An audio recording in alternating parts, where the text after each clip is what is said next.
The Fighter by Robert White. Narrated by Nicholas Cam. Des Cogan's story. Throughout my life, I've heard a lot of talk about hard men. In some quarters, they hold a status close to royalty. Most of you will have met one or two. The guy down the local bar with the bad reputation, the one best avoided when he's had one over the eight. These men, these subjects of local folklore, are revered and feared in equal amounts. I've often noticed that women fawn over them, the age-old instinct of protection mixed with sexual attraction making them irresistible. And it doesn't stop at the girls either. Oh no, there's many a boy eager to be associated with a roughneck. How many times have you heard that no one messes with wee Charlie 'cause he's Big Norman's bestie? Protection comes in many guises. I grew up in a city where being tough was preferred to being rich. If you'd asked many of my pals raised in the slums of Glasgow which they favoured, many would have chosen the ability to punch their way through life rather than the silver spoon. Now, being tough and being brave don't always go together. Just because a man wields a fearsome right hook doesn't mean he has heroism in his veins. Indeed, I've discovered that many a formidable scrapper could be found lacking when the real shite hit the fan. That is where the lines get blurred and the hard man becomes little more than the school bully. Well, as the old saying goes, you canna choose your folks, but you can pick your pals, so do it wisely. The thing is, no one is perfect. Therefore, you must forgive some idiosyncrasies in people, or you'd find yourself on your bill more often than not. The flaws we have are sometimes what make us most interesting. I suppose this tale, or at least some of it, is about such things. About honour, friendship, loyalty, and love. I was just shy of my 18th birthday, had just completed peak company at Catterick in North Yorkshire and had been handed my maroon beret. Peacoy is basically one long beasting, a series of 8 horrendous tests undertaken over a 5-day period, designed to break you mentally as well as physically. My next move was the basic parachute course, but before then I had 5 days leave to enjoy back in my hometown. Anne and I were already talking marriage, something that is unheard of today, but quite normal back then. Many of my peers were married before they got the key to the door, and quite a few found themselves teenage parents too. We were hopelessly in love and wanted to spend every available moment together. However, a mixture of peer pressure and stubbornness ensured that one night of the 5 had been reserved for my mates, and an evening on the tiles to the Barras. The Barras, or the Barrowland Ballroom, to give it its full title, was a 2,000-seater venue situated in the heart of town. Me and my 2 old school pals, Jimmy McCreary and Big Jerry Galloway, were off to see one of the great bands of the day, The Cure. Suffice to say, the Barras was not to be our first port of call.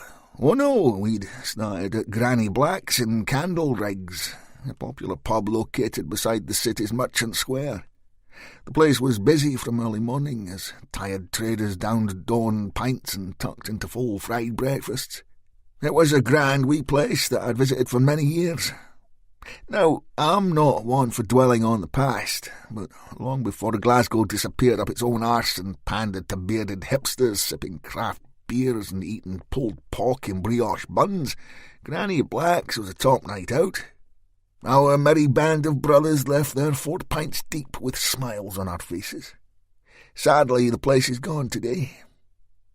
Next was the Ben Nevis on Argyle Street, a corner boozer famous for its selection of whiskies and traditional Scottish folk music. At first the landlord had refused to serve the baby-faced Cogan, but when Big Jerry slapped his full week's wage on the bar top, the guy gave us a beaming smile and the drink flowed. 3 single malts were added to the 4 pints of Guinness, and our small but intrepid band ever so slightly staggered to our next venue, The toll booth. Situated close to the barriers on Salt Market and a regular haunt of the Celtic fan, the toll booth was just about as Irish as you could get in Scotland. My old man used to sneak me in alongside my older brothers on match days, and I loved the place.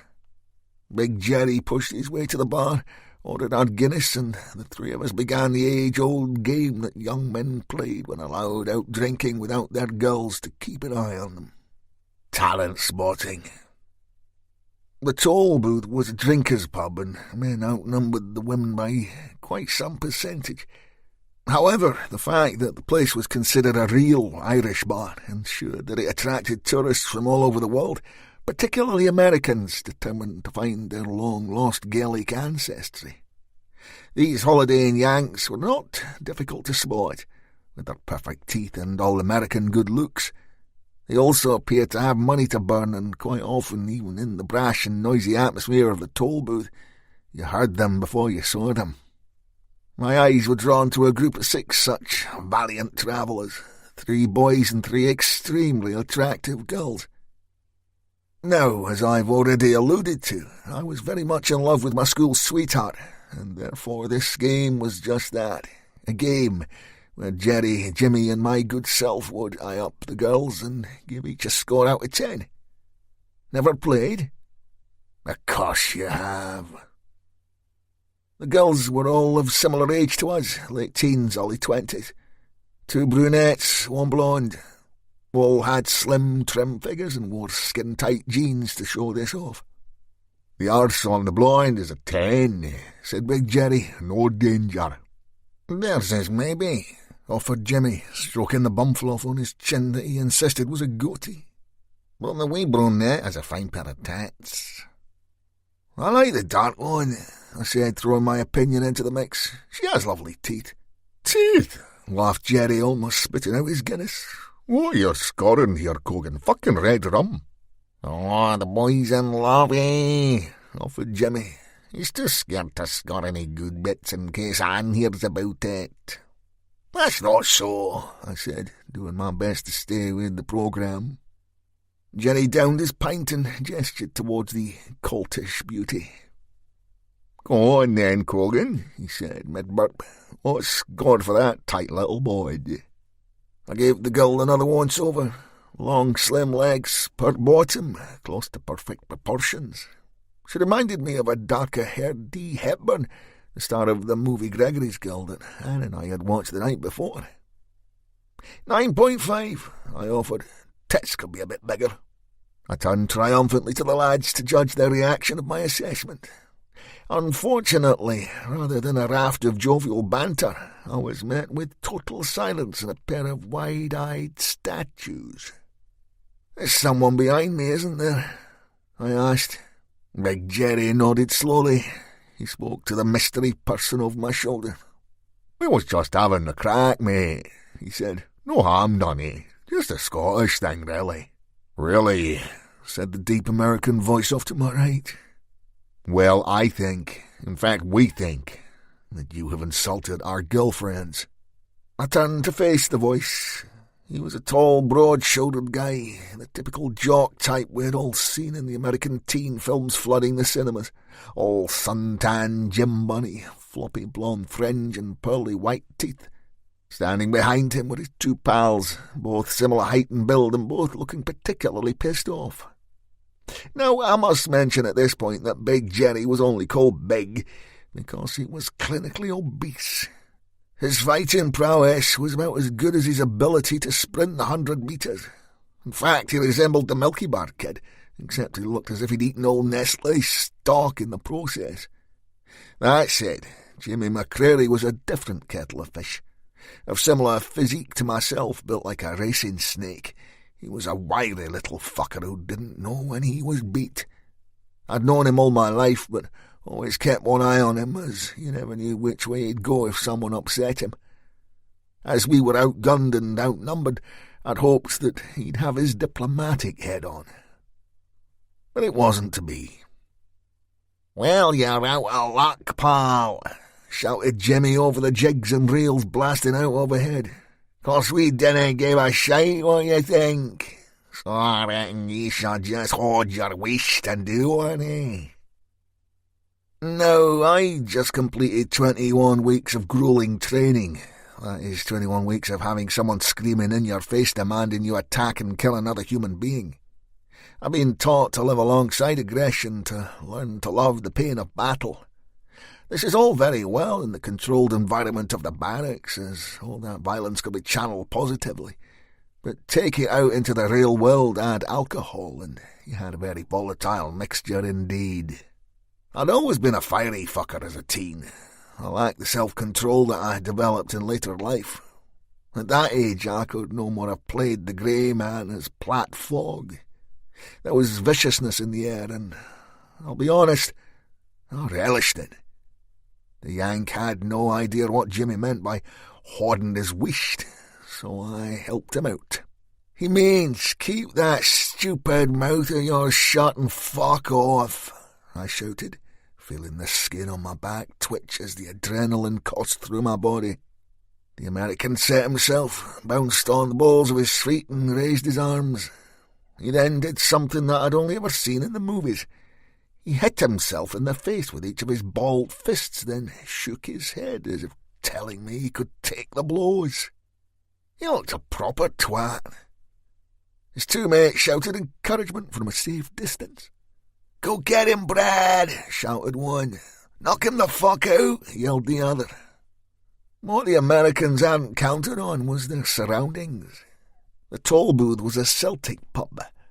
In essence, a Roman Catholic fortress where folks bled green and white hoops. What the boy should have done was offer us outside into the street, more room to move and, more importantly, less likelihood of involving any of the Parkhead faithful. Brad may well have been a college student. He may well have come from a very well-to-do family who were paying for his European adventure. But he wasn't too bright. He swung an almighty haymaker in my direction and missed by a good foot. His momentum spun him around, and he clattered into one of the more robust locals who was enjoying his 9th pint of Beamish. This resulted in total chaos. I'm sure that Brad had seen many barroom brawls as he watched his favourite John Wayne movies back home. However, he wasn't prepared for his first Glasgow kiss. The guy took one look at his half-empty pint pot, scrutinised Brad for a second, and then stuck the head on him. Brad's nose exploded, and he fell backwards onto a table of 4. These boys, unsure of who to blame for their upturned drinks, set about the nearest customers to them. Within 10 seconds, the place was in uproar. Less than a minute later, a little group were running up Salt Market towards the barras, laughing our bollocks off, unscathed, bobbing and weaving and singing the Rocky theme as we went. The Cure weren't too bad that night, and I liked some of their songs. But I didn't care for all that eyeliner. As I knew it'd be a late night, I'd planned to stay over at Jimmy McCreary's flat so as not to disturb the Cogan clan. As it had been all my life, my own gaff was still full to bursting, my mother unable to say no to any of my brothers when it came to food or a bed for the night. Therefore, after close to 6 months of my own bed, hot water and 3 squares, I had little appetite to go back to sharing with my remaining siblings and their offspring. Jimmy was a year older than me and had moved out from his family home at the tender age of 16. For the first 2 years he'd shared, but now working 3 shifts at Allied Vehicles as a fitter, he had his own small flat in Postle Park.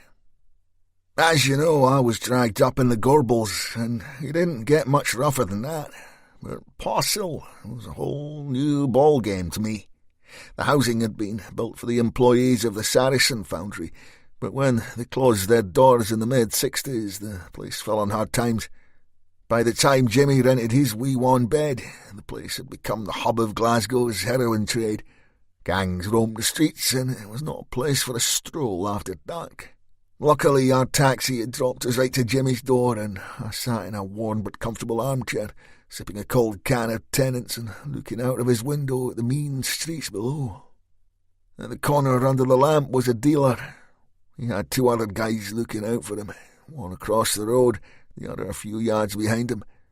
The second boy ominously carried what appeared to be a baseball bat. I watched as a steady stream of people, both in cars and on foot, came and bought his wares. "You like this all the time?" I asked. "Every fucking night, pal," said Jimmy, flopping down in an identical chair to my own. "First time in ages that I ain't been using needles in the lift." "That's fucked up," I offered, lighting an embassy. "It's all right, pal," said Jimmy, popping his can. "Wouldn't catch me taking drugs, eh?" "Me either," I said, taking a long drag. Jimmy put on some tunes and turned up the gas fire. We sat in silence for a while, but I could tell that something was eating at him. "You all right there, pal?" I asked. He looked at the ceiling for a moment, then into my face. "You like the army then, Dad?" I nodded, took a drink. "Aye, I do. What makes you ask, Jim?" He shrugged and looked ever so slightly sheepish. "I was just thinking, interesting like. At my tender age, I wasn't the leader of folks I am today. I should have known what his issue was, but I hadn't seen it coming." "Thinking about what, pal?" Jimmy put down his can. "I've known ye since you was wee, eh? Your family and mine living in the same street, going to the same chapel." I nodded. "Aye. What drew you to the military like?" I took a deep breath. "Remember James McPhee? The big tall fella for Drum Chapel?" "That's him. Well, he came to ours for tea once. Mate of my eldest brother he was. My dad made a right fuss over him. That kind of planted the seed, got me interested."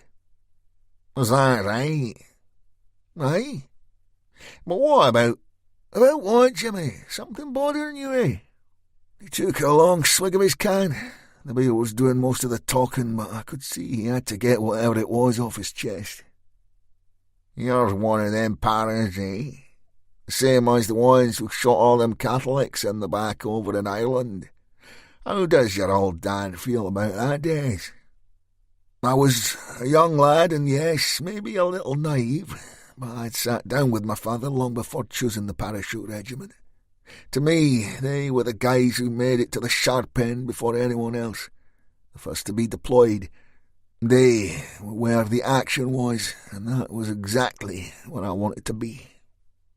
I looked at Jimmy, a skinny, angry young man scraping a wage, living around junkies, waiting for Friday so he could blow half his pay packet in the pubs and clubs in town. He was me without the army, and I wanted to tell him that, show him that, but I didn't have the words back then.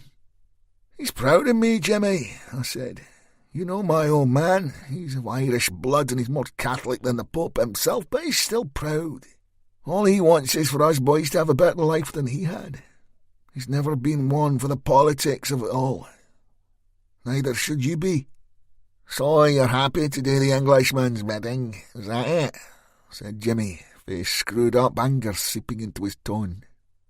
I laid down my drink and found my coat. "Like you said, Jimmy, we've been pals a long time, and I reckon I'd like it to stay that way.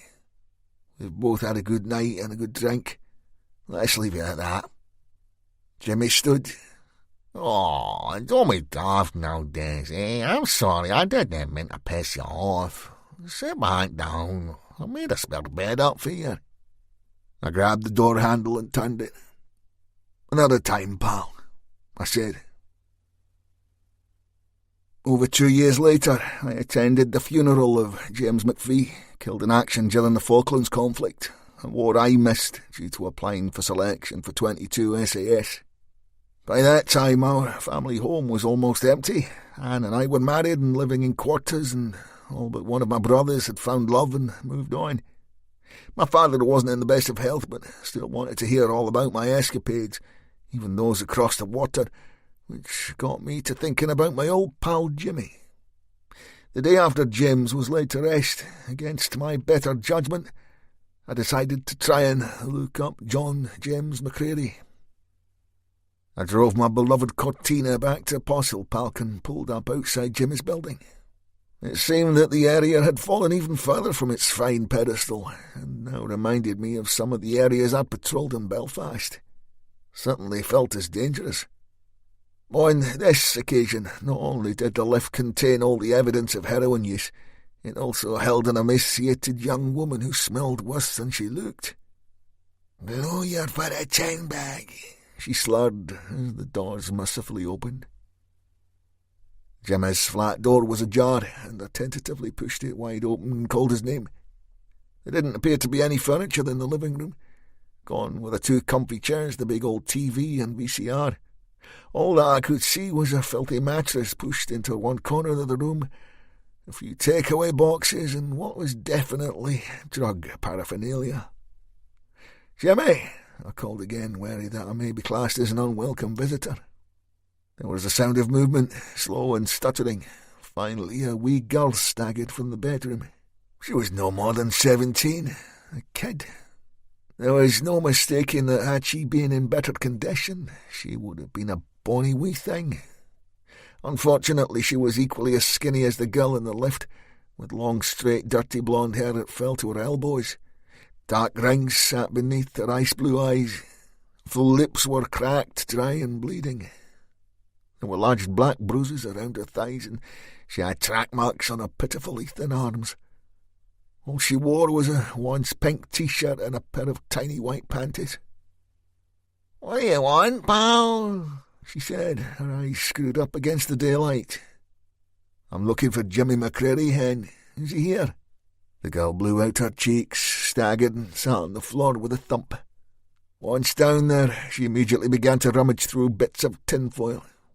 "You ain't got any brown on you, have you?" she said, picking at the stinking carpet with a bitten fingernail. "That's Jimmy I'm after, hen, I told you." She looked up at me all doe-eyed. "Well, no offence, but Jim has always got gear, sweetheart, so I figure that I would too." "Yeah, I suppose. He don't stay here anymore. He's big time now. Got one of them new apartments in town." I nodded and turned to leave. "You couldn't have sorted us out, eh?" asked the girl. I threw her a packet of fags. "Best I can do," I said. She blew air down her nose. "Thanks for nothing." Once back in the sunshine, I noticed that my shiny Ford had company in the form of 2 young lads. One leaning against the driver's door, the second sitting on the edge of the bonnet. "Away you go, boys," I said pleasantly enough. "Don't be scratching my paint now." Neither moved. "What's your business with Jimmy McCreary?" said the lad at the driver's side. Obviously the Postle Park jungle drums had been beaten whilst I had my chat with the wee girl upstairs. "Whatever it is," I snapped, "it's none of yours. Now fuck off away from my car, son." The pair remained stubbornly still. I reckon that both lads were in their late teens, just a couple or 3 years younger than me. They sported straggly long hair and wore denim jackets with the sleeves rolled up, as was the fashion of the day.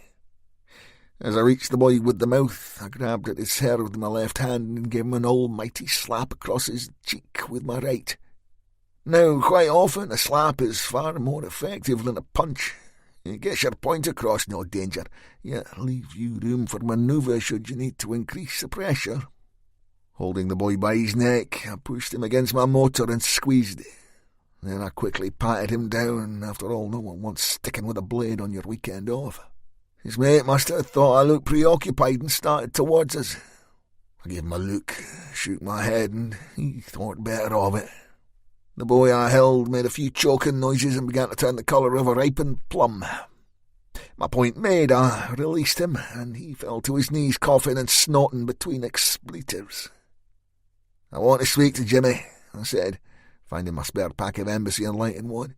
"We're old pals. He used to live in these flats here, and he wouldn't take too kindly to you 2 idiots messing with his best mate's motor." "What's your name?" croaked the kid, lifting himself upright. "Cogan," I said. "Des Cogan. Me and Jimmy go way back." The boy that had stayed out of arm's reach stepped forward nervously. "We can take you to him if you want, pal. For a tenner, like." Jimmy had definitely gone up in the world. Gone was the Pokey Postle Pack 3 room number.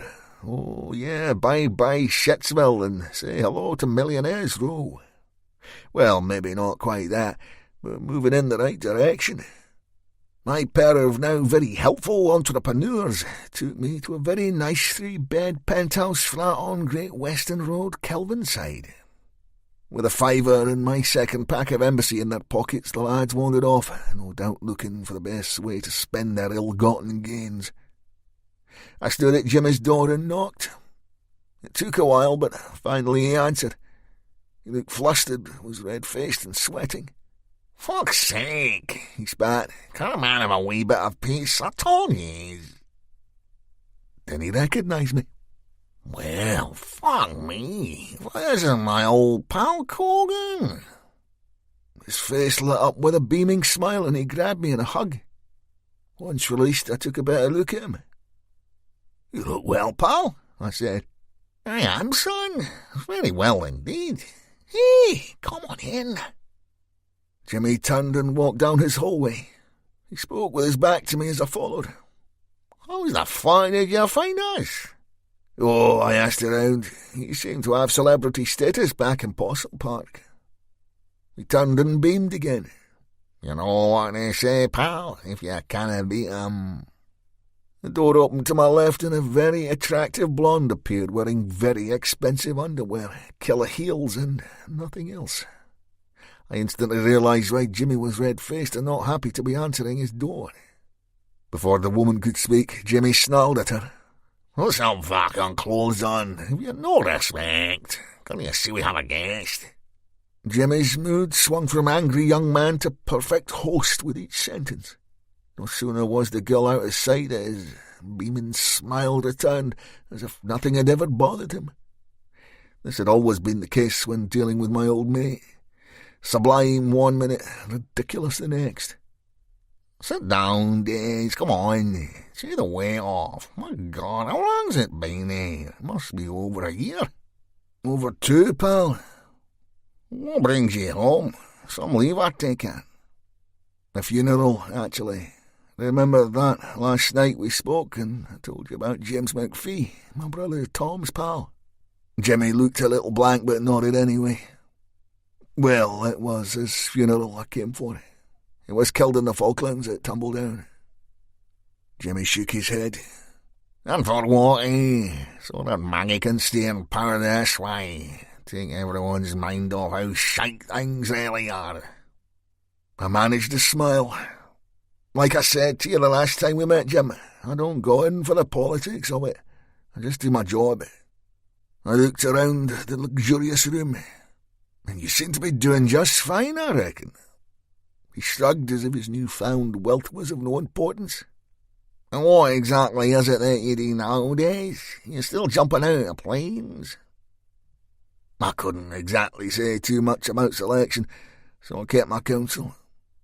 "I get to travel about a bit. Should be off to the Far East after Christmas. Jungle training 9 weeks. "Fuck that, pal. Oh, no, all them creepy crawlers on your boots. No way, no for me. I'm best where I am." Jimmy frowned and turned his attention to the still missing blonde. "Chantel, when you finally find the right fucking dress, can you bring me and my pal here a couple of beers, eh?" I shook my head and lowered my voice. "Look, Jimmy, I didn't mean to drop in on you so unexpected, like. Maybe I should just get on my toes and we can reconvene when it suits you better." "It suits me just fine now, pal.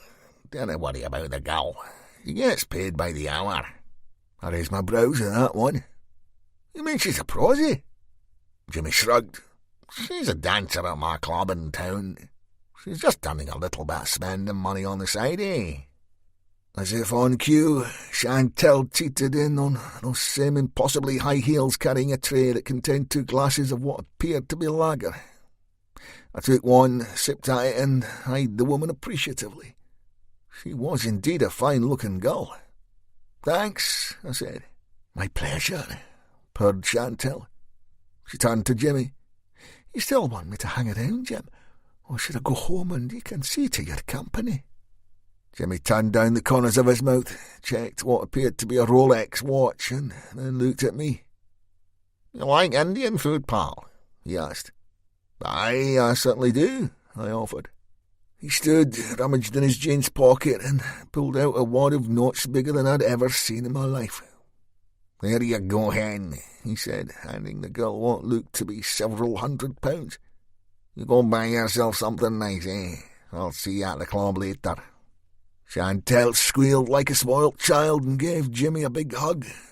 Moments later she was gone. Jimmy gave me another satisfied look. "Worth every penny, mate." "I'll bet," I said. "Nice you can afford it." Well, I can, so it's no bother, eh? Give me a minute to get a shower and we'll have a run into the city. I know a great place, best curry in town, pal." I sat on Jimmy's ox-blood leather Chesterfield sofa and took in a bit more of the opulent lounge. It all looked pretty tasteful to the young Cogan. After all, I'd lived in very meagre surroundings until my 17th birthday, and the last 3 years had been a mixture of barrack room life and, more recently, army married quarters, none of which could hold a candle to the lavishness of Jimmy McCrary's living space. In 1982, I commanded the grand sum of 15 quid a day. I figured I'd just seen Jimmy hand the lovely Chantel somewhere in the region of £400 a month of my wages. Of course, I know what you're thinking. You have a mind that Jimmy had turned to drug dealing for a living. Well, the truth was I was still young and a little too carefree to be that bothered. Tours of Northern Ireland had seen me grow up very quickly, but the danger you faced on patrol as a young man also made you a little reckless in your downtime. I was at a very perilous point in my life. As a young, super-fit, highly trained trooper, I felt almost invincible. I'd also learned that married life was not all a bed of roses. Anne and I had been arguing a lot, but despite the rows when I was away on tour, I longed to be home. However, when I was home, I couldn't wait to get the nod for the next trip over the water. With aptitude phase under my belt, I knew I was headed for some turbulent times in the marital home. I was also fully aware that the boys in the regiment had a rather shorter life expectancy than the average para. So, with all that in mind, you just have to forgive my young and stupid self. I reckoned that if one of my oldest and dearest friends wanted to buy me a curry and a pint or two, I didn't give a fuck where he got his money from. Jimmy stepped back into the room, pulling on a smart blue jacket. We'd always been of similar size and build, but I did notice some striking physical differences had occurred. He was now a good stone heavier than me. Not that he was fat, just his body hadn't been put through the same things as mine the last months. Particularly the final days of aptitude phase, test week. When I look back, I wondered just how anyone could go through the demands of such a gruelling assessment. The final tests consisted of 5 matches of 20k plus. Each were conducted on consecutive days, so that by the time you got to the last endurance match, you were already on your knees. They upped the weights you carried too, from 18 kilos on the first tab to 27 kilos on the final long drag. The ultimate endurance test is 64 kilometres long in any weather the beacons can throw at you, and must be completed in 20 hours. With 60 pounds of kit in your bargain, plus water, food and a rifle, it was just about the hardest thing I could imagine. Yet here I was, I'd done it and was ready for the jungle. Jimmy may have been a few pounds heavier, but there was no hint of the blue Scottish tinge about him. His skin was tan from a recent holiday or from one of those newfangled sunbeds everyone was crowing about. In fact, he was the epitome of health. I figured that if indeed Jimmy had become a young entrepreneurial drug dealer, he obviously wasn't indulging in his own product. Another difference was our respective haircuts. Mine was a very unfashionable #1 crew, and as Jimmy had a glossy mullet that he stood combing in the mirror. "Where are we going?" I asked him. "The Shanaz on Granville Street. You ever been?" "No, pal. You never ate curry in our house. Jeez, oh, my dad would have thrown you out the door. He thought it was cosmopolitan having English sausage rather than square slice." Jimmy had a giggle at that. "Aye, I remember that night when you came home for the chipping with curry sauce on your supper and you had a wee fit." I felt a smile on my face. It was good to talk about my old man. "You're right there, pal. I had to stand out in the yard to eat it. In the pissing rain, too." I stretched my arms above my head. "No, my liking for Indian food came from a pal in the army. We had this boy in the barracks, Abby. He was a Sikh, massive bloke built like a brick shithouse and brave as a lion. Fucking nutter. He used to bring stuff back that his mum had cooked for him. He got me hooked. King prawns, lamb ticker. Tell you what, pal, my stomach's rumbling." "Let's get off then," said Jimmy, fixing his hair one last time. "I'll call us a cab." "I've been motor downstairs, Jim, no worries." He pulled his face at that. "Oh, I was hoping we could have a wee drink or three.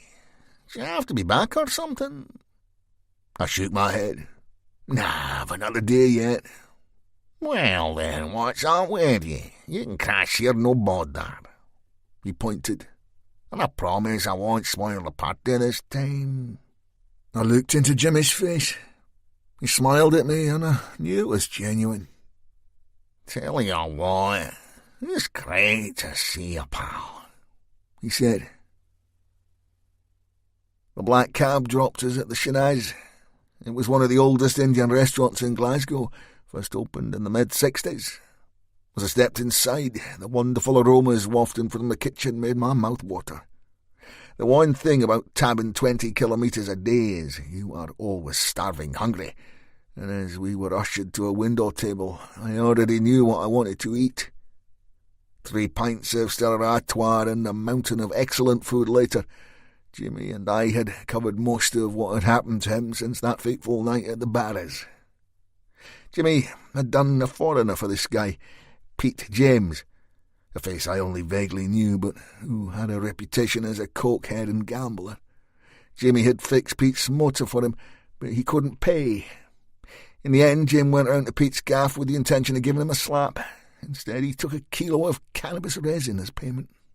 Now, other than smoke it all, Jimmy had no idea what to do with his compensation until he bumped into one of the boys that hung around on Postle Park Street corners each night. Jimmy discovered that these wee boys would gladly take the said resin off his hands, and more if he could get it. He doubled his money within the week, and the rest, as they say, was history. He was half owner of a small club in town that washed his money, had the stunning Chantel warming his bed, and drove a Jag. He made it all sound so easy. Just before 9 o'clock, Jimmy asked for the bill. As it arrived, he stood so that he could again slide his hand into his jeans pocket and remove the now infamous wad of notes. As we were perched in the window seats and I had my back to the street, I barely noticed a dark shadow standing outside on the pavement.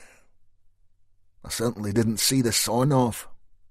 The glass separating us from the street exploded into thousands of razor-sharp shards, and I felt my skin tear around my neck and scalp as the minute pieces lodged there.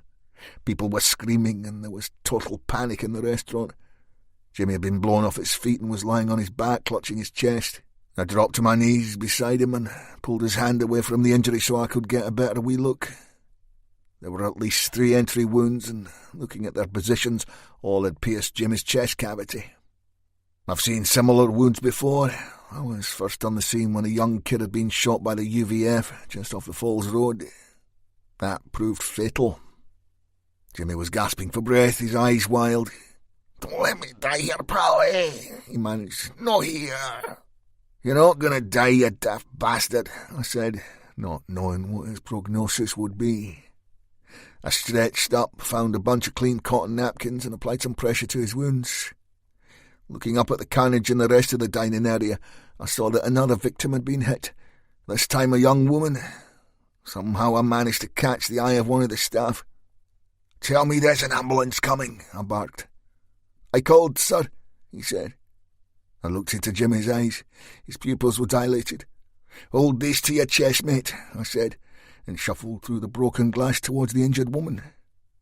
As I reached her, I could see that she had taken a pellet to the face.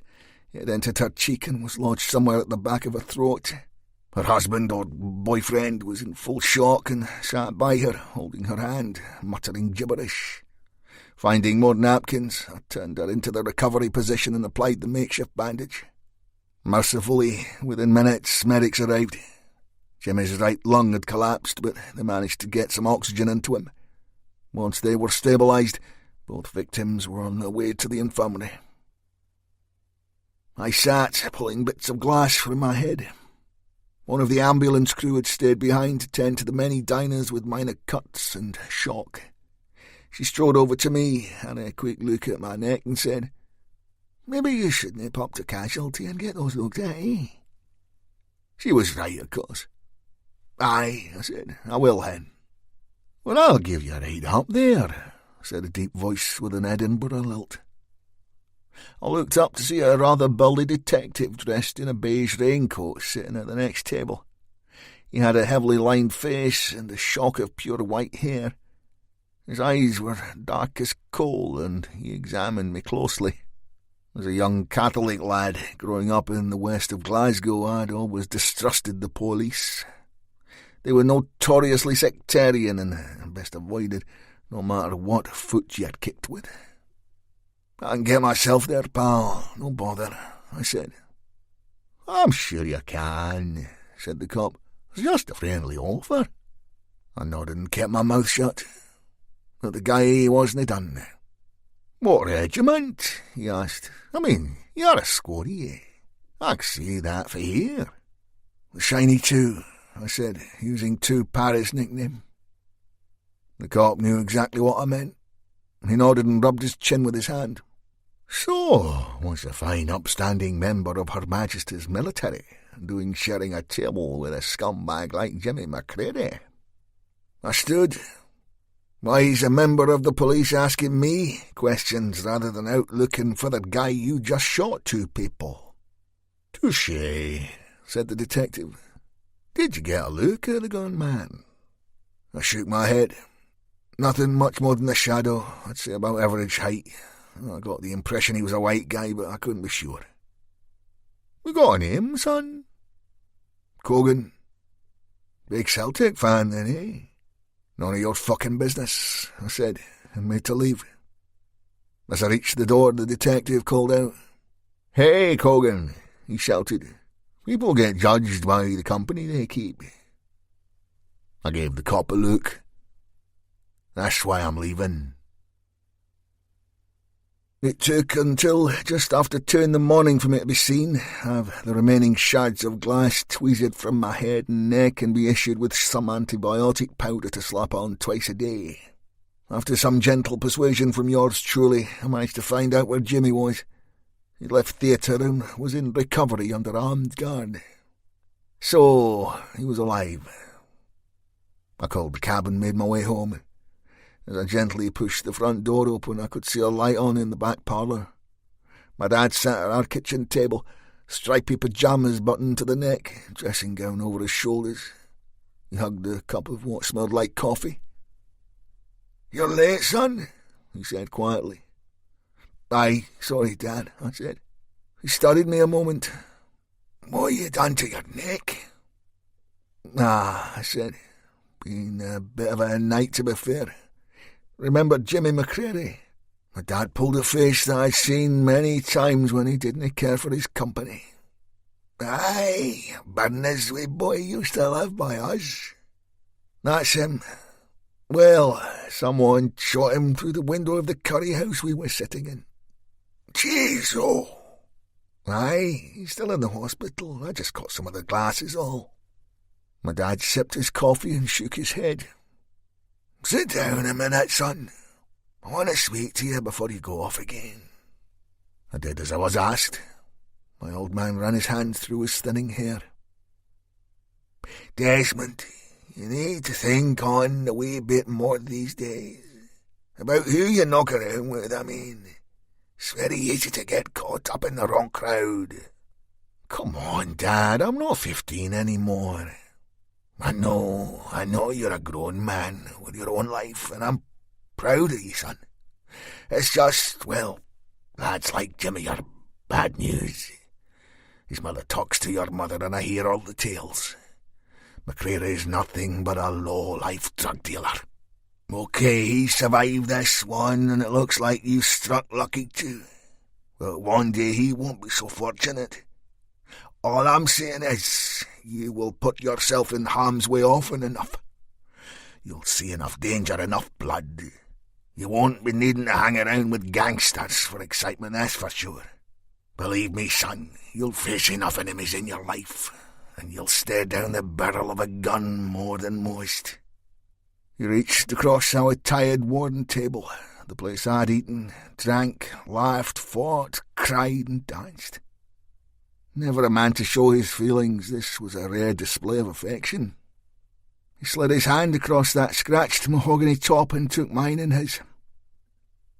"Desmond," he said, "if you're going to go, son, go in style, not sitting next to Jimmy McCreary eating that terrible food."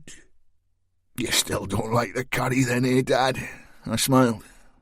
"Shocking," he said, lifting himself from his chair. "Good night, son." 25 years later, Ardkilly Ridge, the Republic of Ireland. Rick Fuller's story. I was pushed below by the big young fat goon, past the first room I'd encountered, through a second door and down a further set of metal steps into what looked like a provisions store. The boat rocked gently. We were still in the estuary and not yet out at sea. "Kneel," said the guy, arm outstretched, Glock firmly pointed at the back of my head. I did as I was told, all my training flooding back, the gates to the past wide open. The old survive, evade, resist, extract training was finally about to come in handy. "Hands on your head, interlock your fingers." I felt the cold metal of a set of cuffs being applied to my wrists. The guy then yanked my arms above my head and fastened the cuffs to a metal bar driven into the hull of the boat. I wasn't going anywhere unless those limpets were detonated. Then I was going down with the ship, no danger.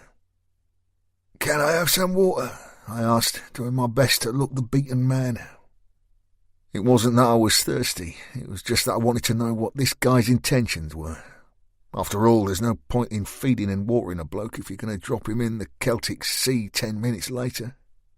The goon grunted, slipped upstairs out of the door and returned moments later with a cup of water. I wasn't food for the fish, then. I took a couple of gulps. "Thanks," I said, and noticing the boat was still stationary, tried my luck. "Why aren't we moving? Can you tell me?" The guy snorted his derision. "You ask too many questions, Fuller." "Sorry," I said, allowing my head to fall. The guy dropped onto his haunches and gave my forehead a rough slap to get my attention. My poor beaten prisoner act was having a different effect than I'd hoped. It's intended to save you some physical punishment, not encourage it. The blow was nothing too painful, but I could tell that the big lad was itching to dish some out. There wouldn't be much I could do about it either. In the position I was in, all I could hope for would be to tuck my knees up, drop my chin on my chest and kiss my arse goodbye. I looked into his face, but a split second later dropped my eyes again, instantly submissive. He gave me a second slap, harder this time, right across my cheek. He was a big old boy too, strong as a fucking ox. "Look at me," he said quietly, cocking his head inquisitively. I slowly raised my face to his again, and this time looked him in the eye. A big mocking smile spread across his face. He had a huge square head, all pig-eyed with a desperate Dan chin. "Where is the big brave Rick Fuller?" he said. "Where has he gone?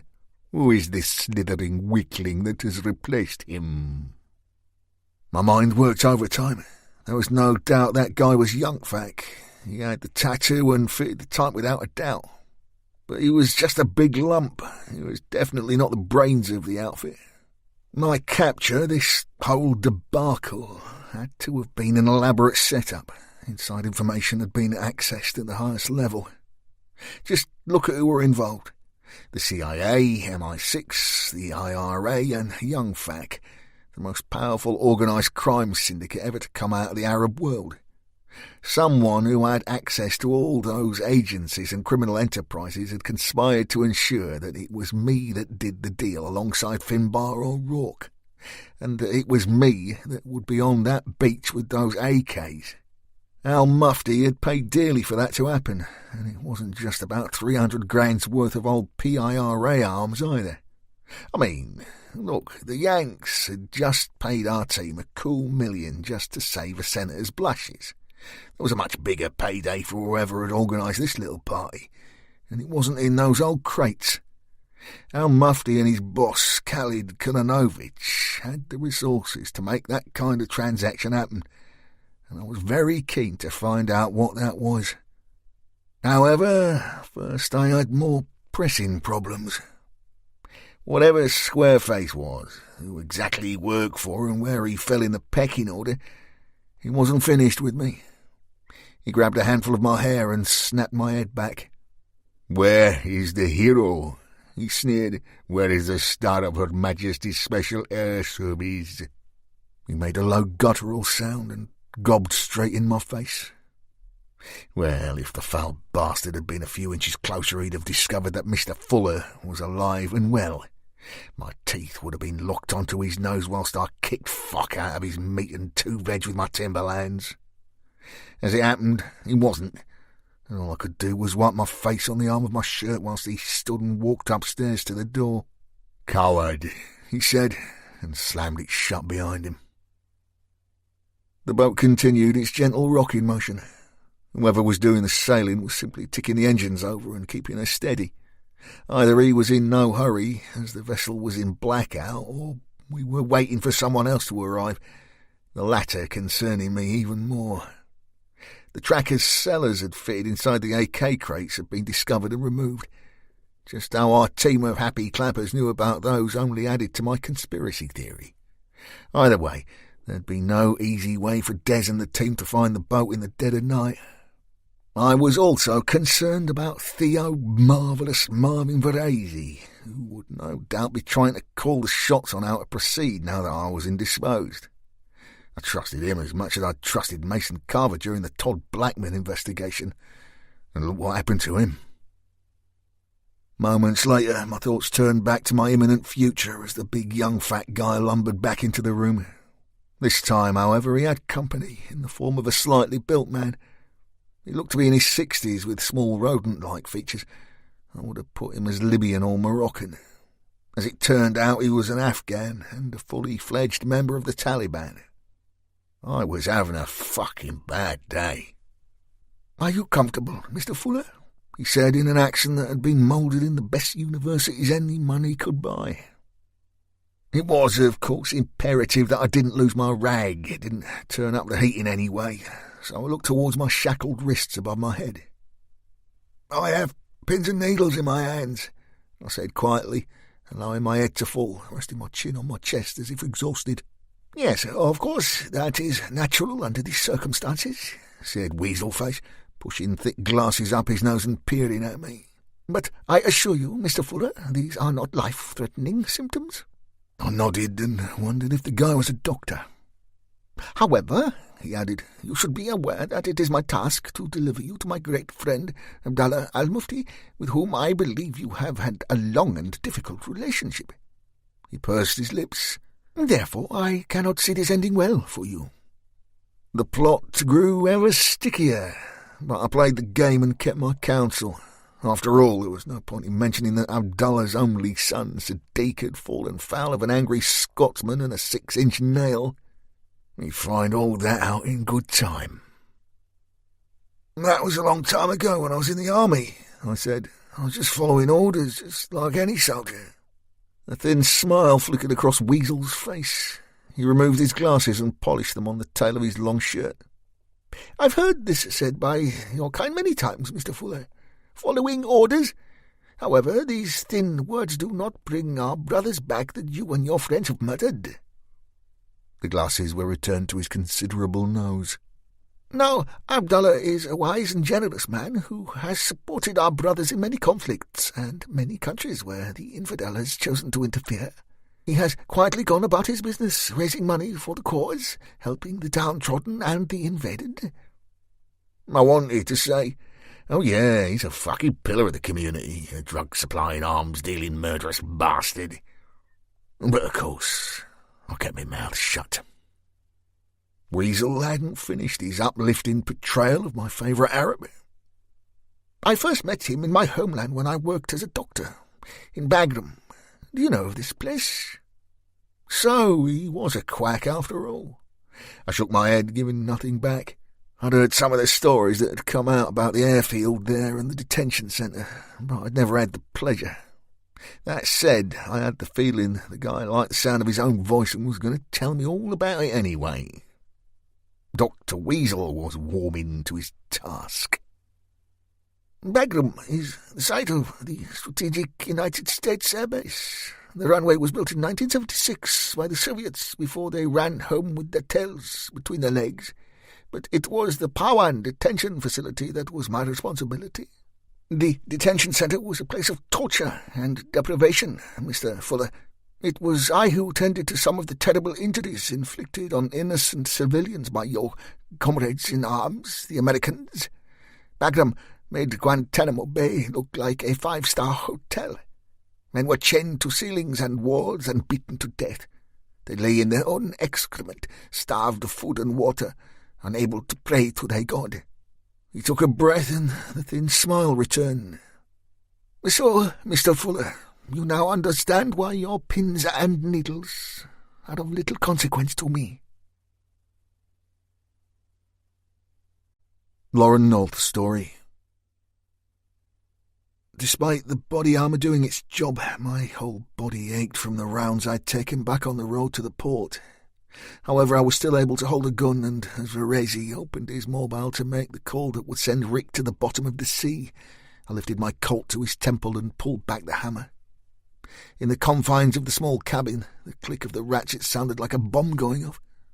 It was a standoff that nobody wanted. Des was instantly in Verezi's face, snarling like a pit bull. The American was younger, bigger and stronger than the Scot, but none of that was going to help him this day. Mitch had instinctively pulled his magnum and had it pointed at me, but Sellers had been equal to his movement, and her own weapon was aimed at the big American. "Oh dear," she said in her finest English rose accent. "Do you know that the French don't have a word for stalemate?" Desi's nose was almost touching Verezi's, but he addressed our latest recruit. "I believe they use impasse, hen." The Scot slowly pulled his own weapon from his belt and pushed the barrel into the American's gut. "And they dinna have a word for predicament either, eh? And this says one big fuck-off predicament, Marvin." Verezi was sweating, his eyes darting between Mitch and the 3 people he'd supposed would all lay down and do as they were told. "I suggest you put down your weapons," he said, swallowing hard. "I was informed that you were professionals, that you were soldiers. Where's your discipline?" Sellers was not one to mince her very cultured words. "Ah, Americans and discipline. Remember when you declared war on terror and invaded Iraq? Well, I served in Basra and Baghdad and witnessed what passed for discipline in your army, Marvin. Quite frankly, it was about as good as your modern foreign policy decisions. And that is probably because your chaps tend to jerk their knees every time there is a little problem. Just like you now, darling." "I have orders," he blurted. "I'm party to information that—" I didn't think it was possible for Des to be any angrier, but he turned the hostility up another notch and hissed in Verezi's face. "I will gladly slaughter you here and now and drop you in the sea for a fish if you even think about triggering those mines. Am I clear, son?" Mitch piped up.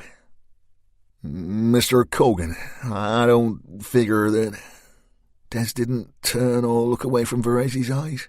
"You dinna need to figure anything, Mitch. It's not your place.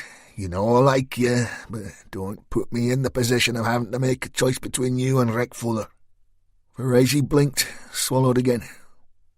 "Look, can we all just calm down here?" "Give me your phone," spat Des. "Now!" Veresi reluctantly handed over the set. Des threw it behind him and it clattered to the floor. "Now your weapon," he said, eyes wide. "Come on, Cogan, be reasonable," said Marvin. "You want to see me when I'm unreasonable, son," said Des, and curled his lip. "Weapon, now!" The American handed over his gun. The moment he did so, Mitch holstered his own magnum, and the atmosphere took a turn for the better. "I think you can let Mr. Veresi sit down now, Cogan," said Sellers, instantly commanding the situation. She eyed Mitch.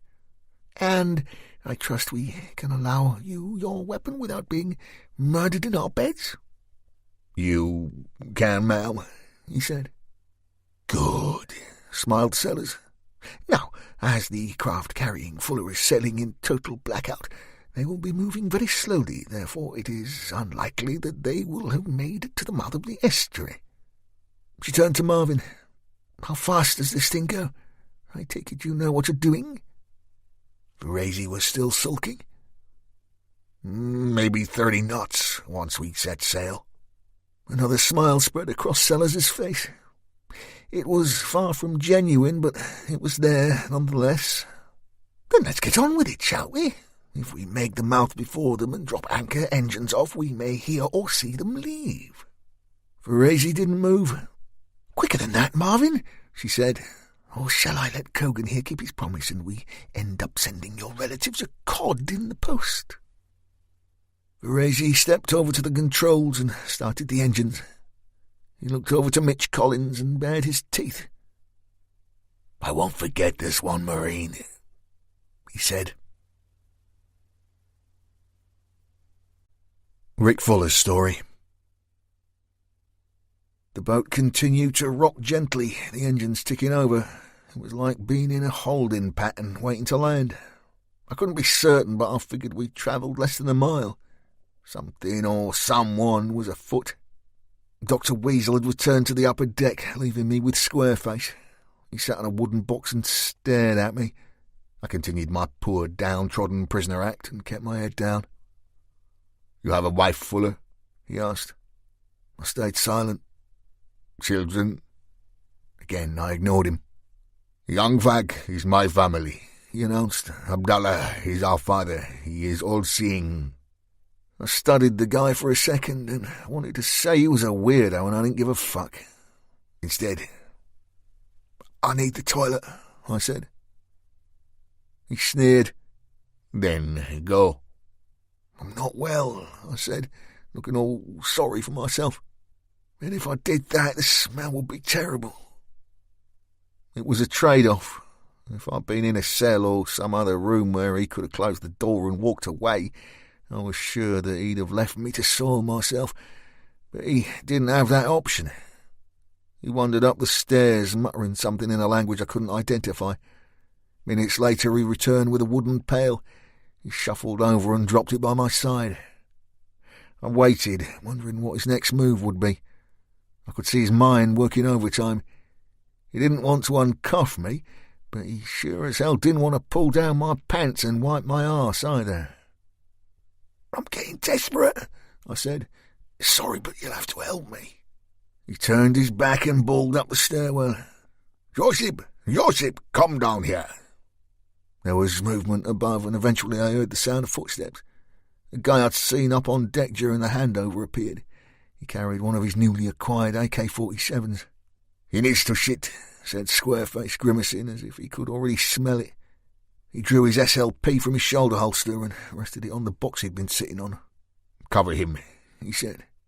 Josip did exactly that, brought his AK up into the aim and slipped off the safety. Squareface strode over, keys in hand. "Sorry," I said, shrinking away from his bulk, "but I do have a stomach upset." Squareface shook his head ruefully and gave me a look that told me I was in for another slap or two the moment we were alone again. Now, here was the calculation, and I say this because before most moments of conflict, the victor is the one who thinks things through before the bullets start flying. Of course, on the odd occasion, there is no time to think, and whoever is the fastest on his or her feet comes out on top. But not this time.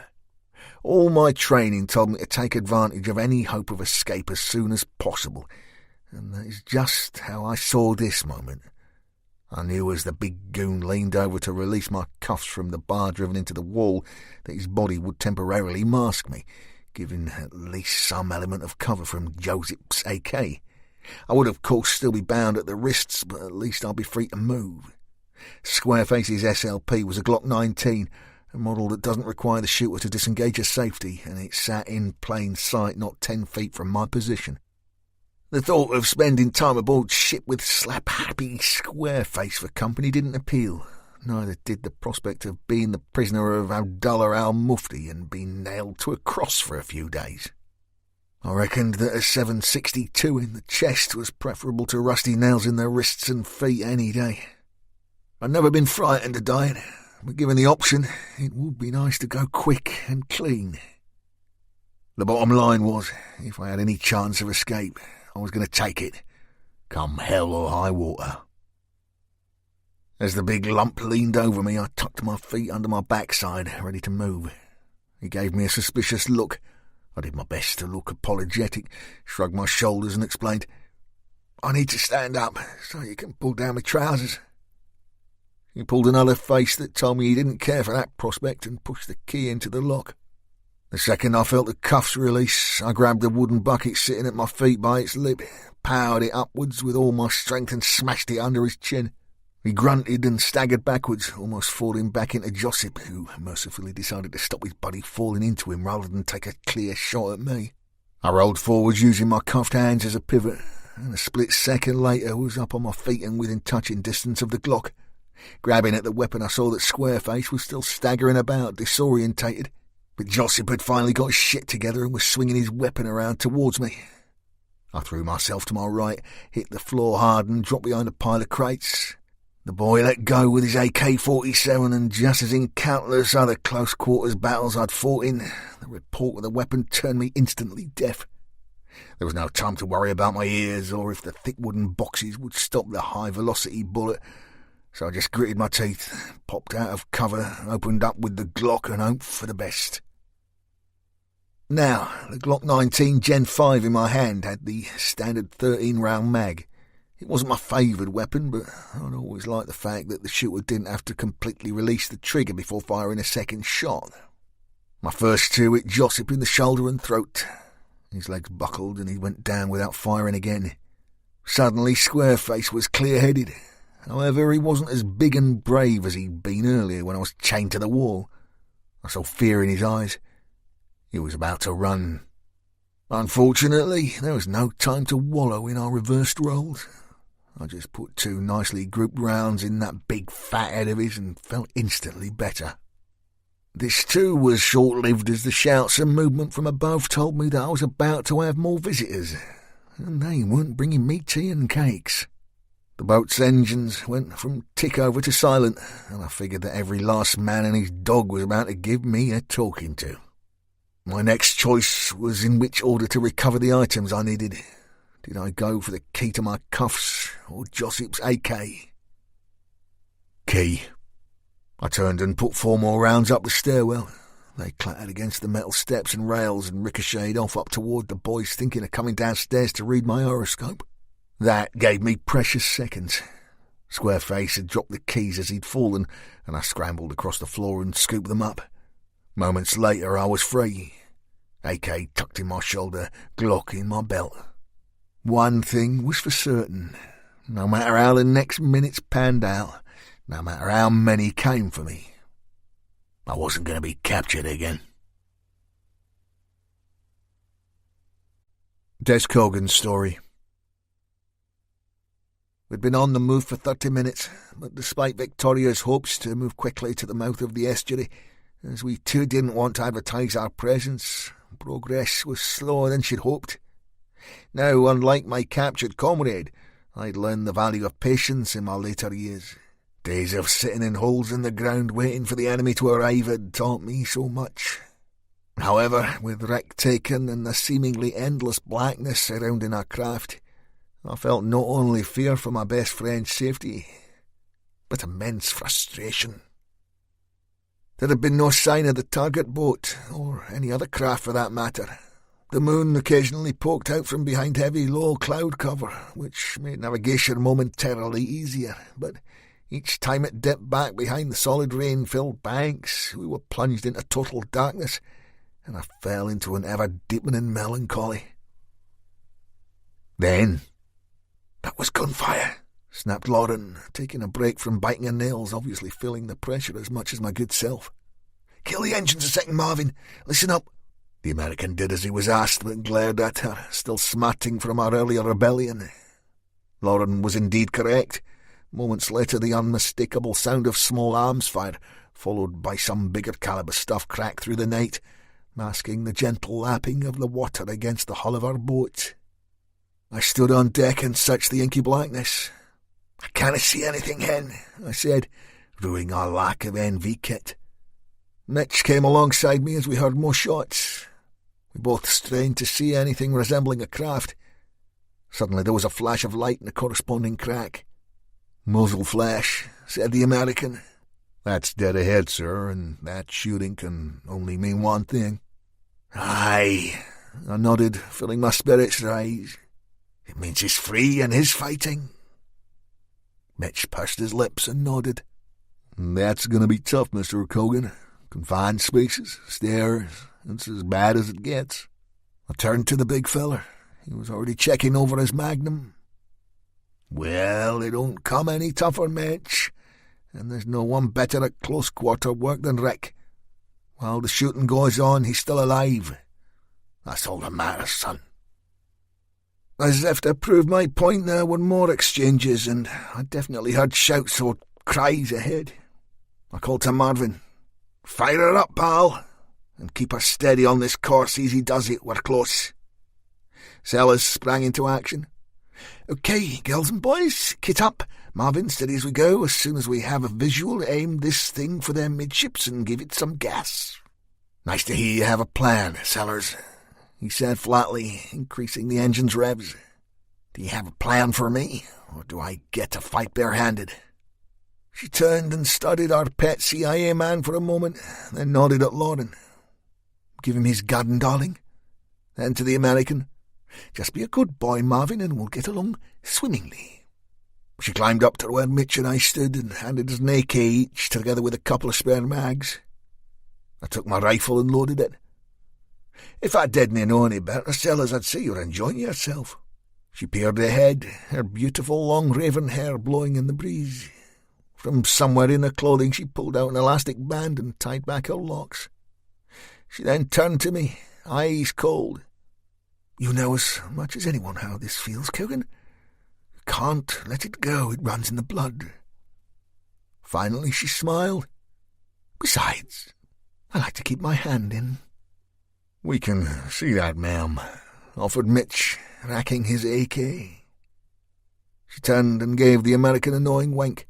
"I'm used to being in charge, Collins, and don't concern yourself with your colleague. I'll handle him.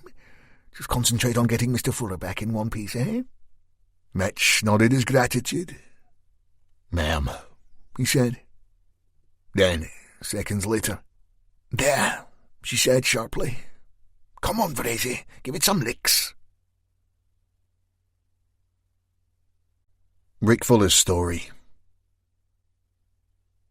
As I'd anticipated, the boys upstairs quickly got their shit together. Fortunately, as they'd done so, I'd had time to fashion a makeshift barricade from crates and pallets and had myself tucked in nicely.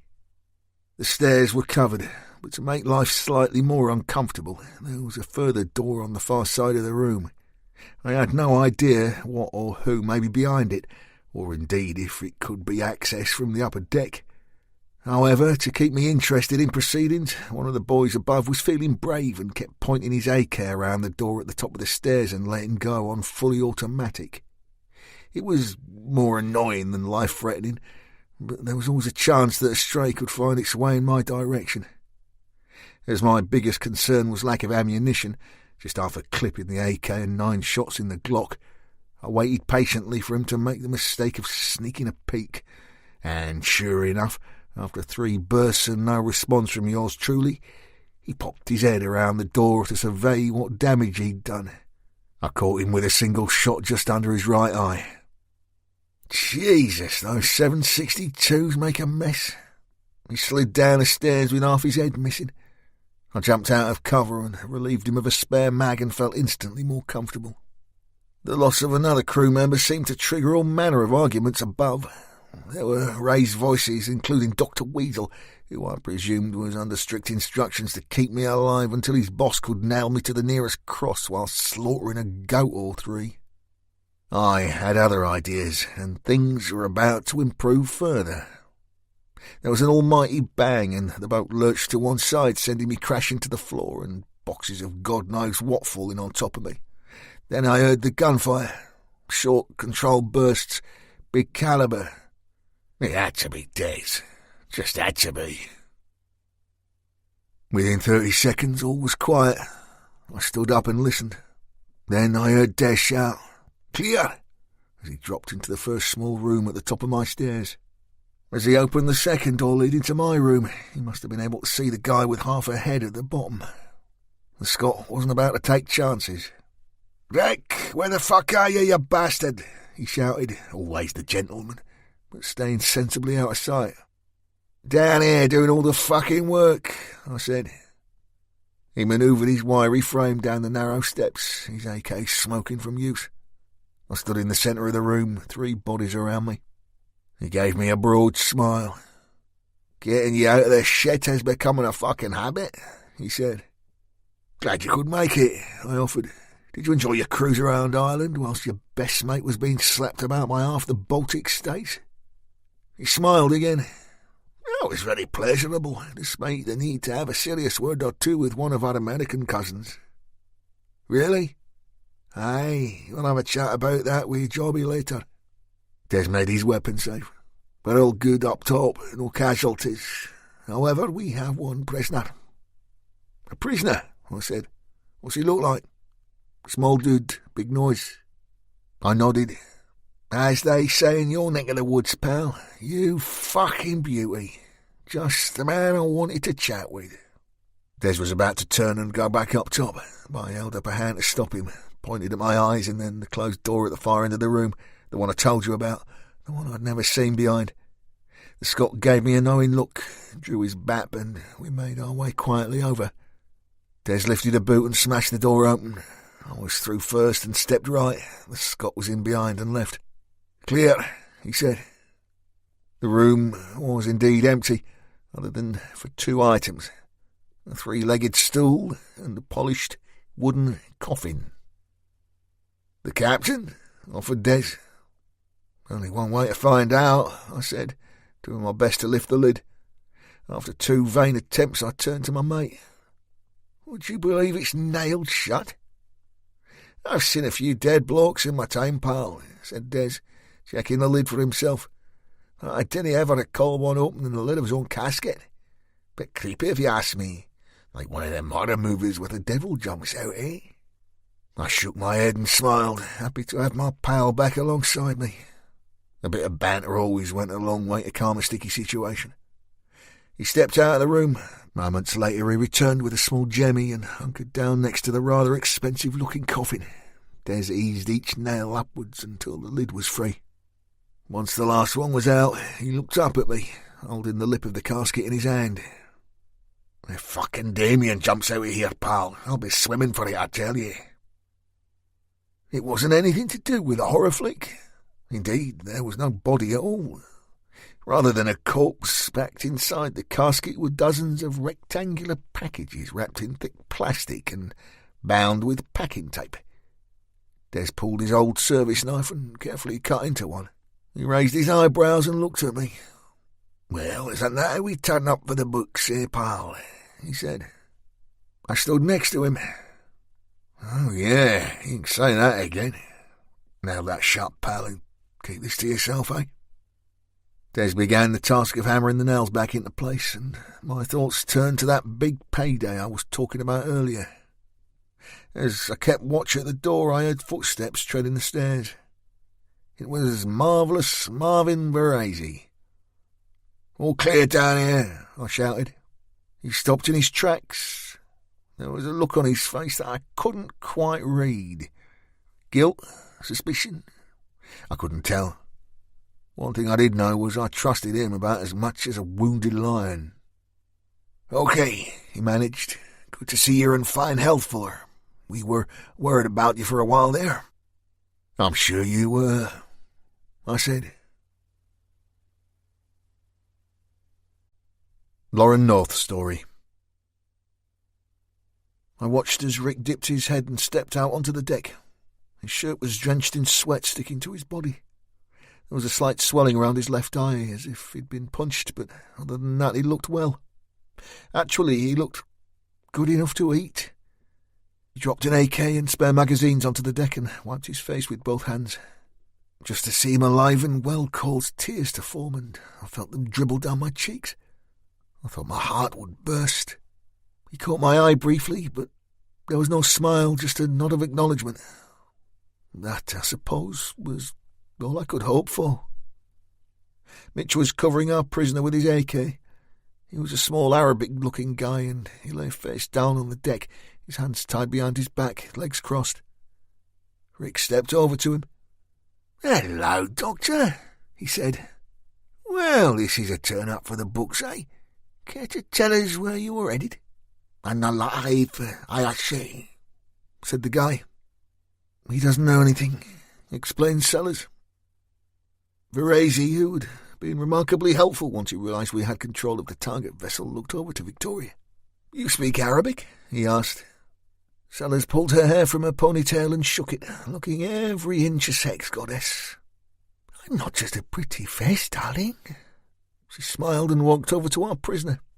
"Hal tarif mahu hal talosh ilah altma," she said, leaving the rest of us with blank expressions. The guy began to shout what sounded like insults. I didn't understand, but he was obviously pissed off. "What did you say to him, Victoria?" I asked. Sellers shrugged and gave me an impish grin.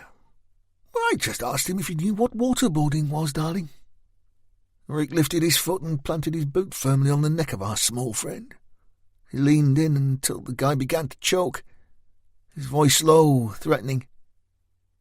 "Now, I'm well aware that you speak perfect English, matey, so let's not fuck about. You've already told me that you were bosom buddies with Abdullah al-Mufti, which is enough for me to slot you here and now." He lifted his foot, and the guy took in lungfuls of air. Rick dropped to his haunches.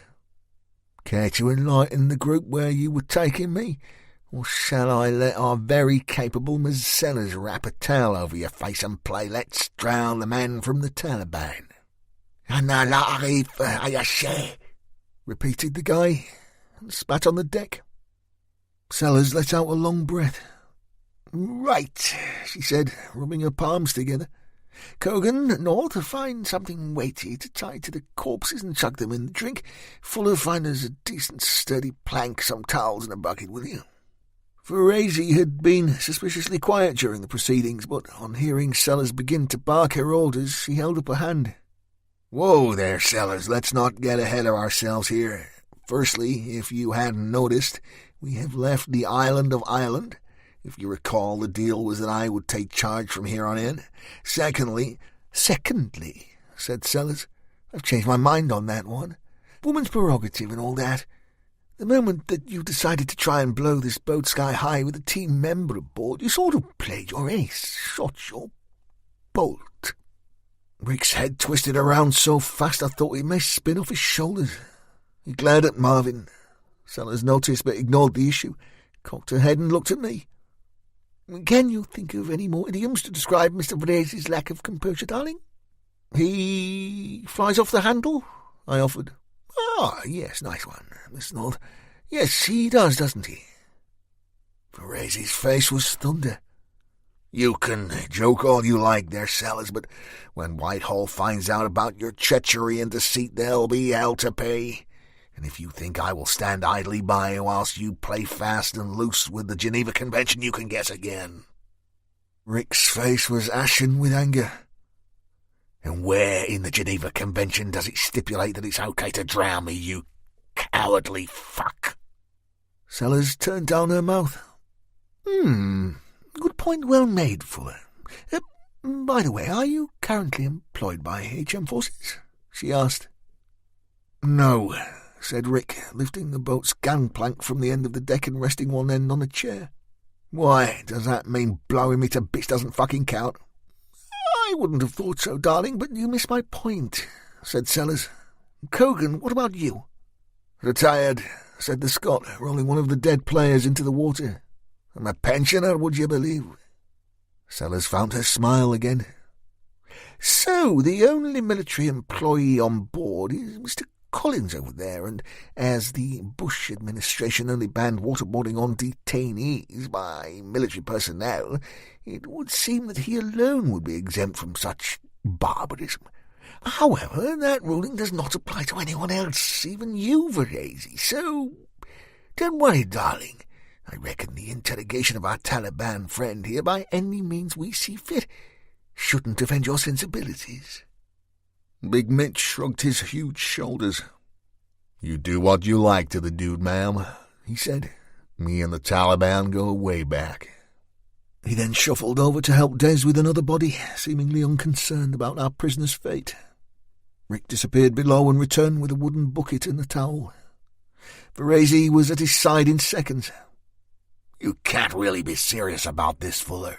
Come on, man. You were a soldier once. This is torture. Let's just get this guy on this boat back to dry land." Rick began to tie a length of rope to the bucket. He changed the subject to one closer to his heart. "So, Varese, I understand you tried to blow this crate to pieces with me in it," he said, eyeballing the American. Marvin was resolute. "I was following my orders, Fuller. This cargo was not to reach its destination without our tail. You knew as much. That had always been the plan." For the first time, Rick looked across the deck and deep into my eyes. "Lauren, how long did you search for me before this fool tried to fire the mines?" I just shook my head. He turned back to Marvin. Rick had that look about him, the one that told you to stay away, steer clear. "Is that right, Varese? You didn't even try? Now, let me think. Why might that be?" Marvin's bald head shone in the moonlight. He was sweating again. "It was hopeless. I couldn't risk—" Rick curled his lip. "And you didn't even try. So I'll ask you again. Why was that, Marvin?" He walked over to the prostrate Arab prisoner and gave him a swift kick in the ribs. The man cried out and cursed him. Rick turned. "Because, you see, Weasel here, when he had me all trussed up below deck ready to deliver me to his pal Al Mufti, he seemed a real brave boy, just like the square-faced goon with a couple of rounds and 9mm in his head. He was a fucking hero too, especially when he had me chained to the wall. Now, under normal circumstances, when a man makes decisions like the one you elected to do, I would usually question that person's courage. Was it down to lack of guts?" Rick got in close. Varese looked very uncomfortable. "You know what, Marvin? I don't think so. I don't believe that a Silver Star winner and veteran of dozens of covert operations behind enemy lines is the fucking squeamish type. I think there may be something that you're not telling us." He ran a hand through his hair, his face incredulous. "Let me take a wild guess at what happened after I was taken. The moment my guys got back to your boat and gave you the good news, you immediately tried to detonate those mines." Rick pointed at Des. "But this wee Scotsman here threatened to slot you if you did." "Am I warm?" "Fucking idiot," muttered Des as he disposed of a third corpse. "I figured that one," said Rick. "So, just as Sellers here has alluded to, you seem to suffer from overreaction under pressure. Not a trait that I would expect to find in a man of your reputation. Which brings me back to my earlier point. Marvin glared at Rick. "I was given orders, and unlike some here, I follow them to the letter. There is a bigger picture, Fuller. A picture that you don't need to know about." "Really? You don't say," said Rick, eyebrows raised. "Something stinks," said Des, washing blood from his hands. Rick gave Veresi a thin smile. "My Scottish friend has always been able to spot a gang fuck when he sees one." Marvin's tone was suddenly and unexpectedly conciliatory. "Look, Fuller, we're on the same side here. We just work in different ways. Think in different ways.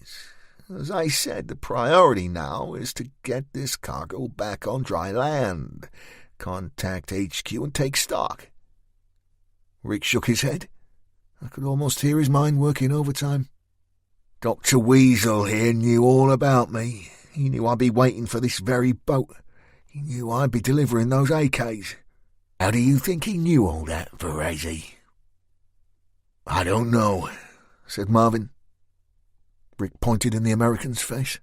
"But you do know more than you're saying, and I'll bet a pound to a pinch of shit that the reason you don't want us to interrogate our big-nosed friend here is because he knows that very same shit. And that's why I'm going to tie him to that fucking plank."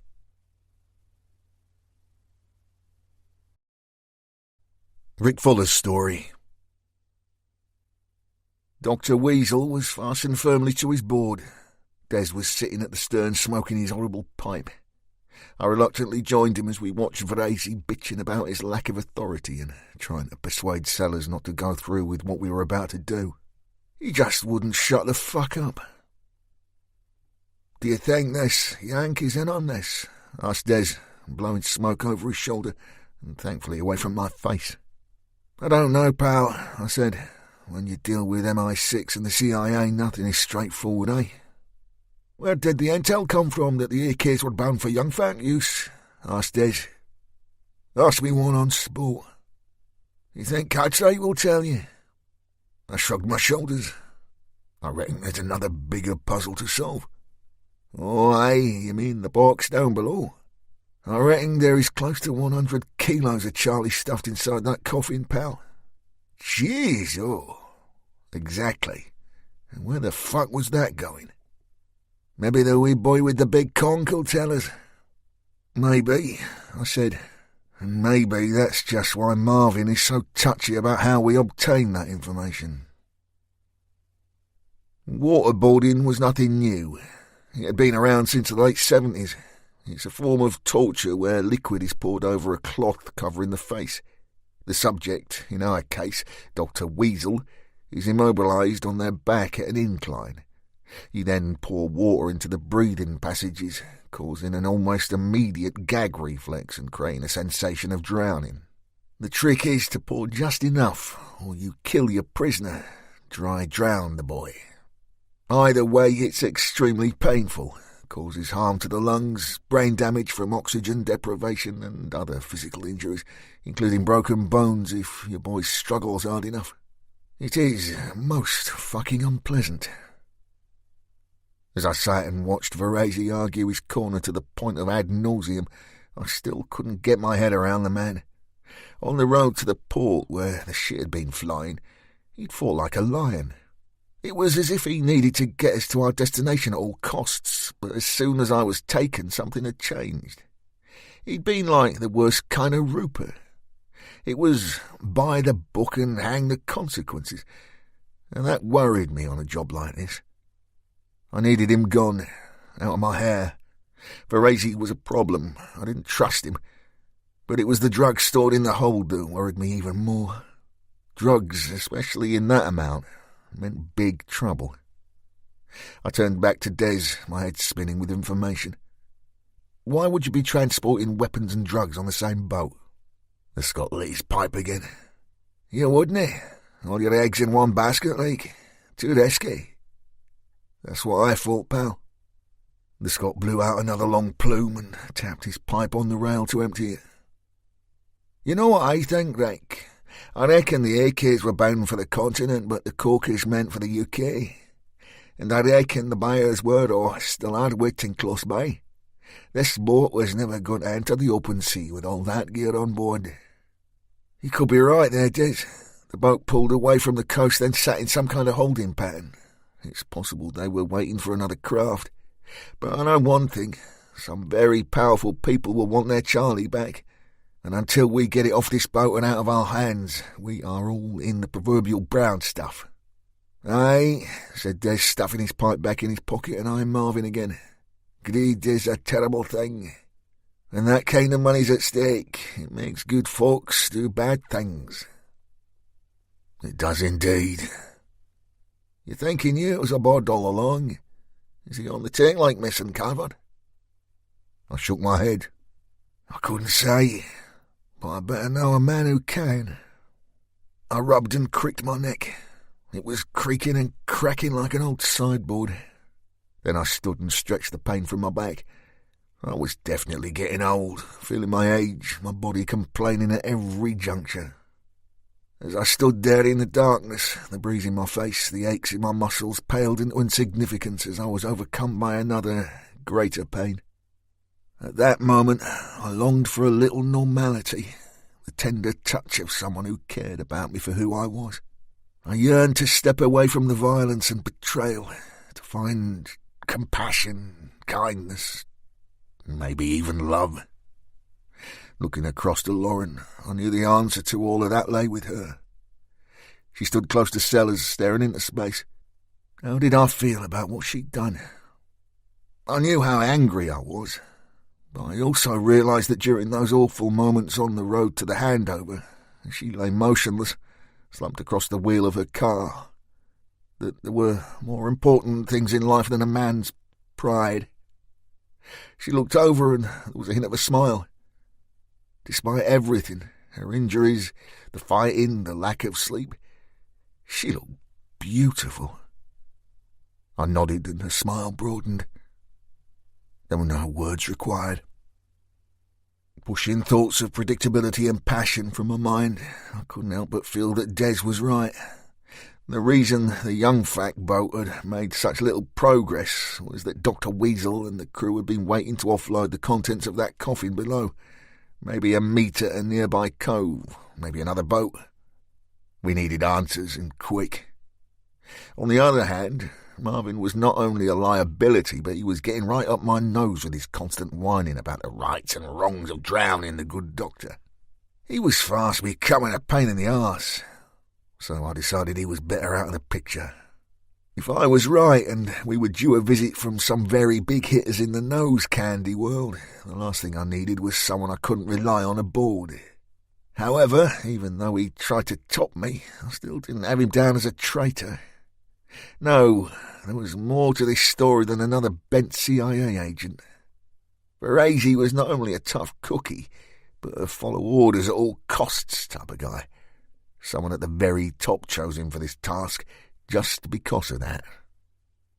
As for the problem at hand, as weird as it sounds, I half hoped that the intended buyers came calling. I had method in my madness, believe me. Those drugs amounted to a £5 million payday for Al Mufti, and I was extremely curious to find out who they were destined for. The boat that Mitch and Marvin had hired was still tied alongside us, and that would put any would-be drug dealers off. So I decided that I could kill two birds with one stone. "Ferrazzi," I shouted, "tell you what, why not give it a rest, eh? If you are so against our methods, why not jump on your boat now and take it to the RV? That way we won't offend your precious principles and I can get some peace." I expected a full-on rant about how his seniority was being undermined. Instead, he looked around him and studied all the faces of the team. When he saw no support, he turned to Big Mitch. "Collins?" he asked, grasping his final straw. "Sorry, sir," said the big American, "but I'm of a mind to help Mr. Fuller here." Marvin strode over to me, chest all puffed out, doing his best to save some face. "You're making a big mistake here, Fuller. This mission is over. The trail to Al Mufti and Young Fac is cold.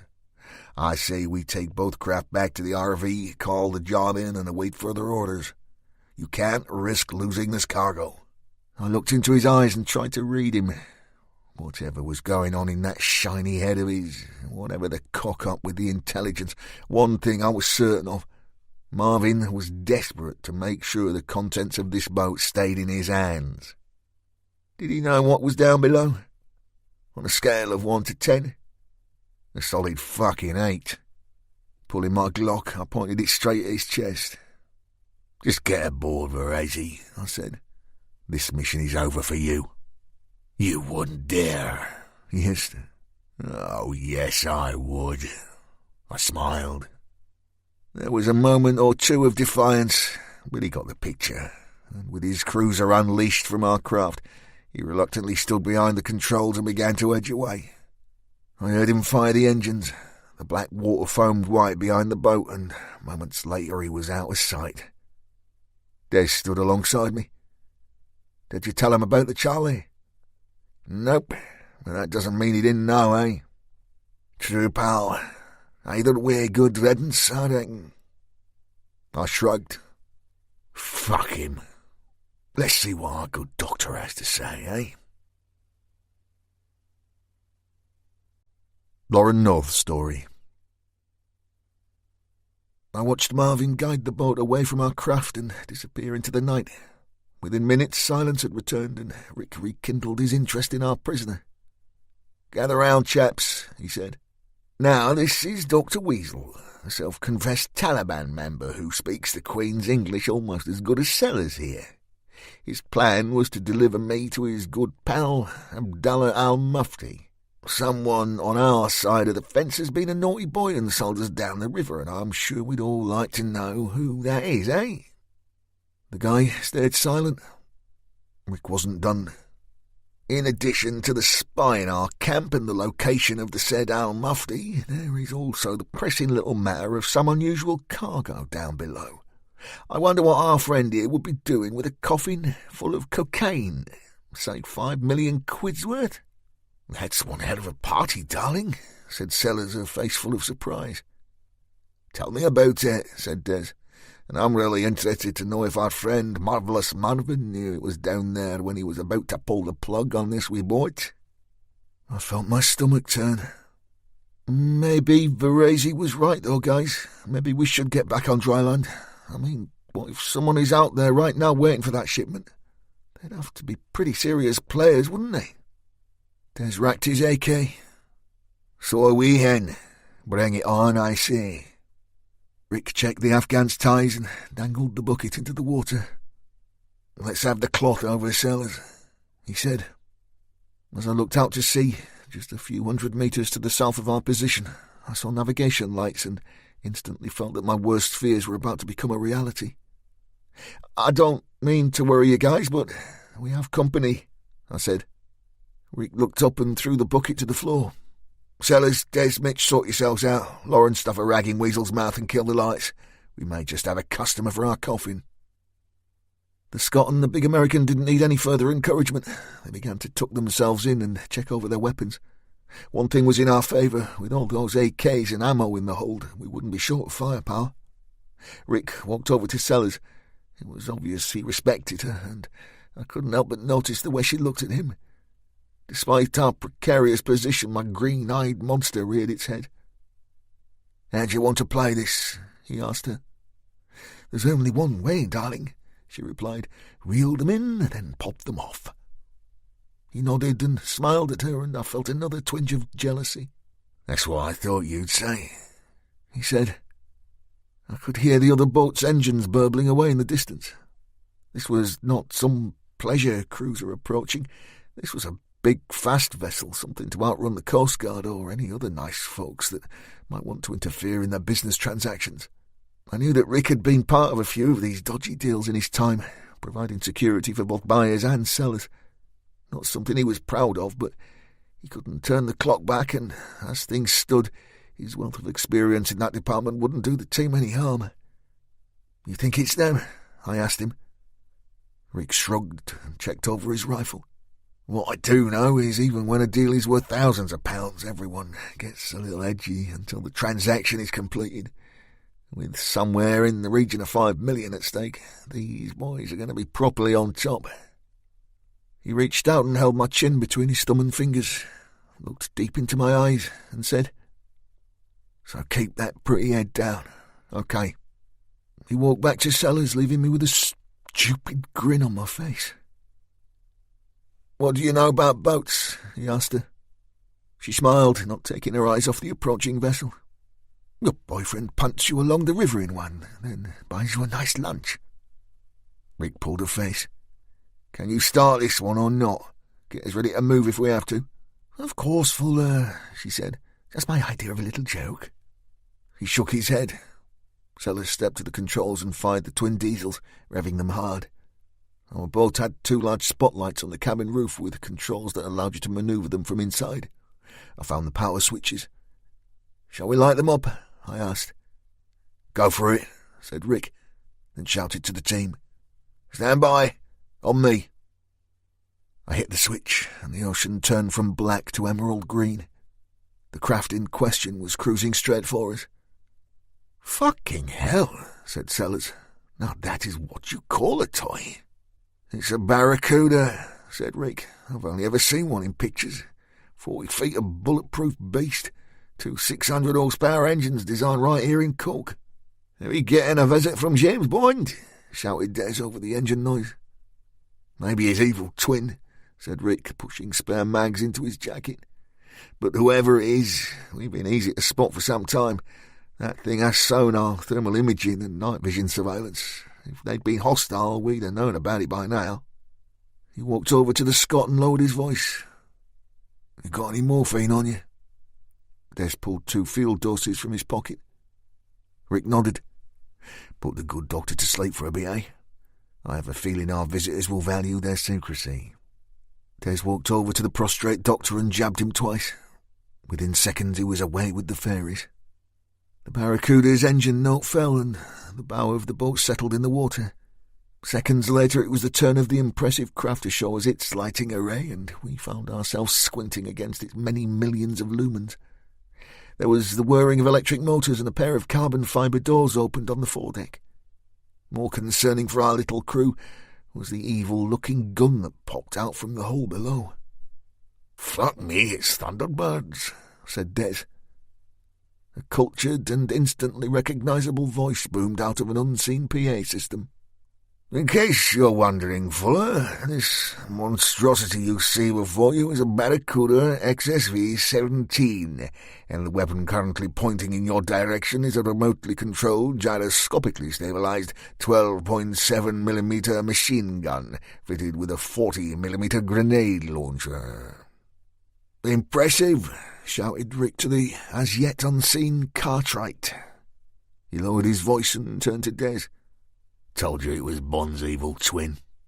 There were more whirring sounds and a rear hatch opened. The elderly spy stepped into open view, his white hair blown by the night breeze.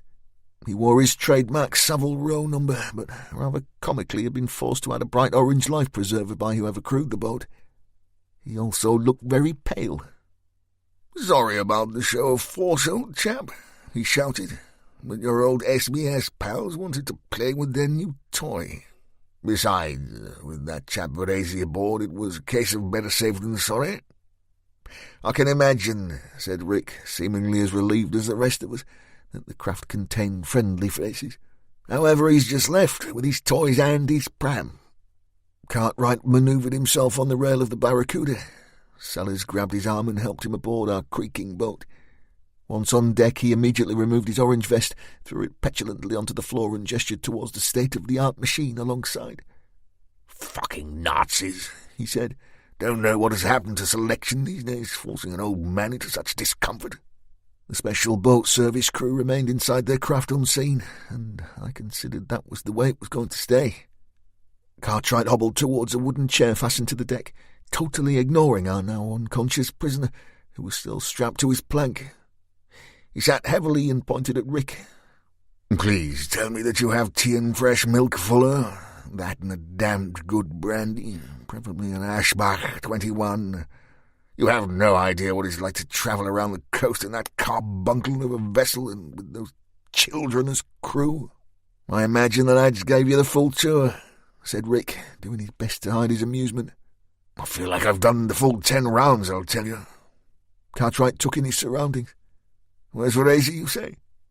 Taking another boat to shore, said Rick, his conviviality dropping from his face. I see, offered Cartwright. And the chap lying out cold on the plank at a jaunty angle? Dr. Weasel, said Rick. It's a name I've chosen for him, obviously. He's an Afghan, ex-Taliban turned young fac, actually. Was a medical doctor at Bagram back in the day. That's if you believe his story. Good mate of Al Mufti, too, so he says. Rick cocked his head and eyed the old spy. Funny how he was expecting me, eh? Cartwright pulled a face and waved his hand like the Queen in her carriage. All will be revealed, Fuller. Just get me that tea. My stomach is churning.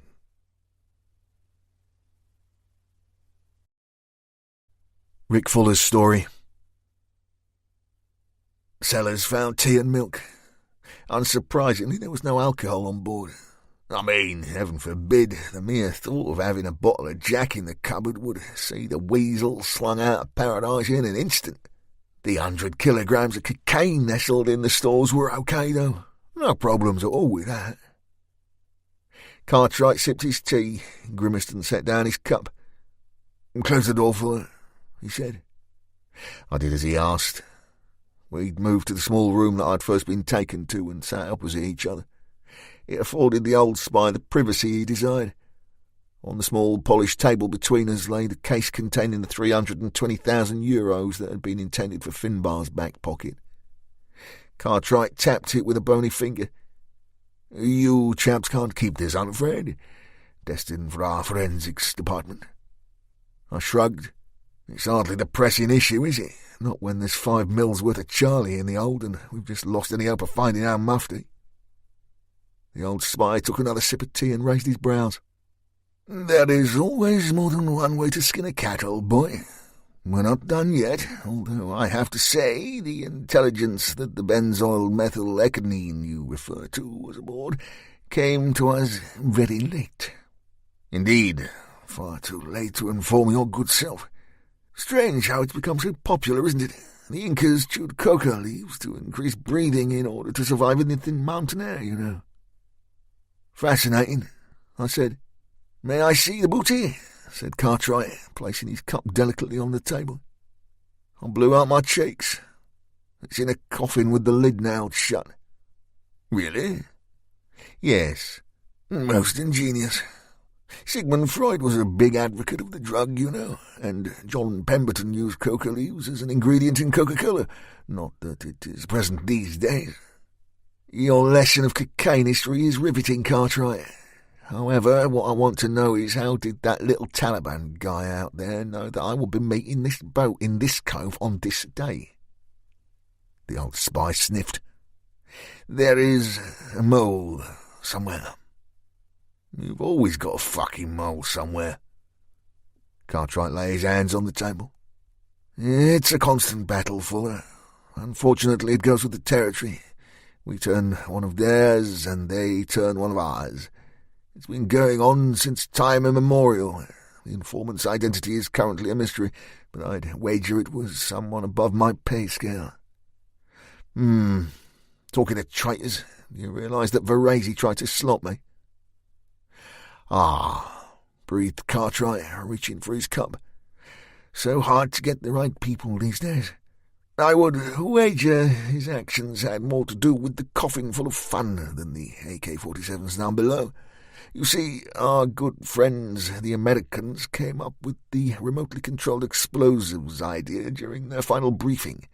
I did wonder why an organization as corrupt in their thinking as the CIA was so concerned about a few boxes of old AKs. After all, they've sold millions of dollars worth of arms to just about every terrorist organization on the planet. No, I'd wager Varese would have been under pressure to ensure that casket didn't get delivered. Those old Russian rifles would have taken the back seat in his thinking. The folks above him wield significant power, you see, and blowing one of my operatives sky high wouldn't have concerned them one iota. And just who are these folks? The powers that be, for. You've been on operations before where the command is made up from 2 or more countries. It's always problematic. Damned Yanks have always been trigger-happy. And you're not concerned that he's still out there and those mines are fastened to the bottom of this boat?" Cartwright shook his head. "Not at all, Richard. It's been dealt with. The capability to remotely detonate those devices has been disabled. Hence the reason I'm sitting here drinking tea." "Of course. So, riddle me this. How did you know where we were and that things had gone pear-shaped?" Cartwright finished his brew and took a deep breath. "Well, for a start, the trackers sellers fitted to the IRA's Kalashnikovs are very clever little bugs. Once they're fixed to their target, they begin to transmit a traceable GPS signal. Nevertheless, the moment they are removed, they stop transmitting GPS and switch to audio mode. Actual live broadcast. The boys in GCHQ heard every word. Therefore, we knew you'd suffered a setback." "That's one way of putting it. So why were the Yanks so desperate for the coke not to reach land?" Cartwright rubbed his chin. That's politics for you. I haven't quite got the answer to that one yet.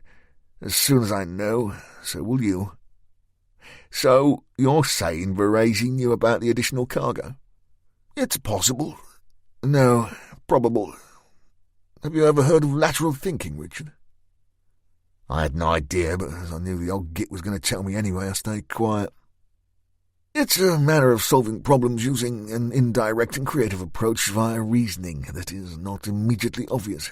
It involves ideas that may not be obtainable using only traditional step-by-step logic. Something I've noticed that you apply to almost everything. I'm all ears, Einstein. Look, Fuller, Finbar O'Rourke is the catalyst here, not marvellous Marvin Verazzi. Finbar had been working undercover for far too long. I knew that, and when you met him I'm sure you'd agree." I nodded.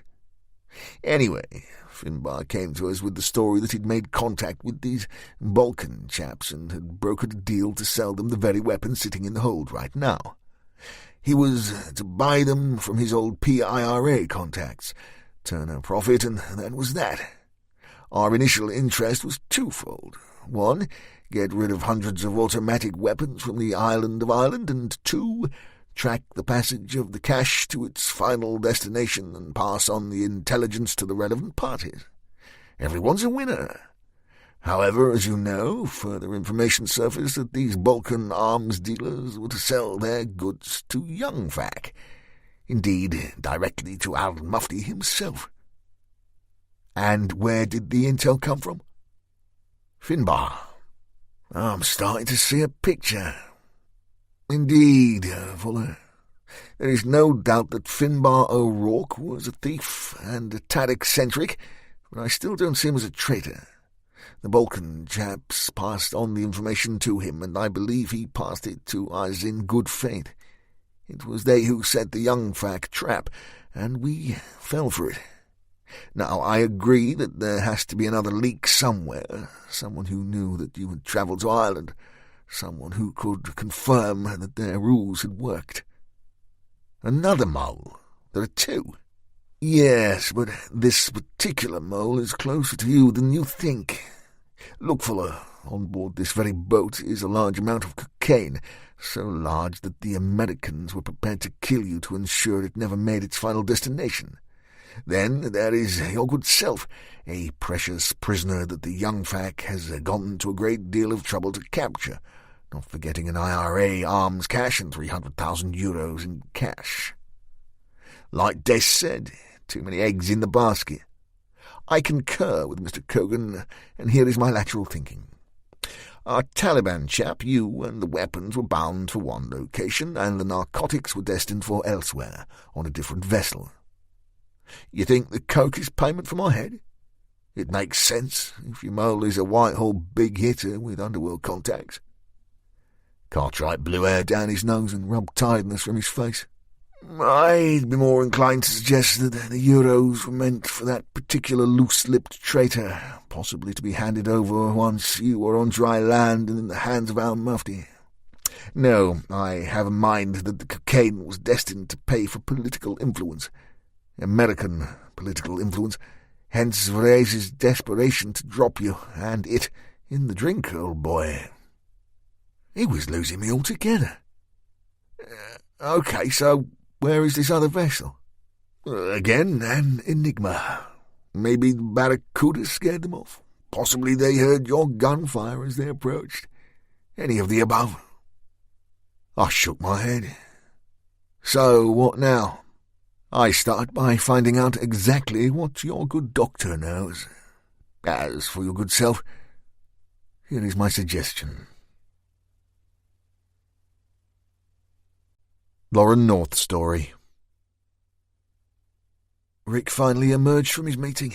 He looked suddenly tired and a little confused. The still unconscious doctor was carried aboard the Barracuda. Cartwright gingerly followed him, and the craft turned north. Sellers set our boat in behind, and we followed the impressive vessel at a steady pace.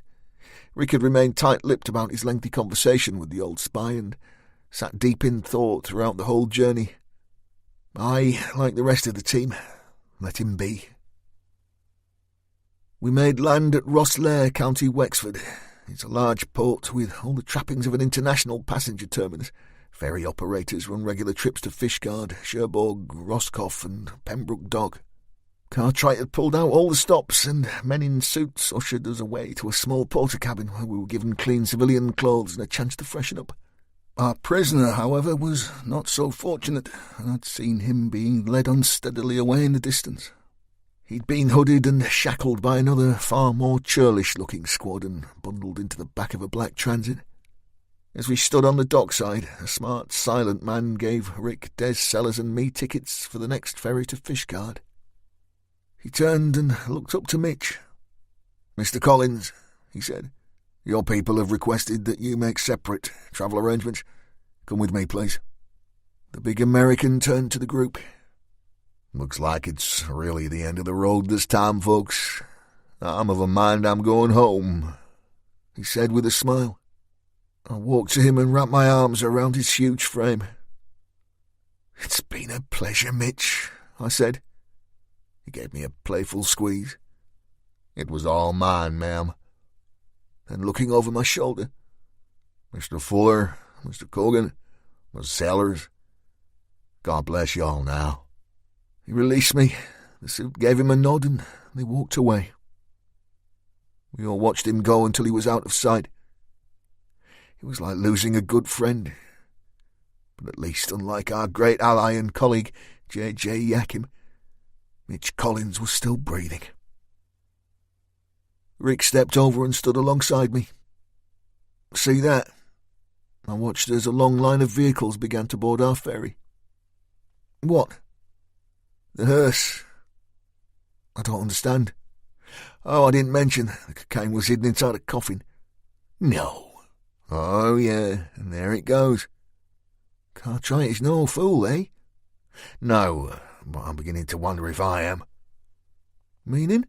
"Meaning he wants me to go back to my old life, back to the mean streets. He wants me to find out just who that coffin was destined for. He believes those drugs belong to Young Fack, and whoever the buyer was will know where to find our mufti." "We think we can do it?" "I think so, but we need more information. All we can do right now is try and rattle some cages in and around Manchester's drug scene. Who's buying what from who? It's a dangerous game to play, but nothing I haven't done before. That said, I've been out of it for too long to know who the big players are. The boys at the top of the tree are hard to find. The drug scene is like a mobile phone. Within 2 years you're out of date, out of touch. It's ever-changing. One thing I do know, though, is that we'll be on our own. Cartwright will be working hard to make sure we're in the right place at the right time, but with at least one informant still out there, this job will be as dark as it gets." I turned to him and looked up into his handsome face. There were more flecks of grey in his hair. He needed a shave. His tired eyes lacked the usual sparkle.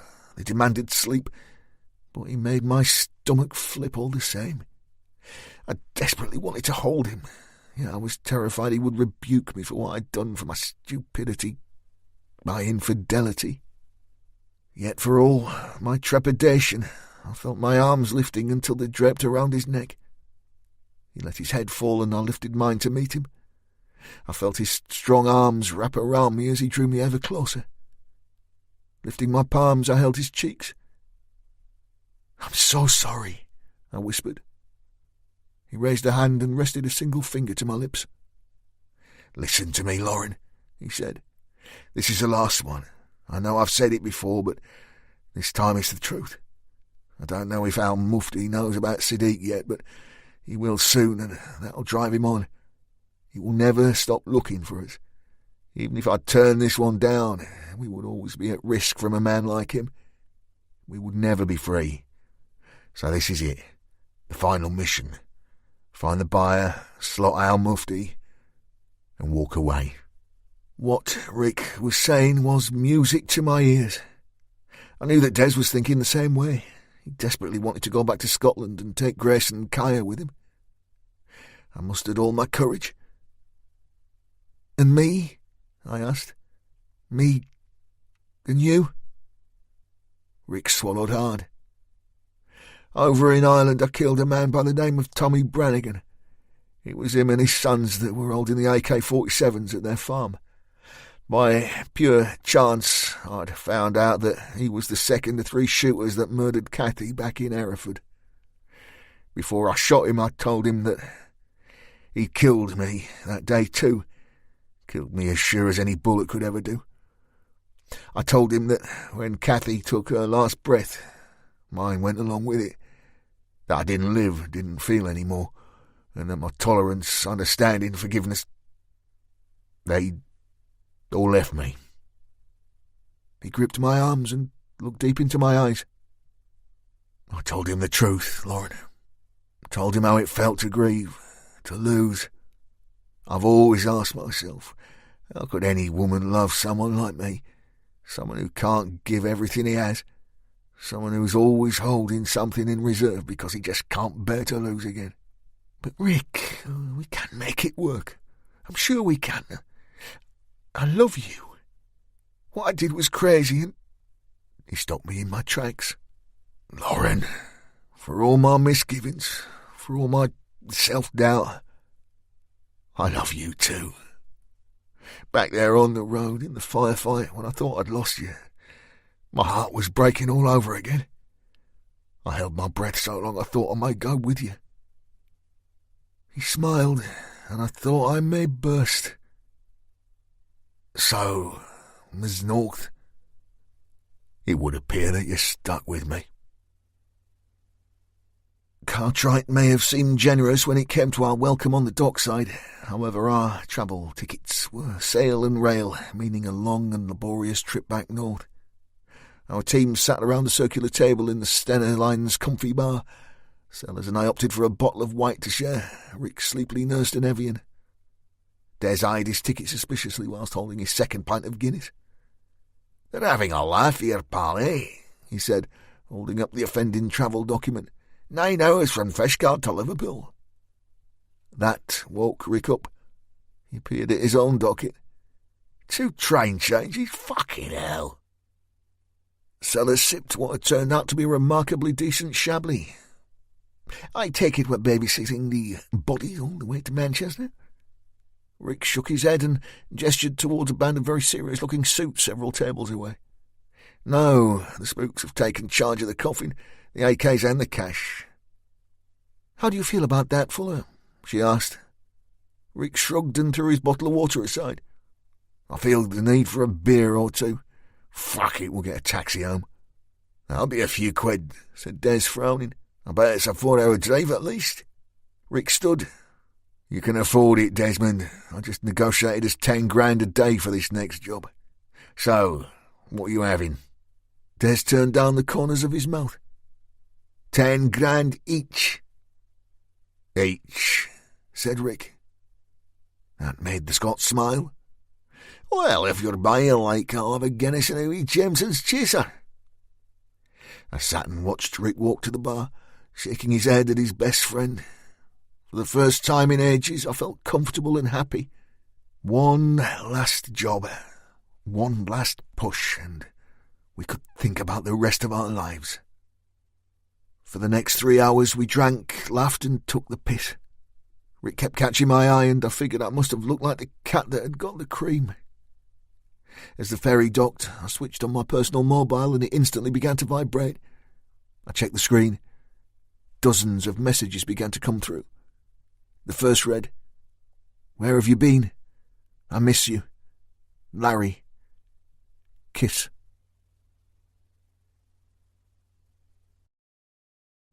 Des Cogan's story. I got back to my wee flat in Manchester just after 9 in the morning, feeling a little worse for wear, I might tell you.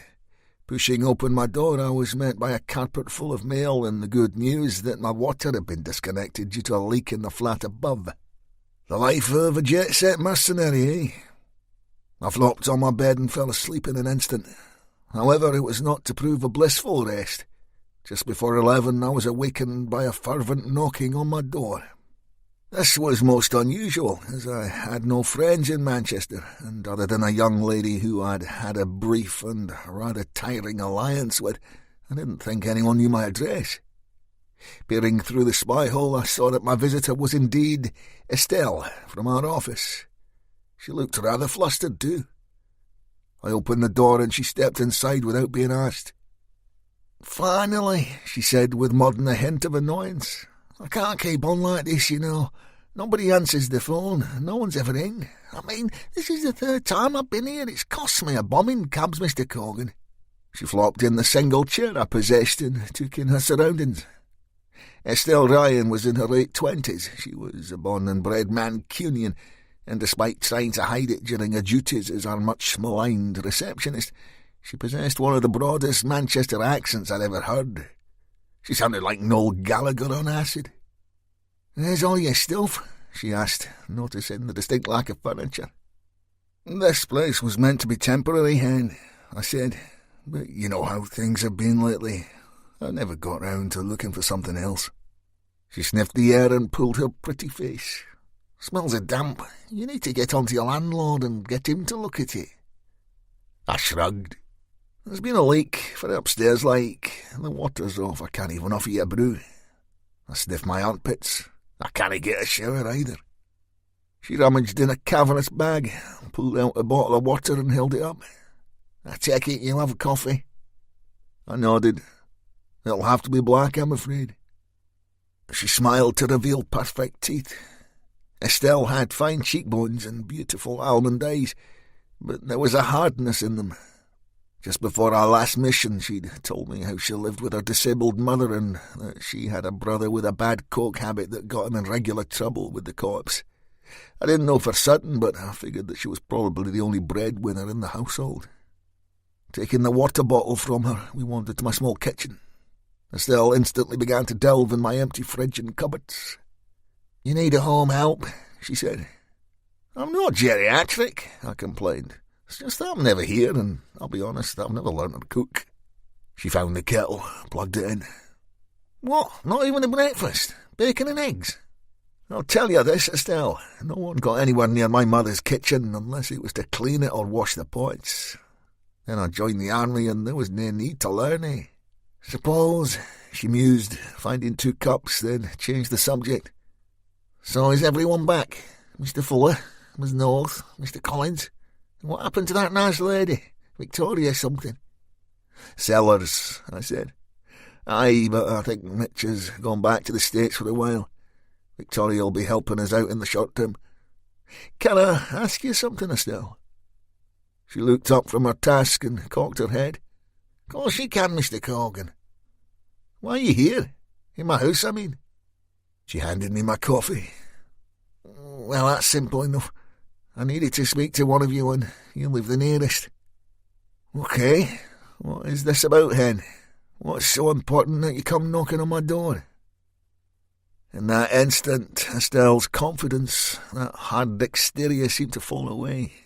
She took a large gulp of her drink and then a deep breath. "I need some money, Mr. Cogan." "Okay," I nodded. "I'm sure we can give you an advance. I need more than that," she said sharply. I put down my coffee cup and examined the girl again. She was smart. Her clothes were clean and tidy, but her shoes had seen better days, something that Rick had pointed out previously. She was naturally urban, but had dyed her hair blonde. However, her roots showed through. We'd all been there when there was too much month at the end of the money, but this was something different. "You want to tell me what's going on, Hen?" Tears pooled in her eyes, and I got that same old feeling I always got around a crying female. I felt totally fucking useless. I put my arm around her and led her back to the lounge in my solitary chair. "Come on, Hen, we'll sort it out, whatever it is." Estelle found a tissue and wiped her eyes. She looked up at me, and for the first time I saw fear in them. "It's not Sean," she said, lips trembling. "Your wee brother?" She nodded and did her best to compose herself. "He's in bother." "With the corpse?" Estelle shook her head. "If it were the coppers, that would be easy. He'd be locked up and it would be just me and my mum, simple, easy life." "So who is it?" I could tell that even though she was sitting in my flat begging for help, she was reluctant to name names. Finally, she said, "It's our Sean's dealer. The little prick thought he were being clever. Fucking hell, he's always thought he were clever, that one. You see, Mr. Corgan, a few weeks back, he had a win at the bookies. Big for him, 1,500 quid. Estelle wiped her eyes again, cleared her throat. "But instead of helping us out, I mean, after all, we could do with the cash like. He had a brainwave and went and bought an ounce of coke from his regular guy." I nodded. "I'm with you, Hen. Go on." "Well, he was all full of himself, was our Sean. What he was going to do, how he was going to become some big-time dealer. Except he didn't." Estelle snorted her derision. "He put most of it up his own fucking nose. Look, I mean, that in itself wasn't surprising, but the silly bastard went back to his man cap in hand with 500 quid and bought another ounce. So he owed them £1,000. It's the way they work, eh? Did you hold them in?" "Go on." She ruefully shook her head and cleared more tears with a solitary finger. "Well, he did it all again, didn't he? Sold one, snorted two, and what cash he did have he was throwing around like water." I sat on the arm of the chair. "How much does he owe them?" £5,000, she said.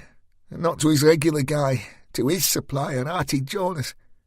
Artie'll kill him if he doesn't pay Mr. Corgan. Kill him dead."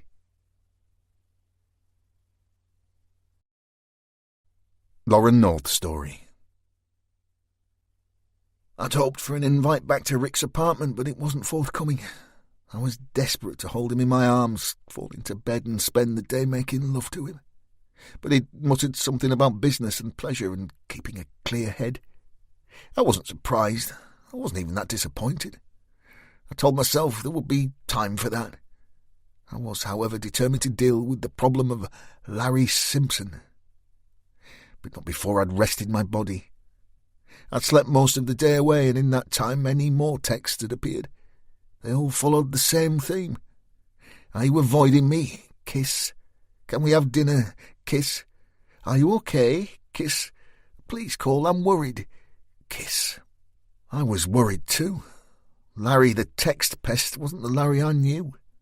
I was of course aware that he'd taken a major knock during our investigation into Todd Blackman's murder. He'd been suspended, and during that suspension I'd made him realise that he could have prevented further bloodshed by helping us. This had weighed heavily on him. Larry was one of the good guys whose dedication to his job was paramount in his life. He'd played by the rules from being a teen and could see no other way of working. I tried to show him that sometimes rules were meant to be broken and that life wasn't always black and white. But scrolling his messages, I understood more than anything that not only had I attempted to change his philosophy towards the law, but I'd given him false hope. I'd allowed him to believe that we could one day be an item. It was time to play the game and be straight with him. I looked at my phone again and counted 27 texts and 11 missed calls. Not good. Despite this erratic behaviour and my reluctance to be seen in public with our pet detective chief inspector, I wasn't a coward, and he deserved to be told what was happening face to face. Now, I know what you're probably thinking. I'd made my own bed and all that, but everyone deserves a second chance. I knew I wanted to be with Rick, and Larry would get over it. Wouldn't he? I sat on the end of my bed, my wet hair wrapped in a towel, and again stared at the screen of my phone. How do you play this one, then? I didn't have much time to think. The set rang in my hand, making me jump so much I almost dropped it. It was, of course, Larry. "Hello, darling," he breathed. "My word, you are hard to get hold of." "You know me, always busy. How is Kaya and Grace?" I asked, doing my best to keep the conversation away from drunken sexual exploits and his recent stalking activities. "They're good," he said. "Both at home. Kaya has some speech issues, but with therapy should fully recover. We have a patrol at the house for the time being, but they can't stay there indefinitely. I could do with picking your brains, actually. We need to know what the threat level is likely to be." He lowered his voice. "Why don't you tell me over dinner? I'll pick you up, say, 8? I've booked a lovely table at Dimitri's. Dress nice, huh?" And he cut the call. I sat open-mouthed and scrolled his messages again. "Enough of this shit. Grow a set, Lauren. You've played far harder ball than this." By harder ball, I meant with my ex-husband. I'd met him whilst working at Leeds General Hospital. I was a trainee nurse, just 21 and about as naive as you could get. He, on the other hand, was a junior doctor, handsome, full of confidence, with all the right words in all the right places. I fell so hard I didn't think I would ever get up. We had the perfect romance, and within 2 years we were married. I looked forward to wedded bliss, a lovely home, kids, hot summer holidays. Like I said, just about as naive as you could get. Our careers progressed and he became a specialist, respected throughout his profession. To the outside world, he was a good guy, Mr. fucking Perfect. No one, my mother, my best friend, Jane, no one knew he beat me. I spent more time covering my injuries than I did preparing his food. For weeks he could be the model husband, attentive, loving, generous. Yet if things didn't go his way, he would become a violent psychotic. And I don't just mean a one-off slap in the middle of a drunken row. I mean systematic punishment, carefully placed blows and kicks. I even have the scars of 2 cigarette burns that are hidden by my hair. Leaving him was the hardest thing I'd ever done in my life. He pestered me for 2 years. Everyone thought I was insane, that I was having a secret affair or something. People talked behind my back. What a bitch I was, leaving such a wonderful young man. After all, he had given me everything, and I was just an ungrateful girl from a working-class background. I remember one day my father came to see me in my little flat. He was a butcher by trade, rose each day at 4 a.m, never home until 5 p.m. He was my hero. He gave me everything and never asked for a single thing in return. All I had to hold on to during that time was my father's trust and love. I remember he sat on my sofa and asked me what I was thinking of. Why was I dragging the family into the disgrace of divorce? Why had I become so thankless? That hurt me more than any blow I'd taken, more than any kick or punch. No, giving Larry the elbow was going to be easy by comparison. I stood and walked to my wardrobe. Now, what to wear for the event? Larry indeed collected me at exactly 8. He wore a pale grey single-breasted suit, pink cotton open-neck shirt and brown leather brogues. As I slipped into the passenger seat of his Jaguar, he smelled and looked delicious. I'd opted for the tried-and-trusted LBD, but one that fell to the knee and sported a fairly conservative neckline. Not that Larry hadn't seen all that I had to offer, but I figured that as this night was going to end at the dinner table, it was best not to inflame his already red-hot ardour. Dimitri's Taverna had been serving Mediterranean dishes on Deansgate for over 15 years. Nestled in Campfield Arcade, it was a lively establishment infamous for its Greek mezze. Inside was all traditional red and white check tablecloths and vibrant, timeless decor. On our mission to Corfu, I'd visited some lovely little eateries in the village of Arias and fallen in love with the Greek food and way of life. As I stepped into the doorway, I secretly hoped that I could return with Rick, maybe even visit the Greek islands again and spend a lazy summer there. As I shook myself out of my daydream, I was pleased to see a live band setting up in one corner. At least if the conversation waned, I had some traditional Greek music to listen to. We were ushered to our table by a very pretty Greek girl wearing a white polo and black skirt. She announced her name as Maria and gave us our menus. As the band began to play, I was once again transported back to Corfu and its wonderful people. As I sat, my warm thoughts were also tinged with sadness as those same memories brought back images of J.J. Yakim and how he'd given his life for ours over in Albania. "Drinks?" asked our waitress. "Water for me," I said with a smile. "Work in the morning." Larry gave me a look. "Oh, come on, darling. This is a celebration. Surely a wine at least." He turned to our waitress. "Champagne, please.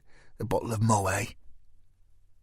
The evening was going to be difficult enough, and I had no intention of getting drunk. I smiled sweetly. "That's fine, Larry. I'll have a glass with you, but I'd still like the water." The girl turned on her heels and we were alone. "What are we celebrating?" I asked. "All will be revealed," said Larry with an impish grin. He lifted his menu. "Now, what do you fancy? The food here is delicious and I'm ravenous." He gave me a lustful look. "For the food and for you, Lauren. Now, you must try the keftedes." I scanned my own menu, feeling ever so slightly like I needed a second shower. "I think I'd like the calamarakia," I said. He gave me another strange look, stern, demanding even. "But the keftedes are wonderful here. You must try them." It was more of an order than a suggestion. Our eyes met and I slowly nodded. "Okay, why don't you just order for both of us?" I began to feel the way I used to when I dined out with my ex-husband. This was just his way, controlling, challenging, ever forceful. And more often than not, his mood would continue into the bedroom. And if that didn't satisfy his lust for dominance, I would end up with bruises to cover. Larry smiled at my submission and rested both palms on top of his menu. "I'll just do that, shall I? The champagne is here." The cork was popped and the liquid poured. I took a sip and felt the need to talk business, anything but romance, relationships, or Rick Fuller. "So Kaya is recovering well. That's good news. Thanks for helping us out there." Larry gulped his glass down in one, and for the first time I noticed a nervous twitch around his eye. "Are you all right, Larry?" I asked. "You don't seem yourself." He darkened, and I instantly admonished myself for falling foul of my own advice. "Yes," he snapped. "I'm fine, working hard as ever, trying to catch up after those fools suspended me. And for what, eh? Nothing, just so some overblown religious fanatic could get his next promotion." "I just wanted to know about Kaya, Larry," I said, doing my best to steer him back to reality. "The kid's fine," he sniffed. "Or should be, with a little help. The mother was most uncooperative regarding the perpetrators, though. I got the feeling that the matter had been dealt with in-house. You know what I mean?" Once again I got the hard stare. "You wouldn't know anything about that, would you, Lauren?" I had no intention of divulging any part of our little soiree into a Lancashire traveller's encampment, so I simply shook my head and went to open my water. Larry shot a hand across the table and grabbed my wrist. Not hard enough to leave his mark, but enough to get my attention. This was not going well. "Please, Lauren," he said with the fakest smile ever. "I've missed you. Have a proper drink." I locked eyes with him again. "I think you should let go of my arm, Larry," I said. He did as he was asked and smiled again, sweeter this time, but it still didn't reach his eyes. "Of course, sorry. I didn't mean to—" "It's okay," I said. "Why don't you just order?" With the food on its way, Larry seemed to calm down somewhat. The old, affable, witty Larry was making an appearance. Over dinner there was well over an hour of small talk. He asked his typical questions about my work, and I, as usual, fobbed him off. There were a couple of veiled, snide remarks about Rick, but all in all it wasn't too difficult. The food was excellent, and I had begun to relax about what I was about to do. Just before 10, the lights in the restaurant were dimmed, and the bouzouki player from the band wandered over to our table and began to sing. "Romantic," I said, with more than a hint of confusion. "The song is called An Ezai and a Steady," said Larry. "He speaks of a man's love. He asks that if his woman is a star burning bright, that she only shines for him." At that, he left his seat and walked around to my chair. I still hadn't got the picture, but I was about to in full colour. Falling to his knees, he removed a small box from inside his jacket and opened it to reveal a diamond ring. "Lauren, you are my star," he said. "Would you do me the honour of being my wife?" The whole room went up like it was midnight on New Year. Cheers, whoops, applause. The owner was over with a second bottle of Moët. There must have been a dozen women in that room looking at me and thinking I was the luckiest girl on earth. A strapping, handsome guy on his knees proposing marriage in the most romantic of ways. I thought I would be sick. Somehow I managed to smile. He took my hand in his and slipped the ring on my finger. There were even more cheers from the crowd. The owner popped the Moët and the band burst into full swing. Thankfully, just before I threw my meatballs all over Larry's pale grey number, he returned to his seat and the lights went up. "That was quite a shock," I said, swallowing bile and able to hide my surprise.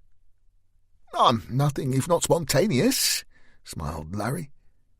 He reached across the table and took my hand. "I don't sleep around, Lauren.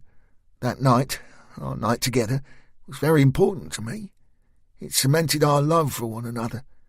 This is the most natural step forward." "Our love?" "Yes, I love you. You love me. It's obvious.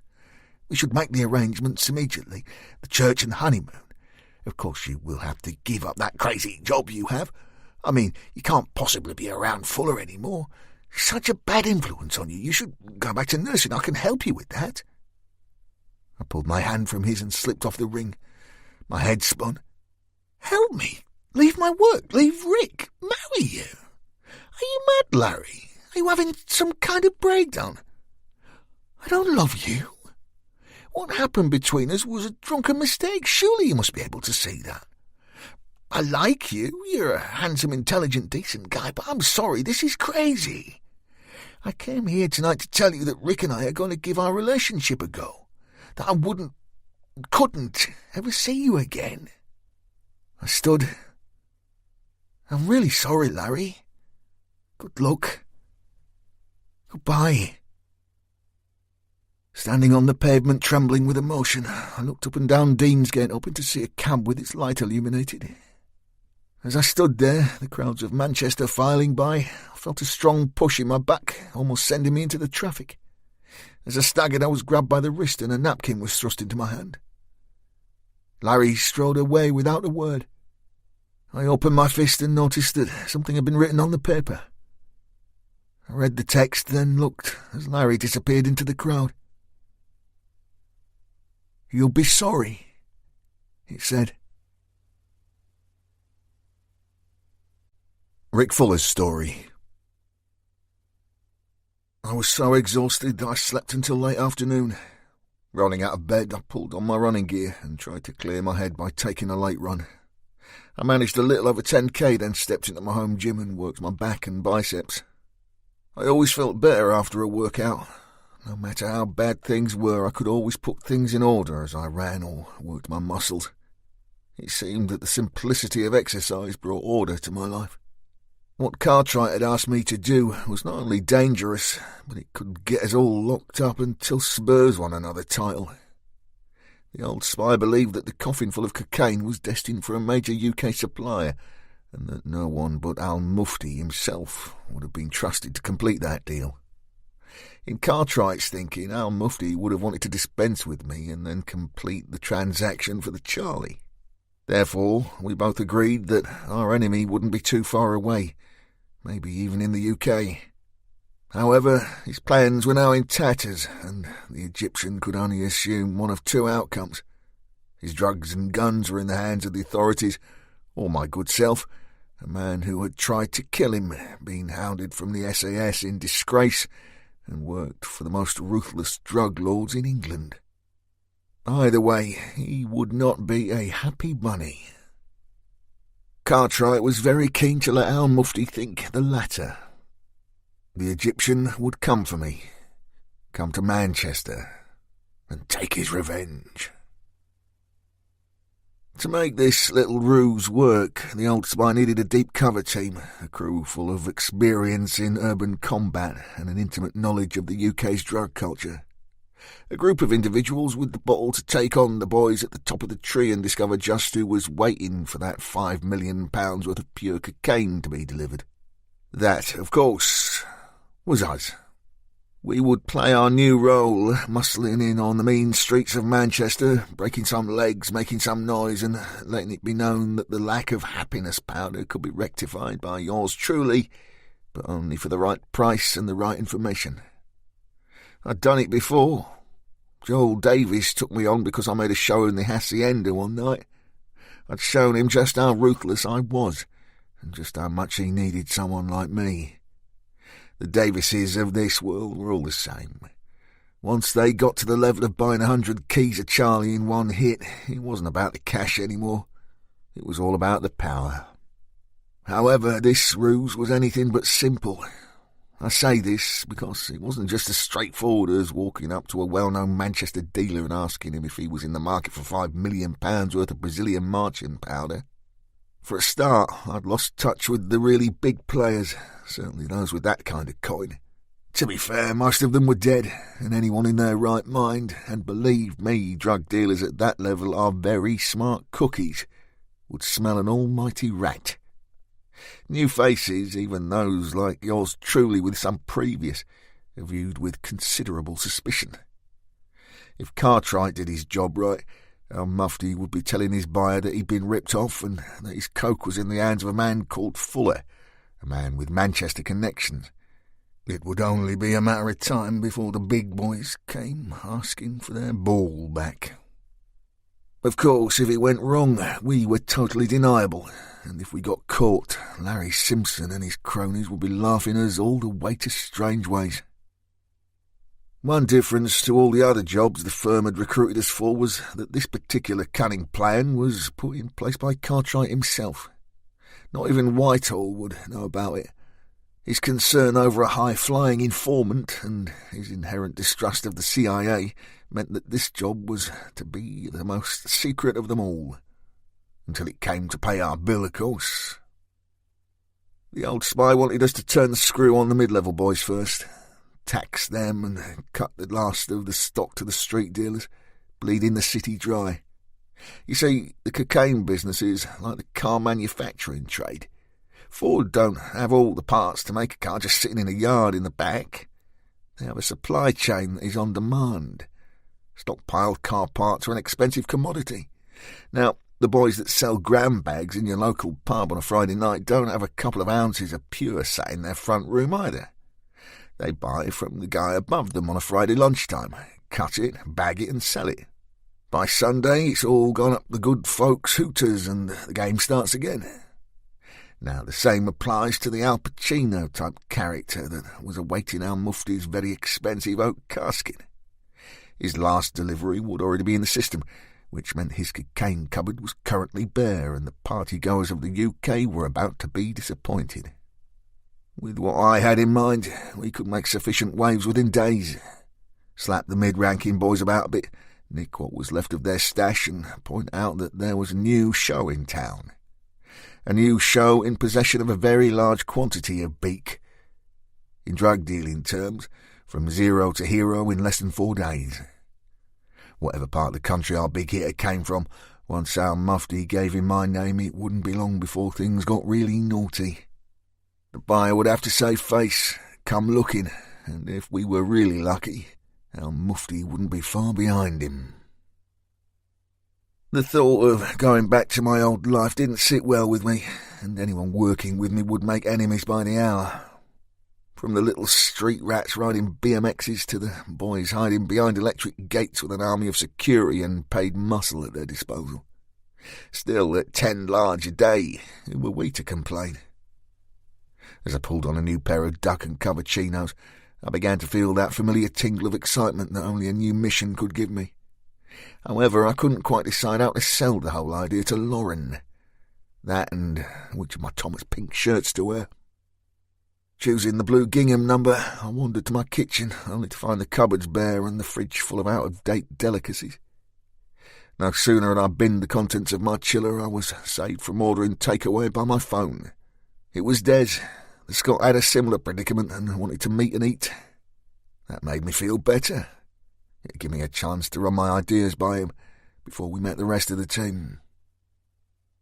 Just before 7, my cab dropped me at the Rajdoot Tandoori. Des had always had a liking for Indian food. Apparently his father wouldn't have anything spicier than a pickled onion in the house. However, this had done little to dissuade the young Kogan from his favourite cuisine, and he never missed an opportunity to visit the oldest Indian restaurant in town. The Rajdoot had been around since Adam was a lad and served North Indian delicacies. It was located in a basement deep under Albert Square.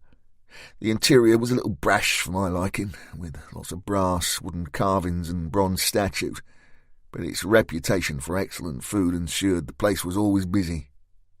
As I dropped down the stairs, Des was sitting on an ornate sofa in one corner of the bar. He waved over and I joined him. Moments later, a very efficient waiter strode to our position and took our drinks order. I'd had enough alcohol on the boat from Ireland to last me a lifetime, so decided on water. Des did not share my reticence and chose Stella Artois. We were shown to a quiet table, and over the course of the first drinks, I ran Cartwright's plan by the Scot. "Sounds a wee bit hairy," he offered. "Look what happened when we nicked the last slaughter, Charlie. We ended up chasing Stephen Goldsmith around the globe." "This is different," I said. "Nothing we can't handle. We just have to make our presence felt straight away, be quick about it. Hang around too long and the cops will come on top. As usual, we won't have much in the way of protection from the long arm of the law." Des nodded. "No change there, eh, pal? So have you got some contacts in the trade, somewhere to start like?" I shook my head. "No, that is an issue. Could take a day or two to rattle some cages." Des nodded and then got down to discussing the visit of Estelle Ryan to his flat earlier in the day, that and her brother's predicament. "And your thinking is?" I asked, feeling ever so slightly suspicious. Des took a long drink and licked his lips. "Well, I kinda promised Estelle we'd look out for the kid, sort as that. But with what you're saying, why not use the boy as a way-in? He knows the score and a few players. We're going to need a friendly local to get us inside. This boy, Artie Jonas, that Sean owes the coin to, sounds just the level of face Cartwright wants us to turn over." I shook my head and sat back in my seat. Knowing the business as I did, one thing was for certain: putting an outsider in harm's way was playing with fire, especially one that was connected to us. "I don't know, Des. Sounds to me that the kid is a liability. Once he has a few lines up his nose, he'll think he's fucking Ronnie Cray. I've seen it happen loads of times, and those boys always end up dead. Trust me on this one, pal. You want to be the one who tells Estelle her brother's been slotted? I reckon we can find this Jonas bloke without involving Estelle's brother. May take us a few days, but we'll get to him." The Scot blew out his cheeks, took another sip and eyed me coldly. "According to Estelle, the boy hasn't got a few days." He was right, of course. I'd never heard of this Artie Jonas, the face that Sean owed the cash to, but I knew how the game was played. Sean Ryan was as good as a walking corpse. I could see the method in the Scot's madness too. The kid's predicament was a place for us to start. Jonas sounded like a mid-level dealer. The boy could get us in close. We could turn Jonas over and our game could begin right there. "OK," I said reluctantly. "Maybe Estella's brought us a bit of luck for a change. This could be our way into the mix. Maybe it's an opportunity too good to miss. Where's this kid live?" "In Longsate somewhere," said Des, looking over my shoulder and raising his arm. "But I took the liberty of asking Estelle to invite him for some curry. I reckon this is him now by the look of it." I didn't turn round. "Please don't tell me that he's wearing a fucking shiny tracksuit, or I might have to slot the fool myself." He wasn't, but it was almost as bad. He wore skinny jeans of indeterminate make that sat so low on his hips, if it hadn't been for his Calvin Kleins, you'd have seen his arse crack. On top he sported a Chemical Brothers t-shirt, a black puffer jacket with a Stone Island badge and a stupid floppy woolen hat. On his feet were evidence of his recently discovered wealth in the form of a pair of Air Jordan XX2 basketball boots. "Yo," he said as he approached the table. I leaned over to Des. "I won't forget this," I said, with a smile as fake as Sean's Stone Island number. The boy pulled up a chair without being asked, sat and looked about the gaff. "Sick place, man," he offered, sniffing loudly. I offered Des another death stare. The Scot just gave me his best get over it look. "Sean, I'm Des, and this is my colleague Rick," announced the Scot. Sean made to fist pump me. I just glared at him. He drew his hand away and shrugged his shoulders. "Whatever," he said, and turned and waved to the waiter. "Beer's here, pal," he shouted, pointing at the table. "Not for me, son," I said quietly. Sean looked at my Evian and turned again. "And a water for the girl," he shouted. This was not going well. I reached under the table and took hold of an handful of the boy's inner thigh. When the knee is bent and the weight is removed from the foot by sitting, no matter how toned or strong the leg muscles are, that part of the inner leg just above the knee is always soft.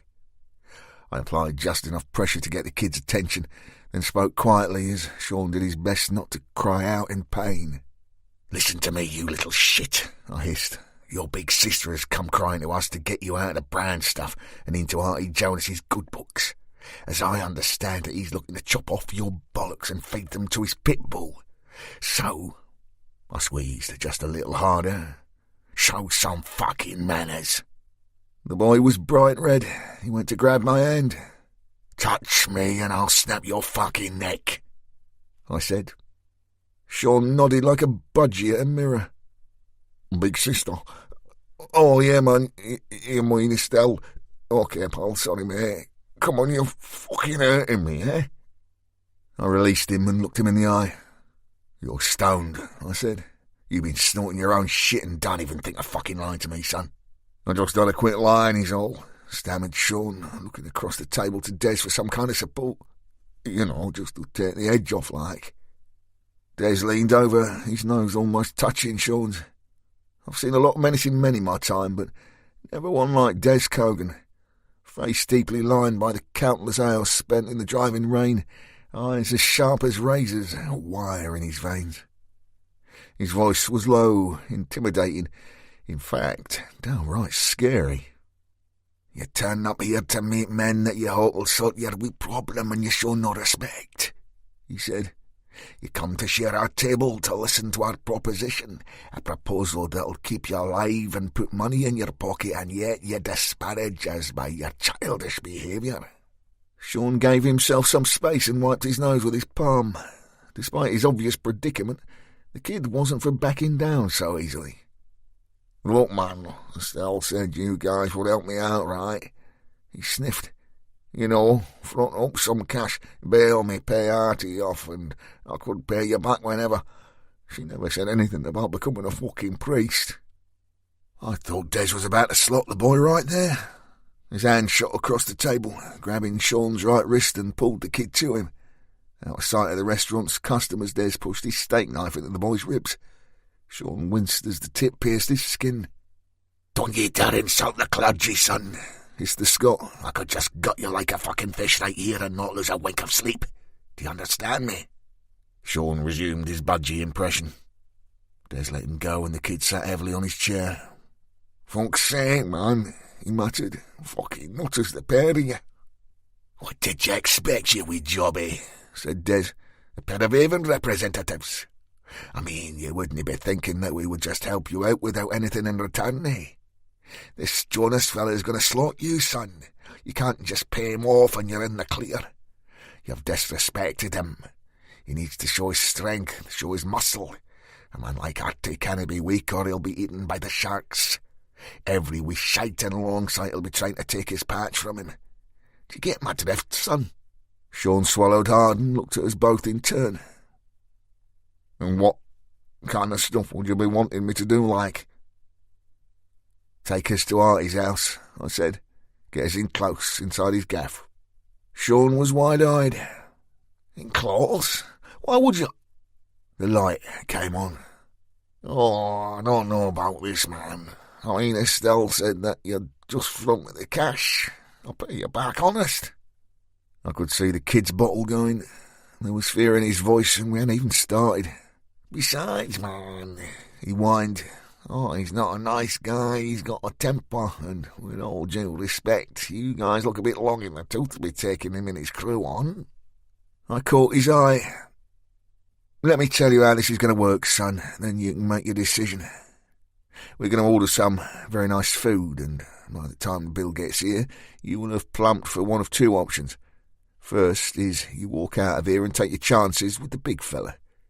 Or second," Des jumped in, "second, you arrange a meet with him at his gaff to pay his coin. Then you keep him off his guard whilst we get in close and tax him there and then. We give you the 5 large for your trouble, and everyone is happy." Sean went pale. "You guys are fucking dreaming. Archie'll have your balls, and mine for that matter." "Your balls are already in the vice, son," I said. "Walk out of here and you won't last a week. However, do this little job for us and you're home dry." I grabbed the sleeve of his coat and managed to smile. "If you're a very good boy, you might even be able to afford a real one of these." "Artie is going to kill you, Sean," added Des. "You know it, we know it. Even if you manage to find the money, your days are numbered." The waiter walked over, pad in hand, smiling and efficient as ever. "Can I take your order, gentlemen?" he said. "Oh, aye," said Des, rubbing his stomach. "I'm starving." "I'm not hungry," said Sean.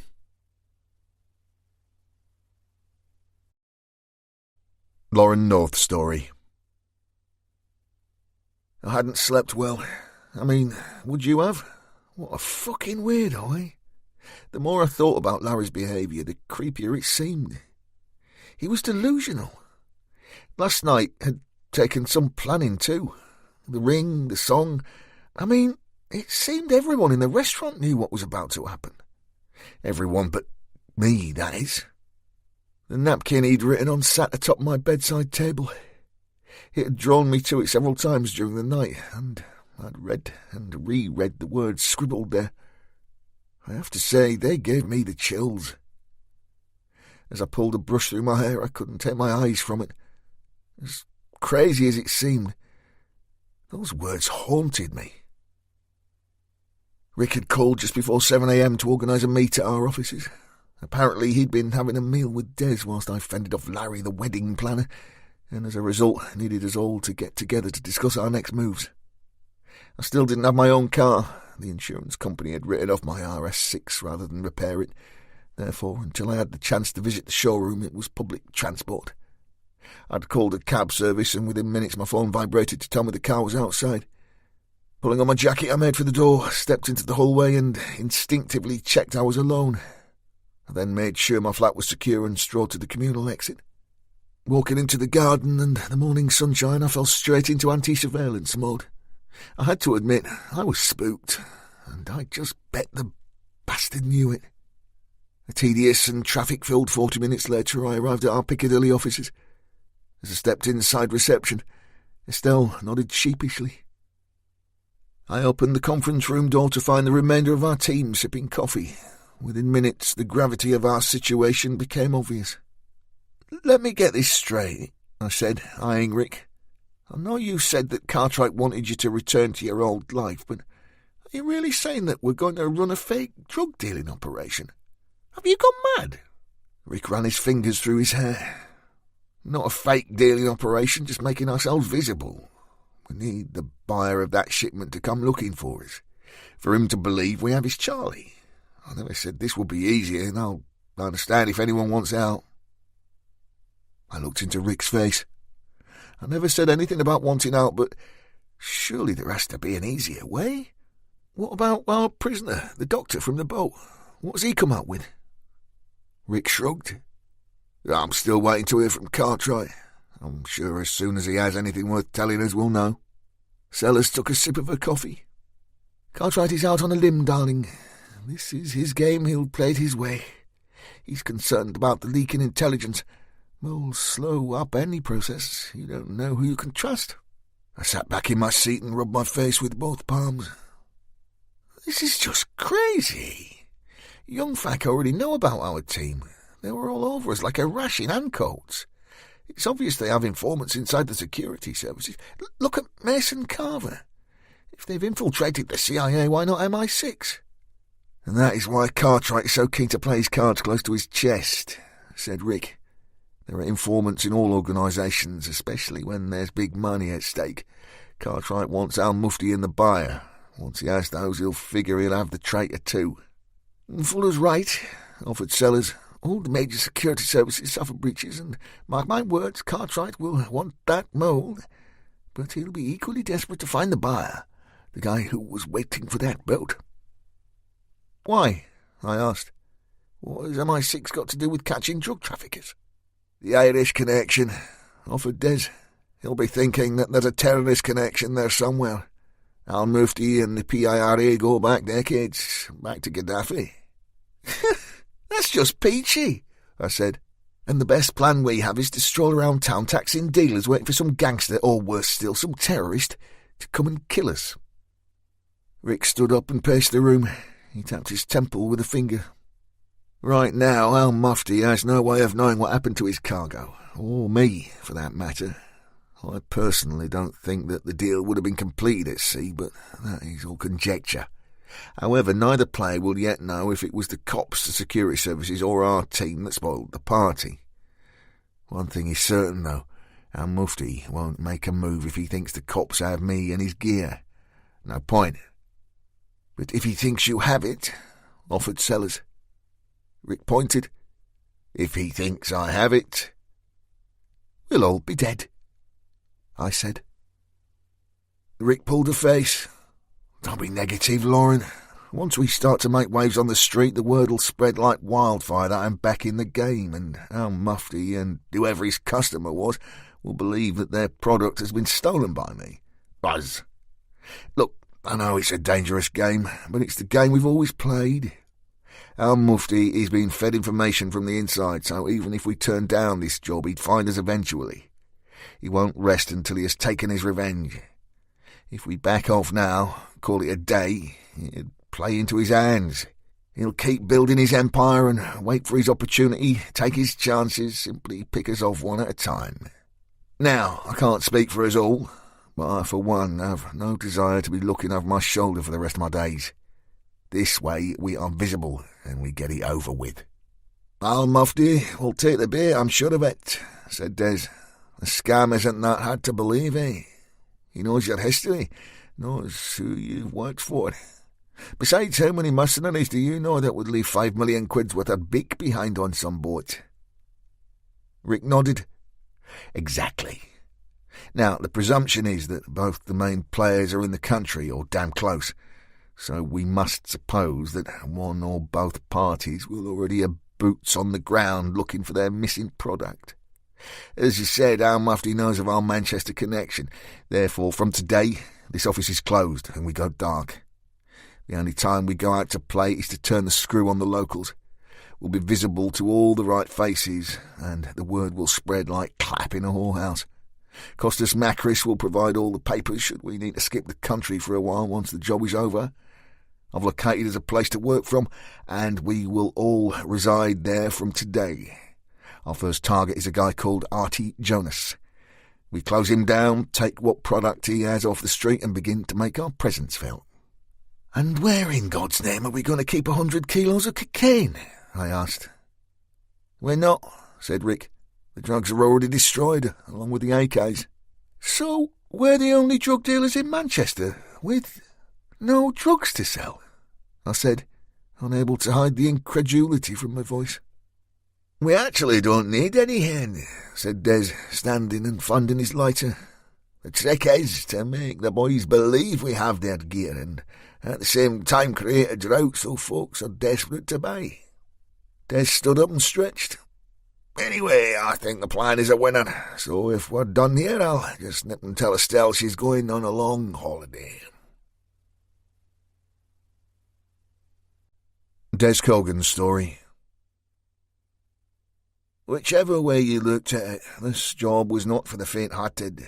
If we cocked it up, it could end very nastily indeed. I knew that, so did the rest of the team. Cartwright would wash his hands of the whole affair, and we would be left swinging in the breeze.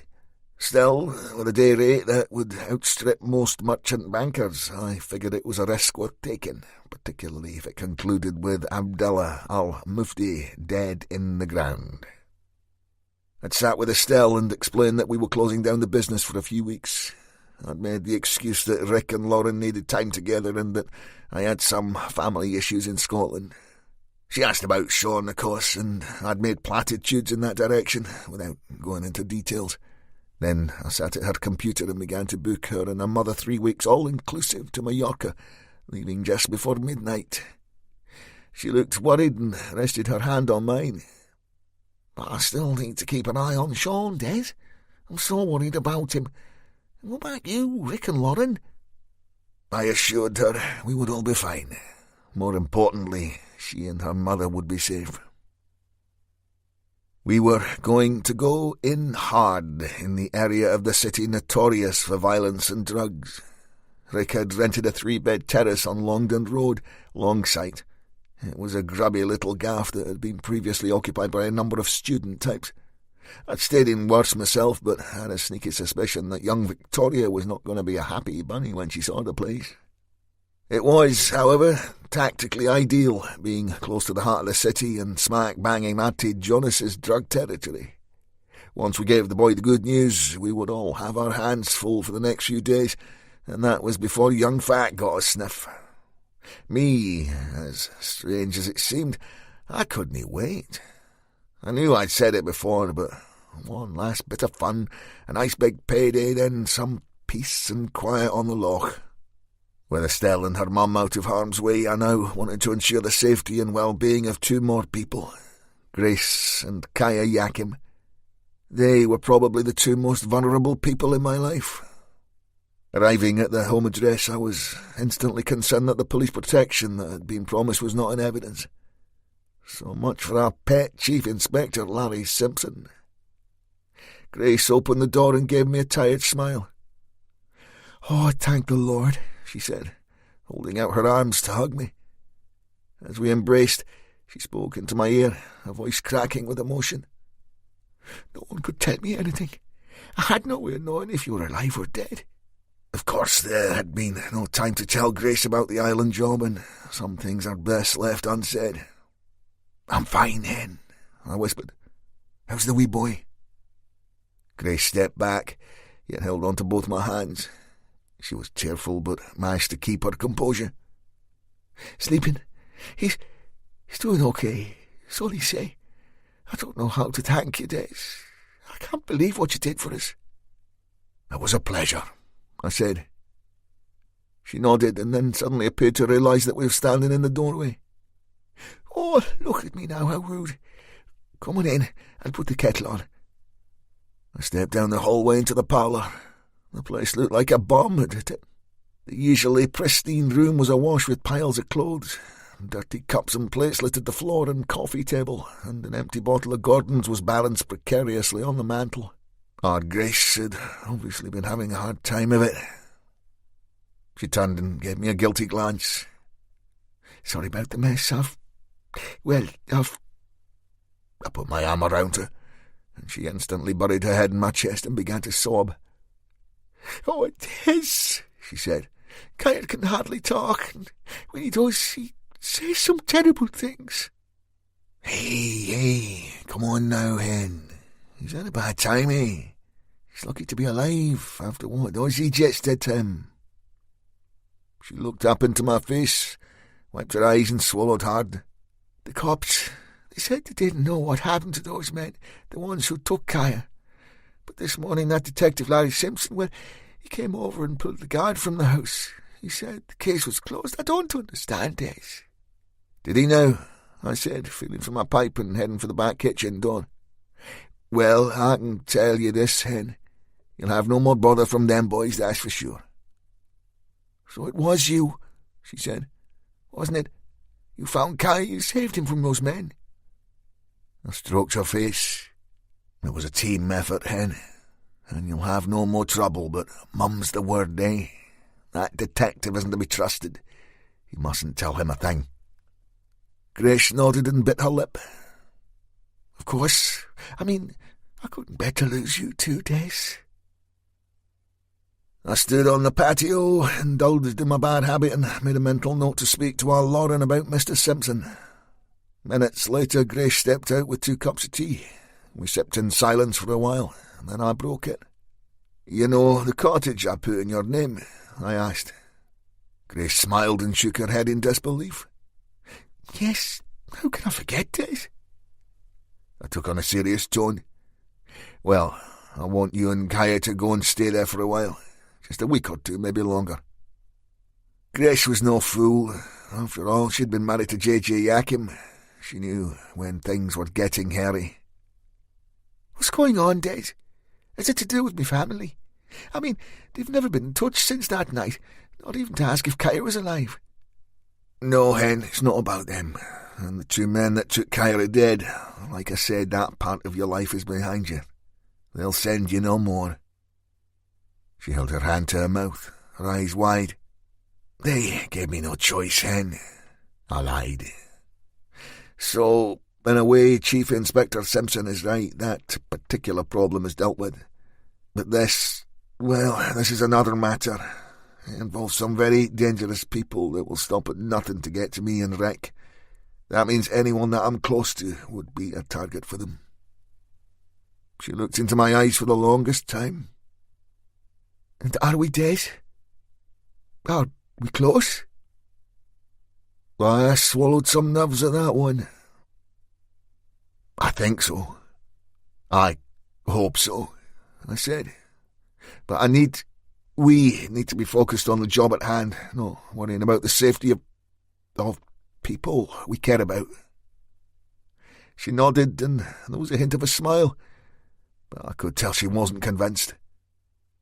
"Des, Kaya's already a very scared and disturbed little boy. He's lost his father and been through hell at the hands of those animals. He needs care. He needs to see people, a speech therapist. We're waiting for an appointment. I don't know if more change, more upheaval." "Grace, please, listen to me. I will make sure everything is taken care of. The place up north is beautiful this time of year. You'll be safe and secure and won't want for anything. I'll make sure Kaya has the very best care available. I promise. Just trust me on this one. Soon this will all be over. After that..." "After that, what?" "Well, I have a house about 20 minutes away from the cottage. I'll be living there as soon as this is over. If you decide to stay up there, start again, I can keep an eye on you both for as long as you need me." She looked into my eyes, and I thought I saw something in there. Something more than friendship. "That could be a very long time, Des." Lauren North's story. "And just how do you feel about this little plan?" I asked Victoria as I pushed more clothes into a holdall. She shrugged her chiselled shoulders and continued to inspect my flat. I've heard worse strategies. Some of the stories my ex came out with would make your hair curl. I stopped my packing. You mean the one who was killed, Simon? She let out a pained sigh. The one and only. Didn't the guys tell you? Si had worked with them in 22 before he went into the private security business. No, they didn't. Is that why you came to us for a job? She nodded. Partly, and partly because I figured you might be involved in this line of work. You see, Simon and I had met people along the way. The Black Ops guys, always in the shadows. He constantly wanted some of what they were getting, and to be honest, so did I. The money, you mean? I suppose it is hard to turn down. That and the excitement. Not having to obey rules, not having a commander barking orders at you. The rush was just too great for him to leave alone. For some, it's booze or coke. For him, it was the danger. And now, here I am. I pursed my lips. I think we all know that feeling. But you do realise that this is our last job. Rick says after this one is over, we go straight, stand in the light and run our business as we'd always planned back in the day when he first hatched the idea in a hotel in Abu Dhabi. Sellers made a face. If you say so, darling. I cocked my head. My tone was sharper than I'd meant it to be. Do you know something I don't? Whoa, paranoia girl. No, not at all. I'm a new face, remember? She sat on the end of my bed and tapped me on the bottom playfully. Anyway, never mind all that. Are things all right between you and Fuller now? I'm not being nosy or anything, but I do recall the chat we had over in Ireland, you know, about the other guy. I looked Sellers in the face and sat alongside her. You are not going to fucking believe this, I said. She grasped my hands in hers. Want to talk about it? I leaned across my now bare mattress and picked up the napkin that still lay on the bedside cabinet. Gripping it in my fist, I took a deep breath. The other guy, he's a cop.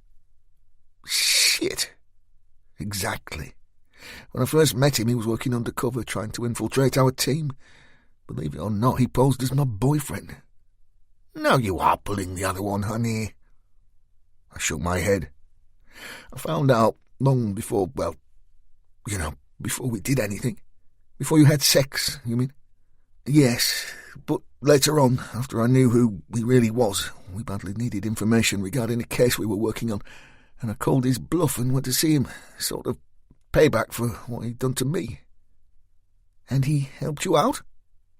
Yes, he's helped a couple of times, but it always went against his principles. It was always difficult for him. You see, he believed that Rick was some kind of gangster. Sellers had a little giggle at that. Understandable. I suppose, yes. Anyway, once I got to know him a little better, Larry, that's his name, he seemed really nice. You know, a good, honest, reliable guy. Handsome? I managed a smile. As hot as you like. And, more to the point, interested. That was the crux of it, I suppose. Like you said about Simon, there's always seemed to be something in the way of Rick and me. Then, when he left for Ireland without telling me, I did something really stupid. Sellers put her hand to her mouth. You shagged the copper. I just looked into her face. She didn't need an answer. And Rick found out. A nod. Oh, double shit, she said. And I take it our policeman is now smitten? I blew out my cheeks. Oh, yes, the moment we got back into the country, my phone went mad with messages and missed calls from him.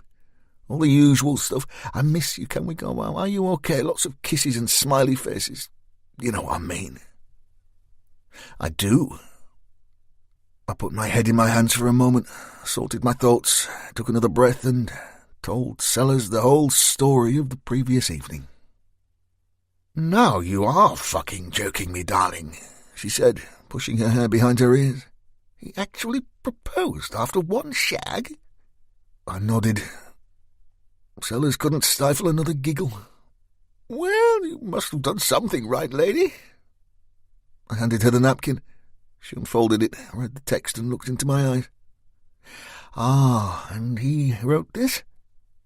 I nodded. He pushed it into my hand outside the restaurant. Who else knows about this? I gave her that look again. You must tell the boys. They need to know. We could have a nutter on our hands here, darling. A nutter with power, too. Someone with resources. We will be so close to the line on this job, the last thing we need is a nosy cop chasing you about all doe-eyed and weepy. I blew air down my nose. Was I overreacting? I don't know, Victoria. I mean, he was upset, hurt, embarrassed. I gestured towards the napkin. That is just his temper boiling over. But what if it's the start of something more sinister? I mean, come on, darling, who in their right mind sets up a proposal like that after one brief drunken dalliance? What rank is he? Why does that matter? Does he have friends in high places, darling? Not really. He's a chief inspector. Worked his way up, I suppose. And you had no inkling of this kind of irrational behaviour before? I shook my head. Sellers stood. I could see her mind working overtime. After the Gypsy incident, you called two people. One I presumed to be Cartwright, then you called someone else. Was that your man? Larry Simpson, yes, it was Cartwright's idea. Sellers rummaged in her jacket and pulled out her phone. She dialed. Ah, Cogan, just a quick one. Are the cops still at the Yakim house? She asked. I see, she said. And the officer in charge of the investigation? Thanks. Yes, I'm here now. She looked over. Her expression said it all. We'll be along shortly. Oh, and Cogan, watch your back, eh? She closed the call. Security has been pulled at the Yakims, apparently on the say-so of your boy. Grace and the kid are being moved up north out of the way. Probably best. You really need to tell Fuller the bad news, she said. I nodded, put the last of my clothes in my bag and zipped it up. Let's get to the house, then. No time like the present.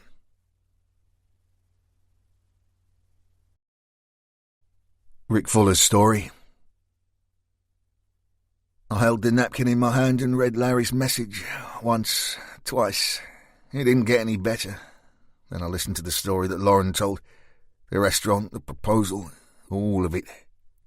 Des and Victoria sat in silence on the grubby sofa that the previous tenants had kindly left for us. And there's been no further contact? I asked. Lauren shook her head. Not so far. But he did pull the police guard from Grace's place, said Des. Lauren turned. He was talking about doing that anyway. The firm had the mitts all over the job. He knew there was nothing in it for his unit, that there would never be an arrest. Add to that, he was under pressure from the uniform command to free the resources. It may just be coincidence. Aye, and maybe not, said Des. I pushed the napkin into my jacket pocket. Either way, we have to make a start. I rested a hand on Lauren's shoulder. Are you going to be okay? I asked quietly. She smiled and nodded. Good, I said. Look, we can't ignore this, but we can't let it stop us either. We always knew that there would be a chance the cops would start sniffing around at some point. Let's just be switched on regarding any surveillance. Just keep up your usual routines and report anything you feel warrants it. Entry and exit to our little place here will be via the backyard. The front door and windows will be screwed shut by the end of play today. Now, I realise the place needs a clean. Understatement of the year, muttered Sellers. They've left us a really nice big present in the bog upstairs. I'll deal with that, said Des. I'm a dab hand with a pair of marigolds and a bottle of bleach. I nodded. Good. I'll bring weapons and ancillary kit over from the lock-up this afternoon, and I've ordered 4 cots to go upstairs. 1 bedroom for the girls and 1 for the boys, I take it? Asked Sellers. I nodded. Of course, but on a more serious note, this is a team job. Obviously, we need to work separately today, as we need cars, kit, food, and to make this place secure and livable. But from tonight, if it's possible, we all work together. If there is a meet planned, we all go. If we have downtime, we all have it. What about Sean? Is he on board? Asked Des. We're meeting him later in the Flatiron in Salford, I said. Sounds cosy, said Sellers.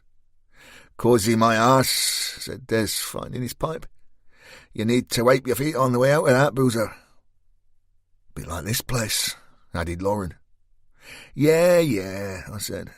OK, I'm going to meet Simon and get the SP on our target, Artie Jones. Lauren, you and Sellers find us 2 vehicles, a small van and a 4x4, cheap and disposable. We'll RV back here at... I checked my Rolex. 1700 hours. The girls called a cab and went off in search of our motors. I stood in the small backyard watching Des smoke. What do you think of that wee keepsake Larry left for Lauren? Asked the Scot. I pulled the napkin from my pocket and read the script once again. Could just have been a tantrum, I said. Des didn't look too sure. Is that what you really think, pal? I scratched my head. No way of knowing for certain. If he's lost the plot, we'll just have to watch our backs a bit closer than usual. Sounds like we have a damn sight more enemies than friends right now, said Des, tapping out his pipe. The cops, Al Mufti, the buyer, and half the population alongside could be on our case before we know it. I looked my only friend in the face. Gonna be fun then, ain't it? I left the Scot scrubbing away at anything he could lay his hands on and went off to meet our pet technology expert, Simon, or Egghead to his friends. I didn't think I could face another visit to his mother's house, home to half the feline population of East Lancashire, so I'd agreed to meet him in the Thirsty Scholar, the nearest bar to our lock-up, which would be my second port of call. I arrived at the pub to find the landlord, Martin the Mod, presiding over a totally empty venue. He gave me a slightly wary look as he poured my heavy in. "Friend not with you today?" he asked. I looked about the deserted bar. "Obviously not, Martin." He looked relieved. "That jockmate of yours looks a right handful," he said, "especially once he gets on the Jamesons. I heard he used to be in the SAS. "I wouldn't know anything about that, Martin," I said quietly, "but I do know what he does now." "What's that?" asked the Mod. "He minds his own fucking business," I said. That sent mine scuttling into the back to prepare the daily vegan menu. I could hear him muttering away to himself as he clattered about in the kitchen. I sat and waited impatiently for Simon. 10 minutes later, Egghead barrelled into the bar, red-faced and flustered. He had a laptop bag slung over his shoulder. In one hand he held a train ticket, and in the other what looked suspiciously like a pork pie. He stood in front of me, breathing hard. "Tell you what, Mr. Fuller, them trains are not for the faint-hearted. I get nervous when I go outside, see? All them people crammed into one place. Well, it doesn't do for me, if you know what I mean. I see all sorts of evil goings-on in my line of work, Mr. Fuller, and it makes me very anxious when I'm forced to sit next to someone who looks like a Taliban fighter and is carrying a rucksack." He took a large bite of his pie and waved the remnants at me. "Pork knocker. The old crone buys 'em from Bury Market, first class." I sniffed and did my best not to laugh. "Firstly, Simon, not everyone of Asian extraction who sports a beard is a member of the Taliban. And secondly, the landlord here will not take kindly to you eating your own food in his establishment, particularly as he's a vegan." Simon took on the look of someone who just opened a year-old carton of milk and sniffed it for good measure. "Vegan? You've got to watch them fuckers, Mr. Fuller." He lowered his voice. "They don't even eat eggs, can you imagine that? I mean, I couldn't envisage life without double-egg chips and beans for tea, eh? What about you, Mr. Fuller?" Martin had heard the commotion caused by Simon's entrance and walked cautiously over to our spot. The landlord's eyes were glued to Egghead's half-eaten pie. He pointed a bony finger at it, eyes wide. I didn't think anyone could look so offended. "I'm sorry," he announced haughtily, "but I'll have to ask you to refrain from eating that in my bar." Simon was not on the same page. A tech genius with an IQ off the scale, he was the man you wanted when you needed to back into the Kremlin's mainframe. However, social skills were not on his list of priorities. He pushed the offending pie into his pocket and jutted his chin in Martin's direction. "You one of them stuck-up vegans, then?" he said. "I am a vegan," said Martin, equally ready for a verbal conflict. "Thought so," said Simon. "You look pasty. You could do with an egg or three, get some colour in them cheeks." Martin stood hands on hips. He gave me a sharp glance as if this was all my fault, then laid into Simon. "Listen, you ignoramus," he began. "Veganism is more than just a diet. It's a philosophy that rejects the commodity status of animals. Vegans do not eat eggs because their production requires the exploitation of female chickens." Simon's voice went up an octave. He had, of course, been brought up on a farm. From a young age, animals, the production of milk, eggs and meat had been his family's livelihood. "How the fuck can you exploit a chicken? A bird will lay eggs whether people eat them or not, you bloody idiot.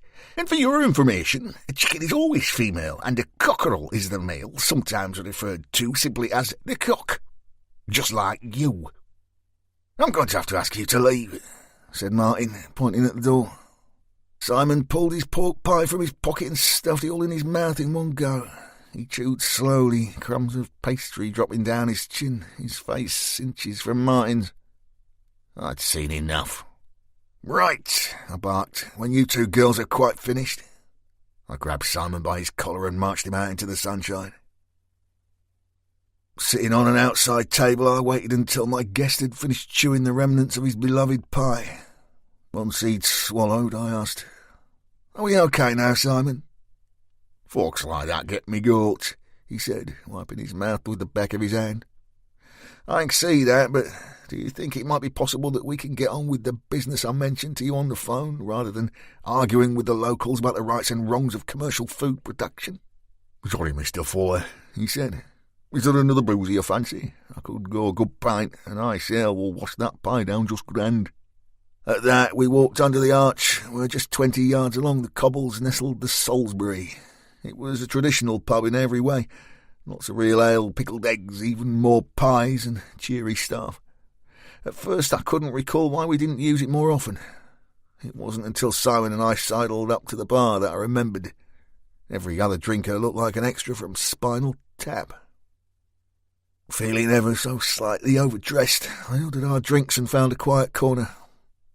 Thankfully, Simon had calmed down and slurped quietly on his pint before opening his laptop bag, firing up his machine and connecting it to a small portable printer. When he was happy, all was functioning correctly, he turned to me. "Now, I've done all the searches you asked for, Mr. Fuller, and I have to say that you appear to rub shoulders with some very nasty individuals. This Artie Jonas chap is a right one." "Never met the guy," I said. "Really?" said Simon.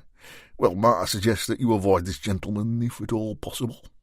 "Thanks for the advice, Simon. However, I seem to recall that I am paying you handsomely for your hacking services and not advice on my well-being." Simon shrugged, rubbed his palms together and began tapping away. "As you wish, Mr. Fuller. So, R.T. Jonas, real name Aleos Nagy, born in Budapest, Hungary. Lived with his mother and two siblings in Magdolna Street, Klinikak, a very poor and dangerous area of the city. Left his homeland in 2004 when Hungary became part of the EU and travelled here to Manchester." "Looking for work, I presume?"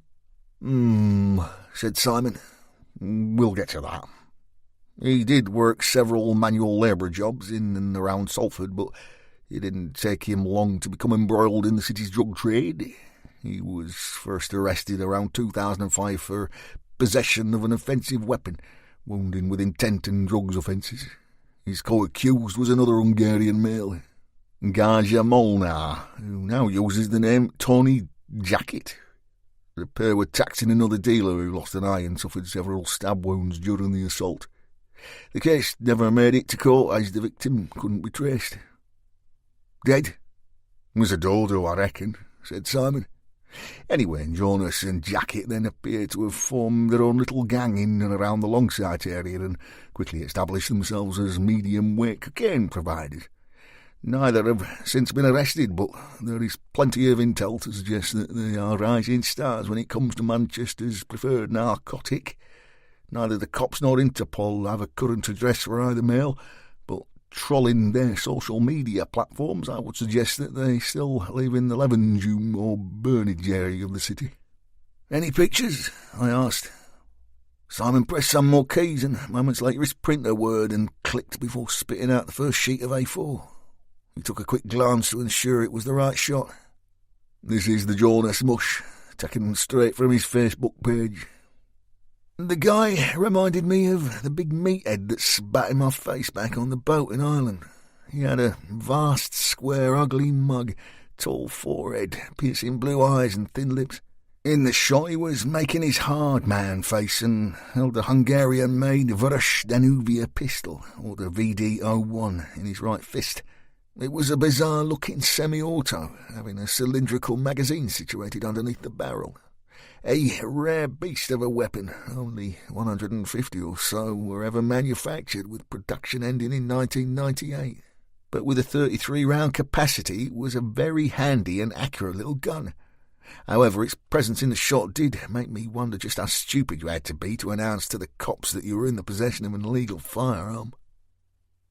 And the second guy? I asked. There was further whirring from the machine, and seconds later I held the picture of Artie's right-hand man.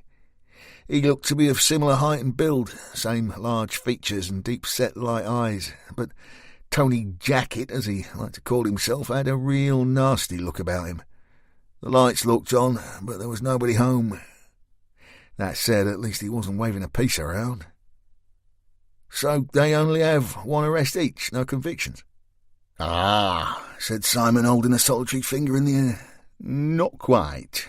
You see, this Mush Jonas, or to be more accurate and use his real name, Nige, served 3 years back in his home country for the indecent assault of a 7-year-old girl.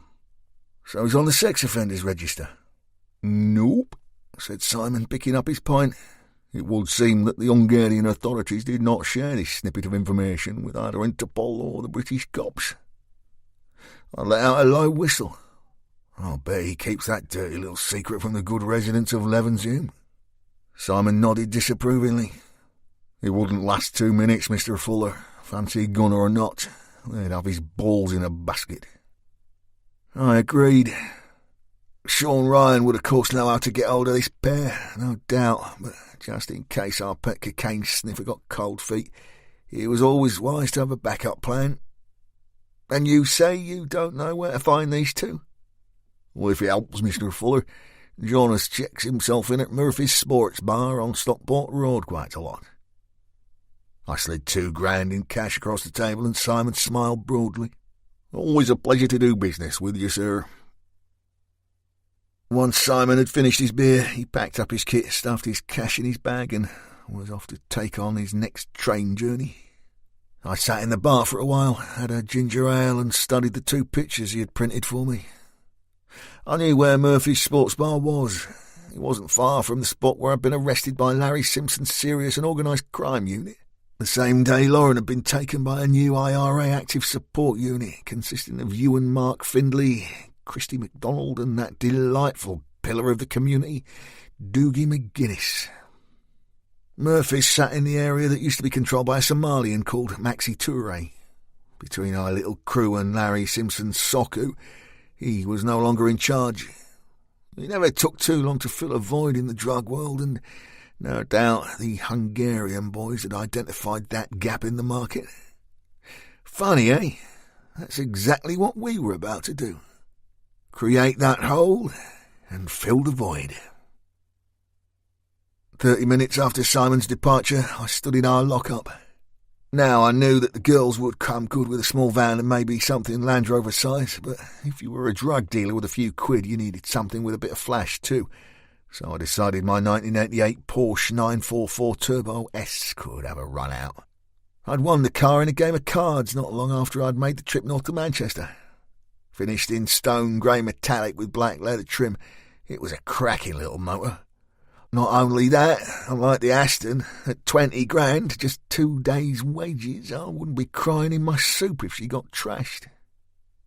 With the porker burbling away on idle, I loaded 2 suitcases with kit, starting with weapons and ammunition. For handguns, I chose all 9mm. First was my personal weapon, the 6R 1911 fastback. Then I checked in Lauren's kit bag and found her preferred silver Colt SLP with pearl inlay grip. It had just a 6-round mag, but she'd always put the little gun to good use, so in it went, along with her much-loved ASP expandable baton. Sellers' own Rawbow R9 Stealth Elite went in the case, as I knew she loved the gun.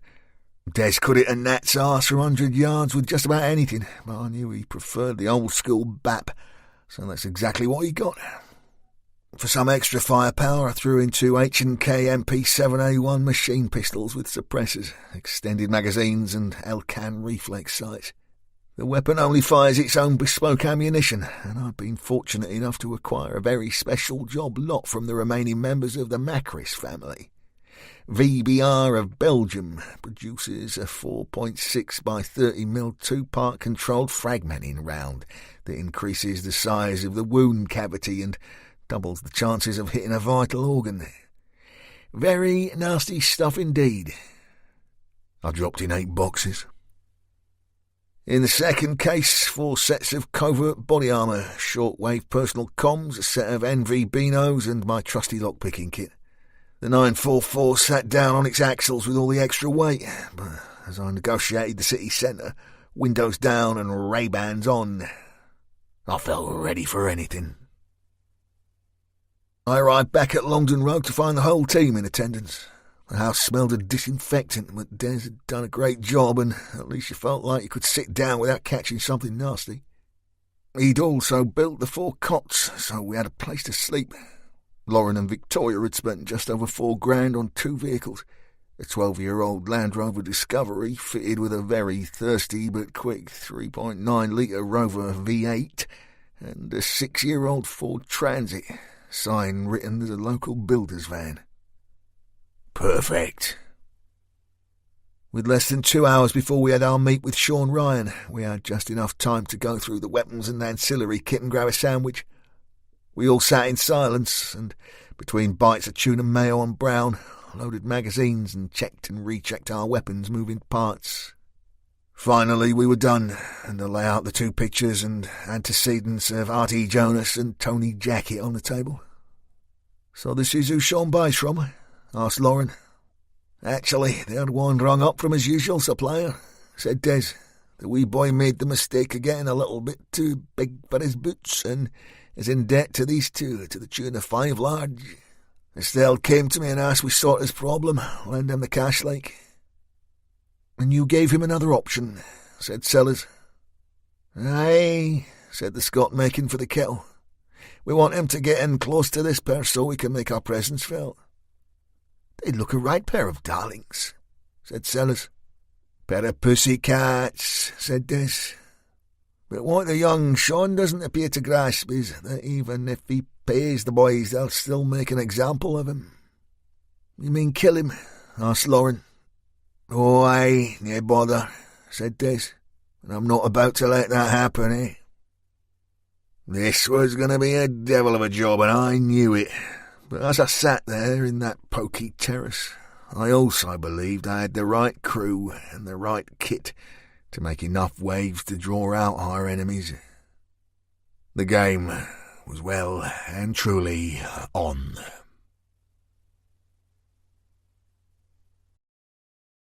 Des Cogan's story.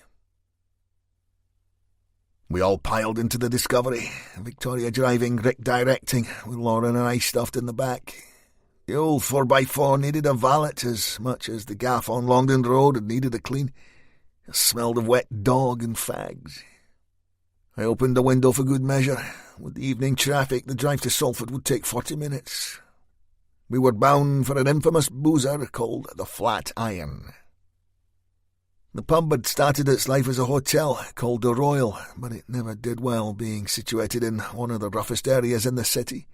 In the late 60s, the hotel was redeveloped and the Flat Iron was born, designed to fit in with the more modern market area.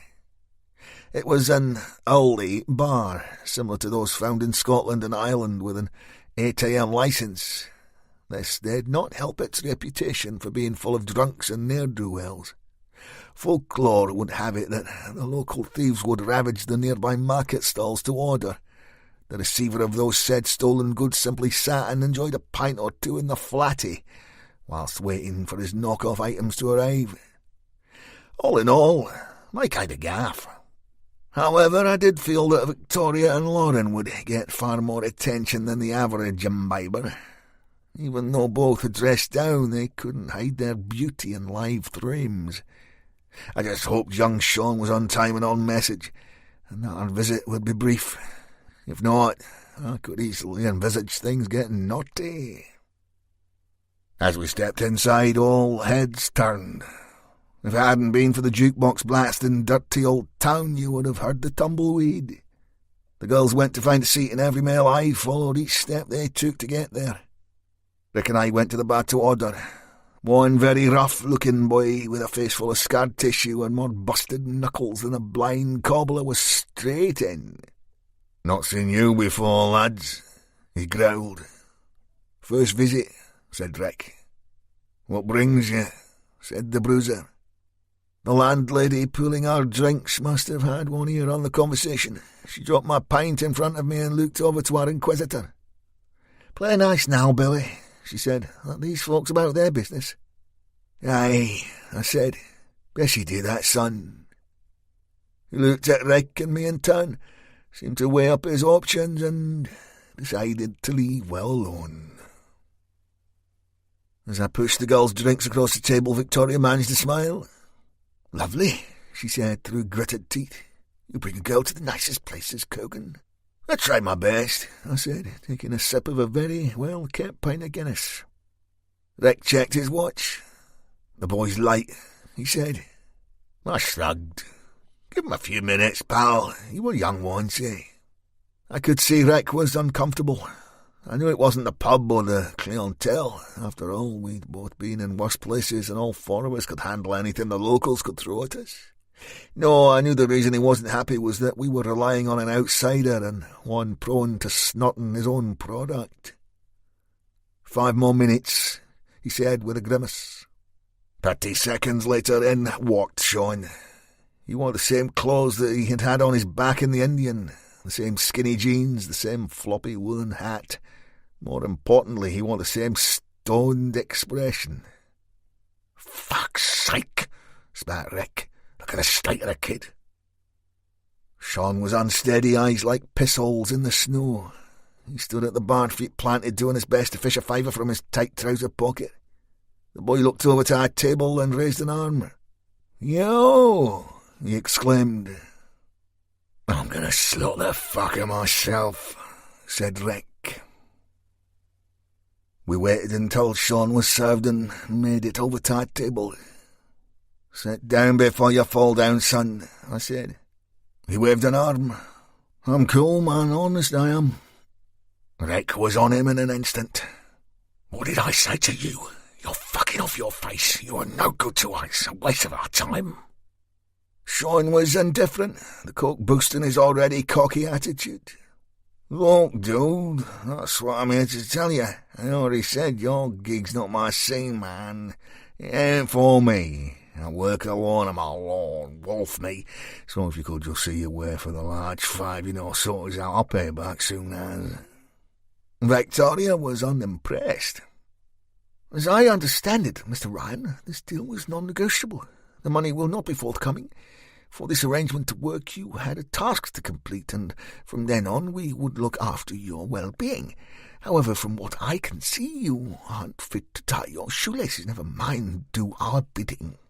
The cocaine coursing through Sean's system was overpowering his common sense. "Listen, babe, you are hot, by the way. I can look after myself. No one messes with Sean Ryan in these parts. Know what?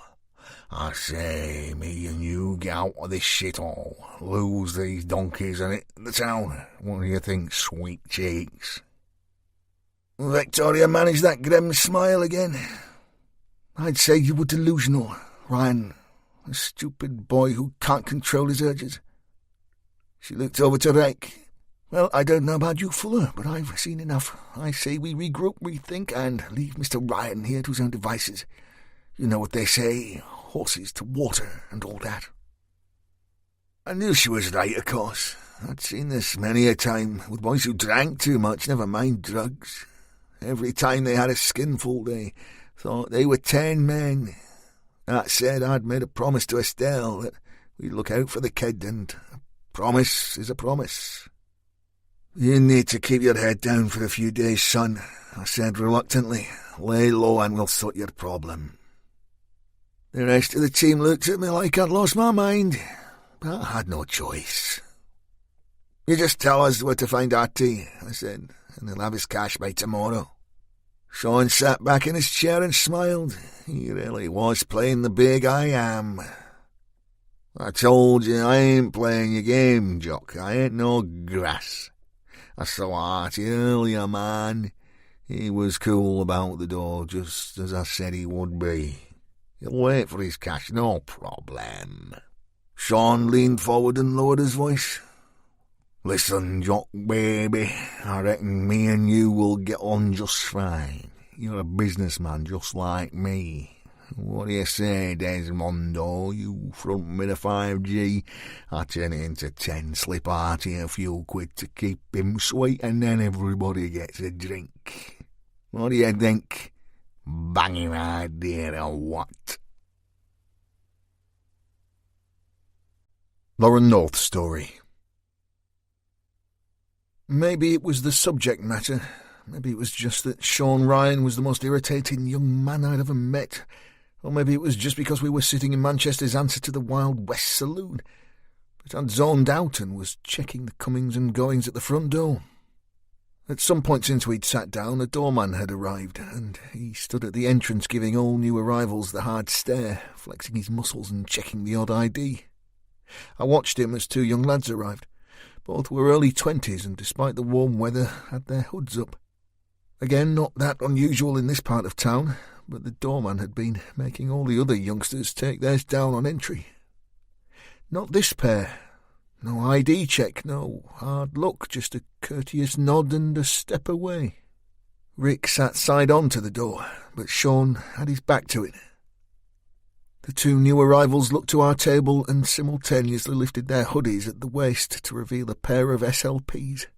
I went from zoned out to switched on in the time it took the gangbangers to take a single stride. Sellers instantly picked up the vibe too. She launched herself forwards and grabbed Rick by the collar, dragging him towards her. I threw myself to my left, pushing Des downwards as I did so.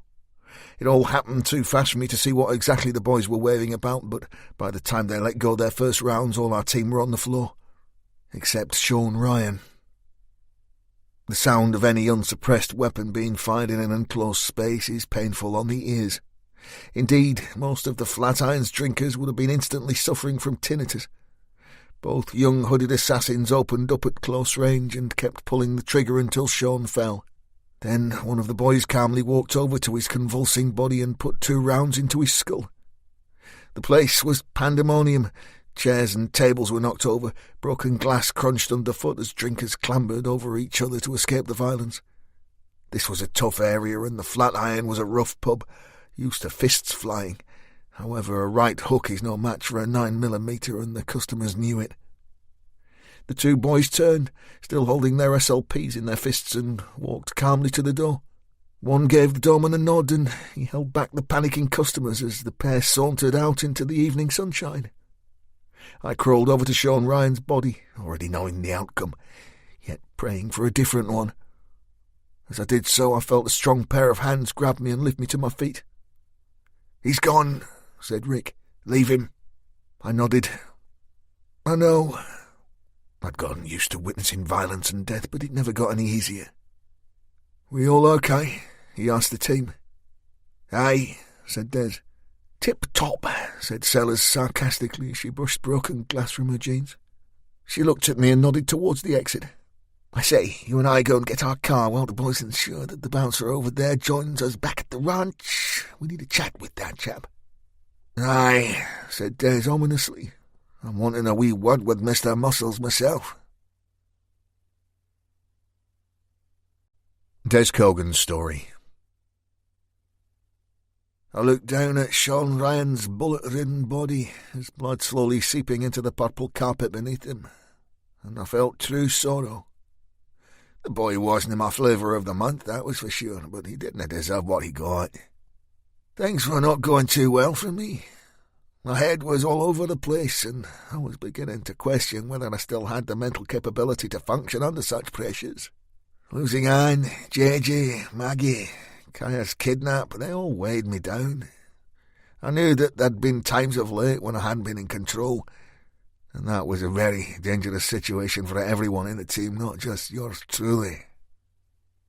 I'd made young Estelle a promise to look after her wee brother, and now as she was soaking up the Spanish sunshine, the dreadful carpet on the floor of the Flatiron soaked up Sean Ryan's lifeblood. I forced my eyes away from the boy's corpse and took a long look at the guy who had not only let his killers into the bar, but aided their escape so casually. He was a 30-something, a gym bunny, not overly tall, with short cropped blonde hair and a well-trimmed full set. He wore the bouncer's uniform, black shirt, trousers, boots, and sported his SIA licence on an armband around his left bicep. All nice and legal-like. Except he wasn't, was he? As the girls pushed their way through what was left of the pub's terrified punters, he eyed them with what appeared to be a mixture of appreciation and suspicion. Maybe Sean's killers knew what their target would be, but not who he was there to meet. One thing was for sure. Our bouncer pal was about to find out a whole lot more about the company Sean was keeping. With the girls safely outside, Rick moved, edging his way towards the door, glass cracking under his feet. The bouncer was giving the odd drinker a casual shove towards the exit, not that anyone needed encouragement to leave. As I got closer to the door, I heard the first sirens. If we were going to do this, we needed to be quick about it. You have a word and I'll get in behind him, I said to Rick's back. No problem, he said. I dawdled as Rick pushed his way forwards. He stopped right in front of the boy. What company do you work for? He asked, head cocked. Get yourself outside, mate, said the bouncer, and went to push Rick towards the exit. The boy was way too casual. Rick simply planted his feet and stood his ground. The guy bared his teeth. You fucking death, pal. He was about to try and push Rick for a second time, but in dealing with the imposing figure of Mr. Fuller, hadn't noticed me at all. I pulled my Browning from my belt and stuck the muzzle in the small of the boy's back. Now dinna fuck about there, son, I said. You just follow my friend there outside and be a good boy. I'm just in the mood to put a couple of rounds in your spine. They might just kill you, but then again you might just end up a cripple. The bouncer was unmoved and twisted his head to look into my face. You don't know who you're dealing with here, Jock, he hissed. I eyeballed him and clicked off the safety. Really? How about I dinna fucking care? That did the trick, and moments later the three of us were outside. Surprisingly, it was pandemonium. The punters hadn't left at all. Most were still on the pavement, talking on their mobiles. A few were even taking fucking selfies. The birth of the smartphone had given ghoulishness a whole new meaning. Mercifully, seconds later, Victoria pulled up in the Discovery and we bundled our new friend into the back. You won't get away with this, he said. You're all as dead as that loser in the pub. I tore his SIA licence from the holder on his arm and scanned it. Michael Forrest, I read out loud. I looked in his face, checked the picture on the licence. You got a wife, Michael? Kids? Fuck you, he spat. Sellers put her foot down as 3 police vehicles sped by, heading back towards the scene. She looked in the rearview mirror at our prisoner. Best you change your attitude, darling, she said. 20 minutes later, Longdon Road had its first visitor. Rick sat Forrest on a wooden dining chair in the kitchen whilst I found cable ties. No proper cuffs, I'm afraid, I said, zipping the boy's wrists behind him and then looping another tie to the spindles of the chair. Forrest grimaced as I did so. Sorry, sweetheart, I said. Did that hurt? Rick gave me a nod and we joined the girls in the living room. We didn't have long to formulate an interrogation strategy, and there were a few doubters when young Victoria came up with her plan, but we all agreed it was all we had. 5 minutes later, Rick and I stepped back into the kitchen with a ploy to either kill or turn our visitor. His choice. Forrest had been taken in his surroundings, but was still surprisingly confident. "Nice place you've got here," he said. "I like what you've done with it. Now, when you two have finished playing the hard ass, let me tell you something." Rick punched Forrest square in the face. It was a huge blow with all his weight behind it. The boy lolled forward, semi-conscious, blood pouring from his mouth. We waited for him to come to his senses in more ways than one.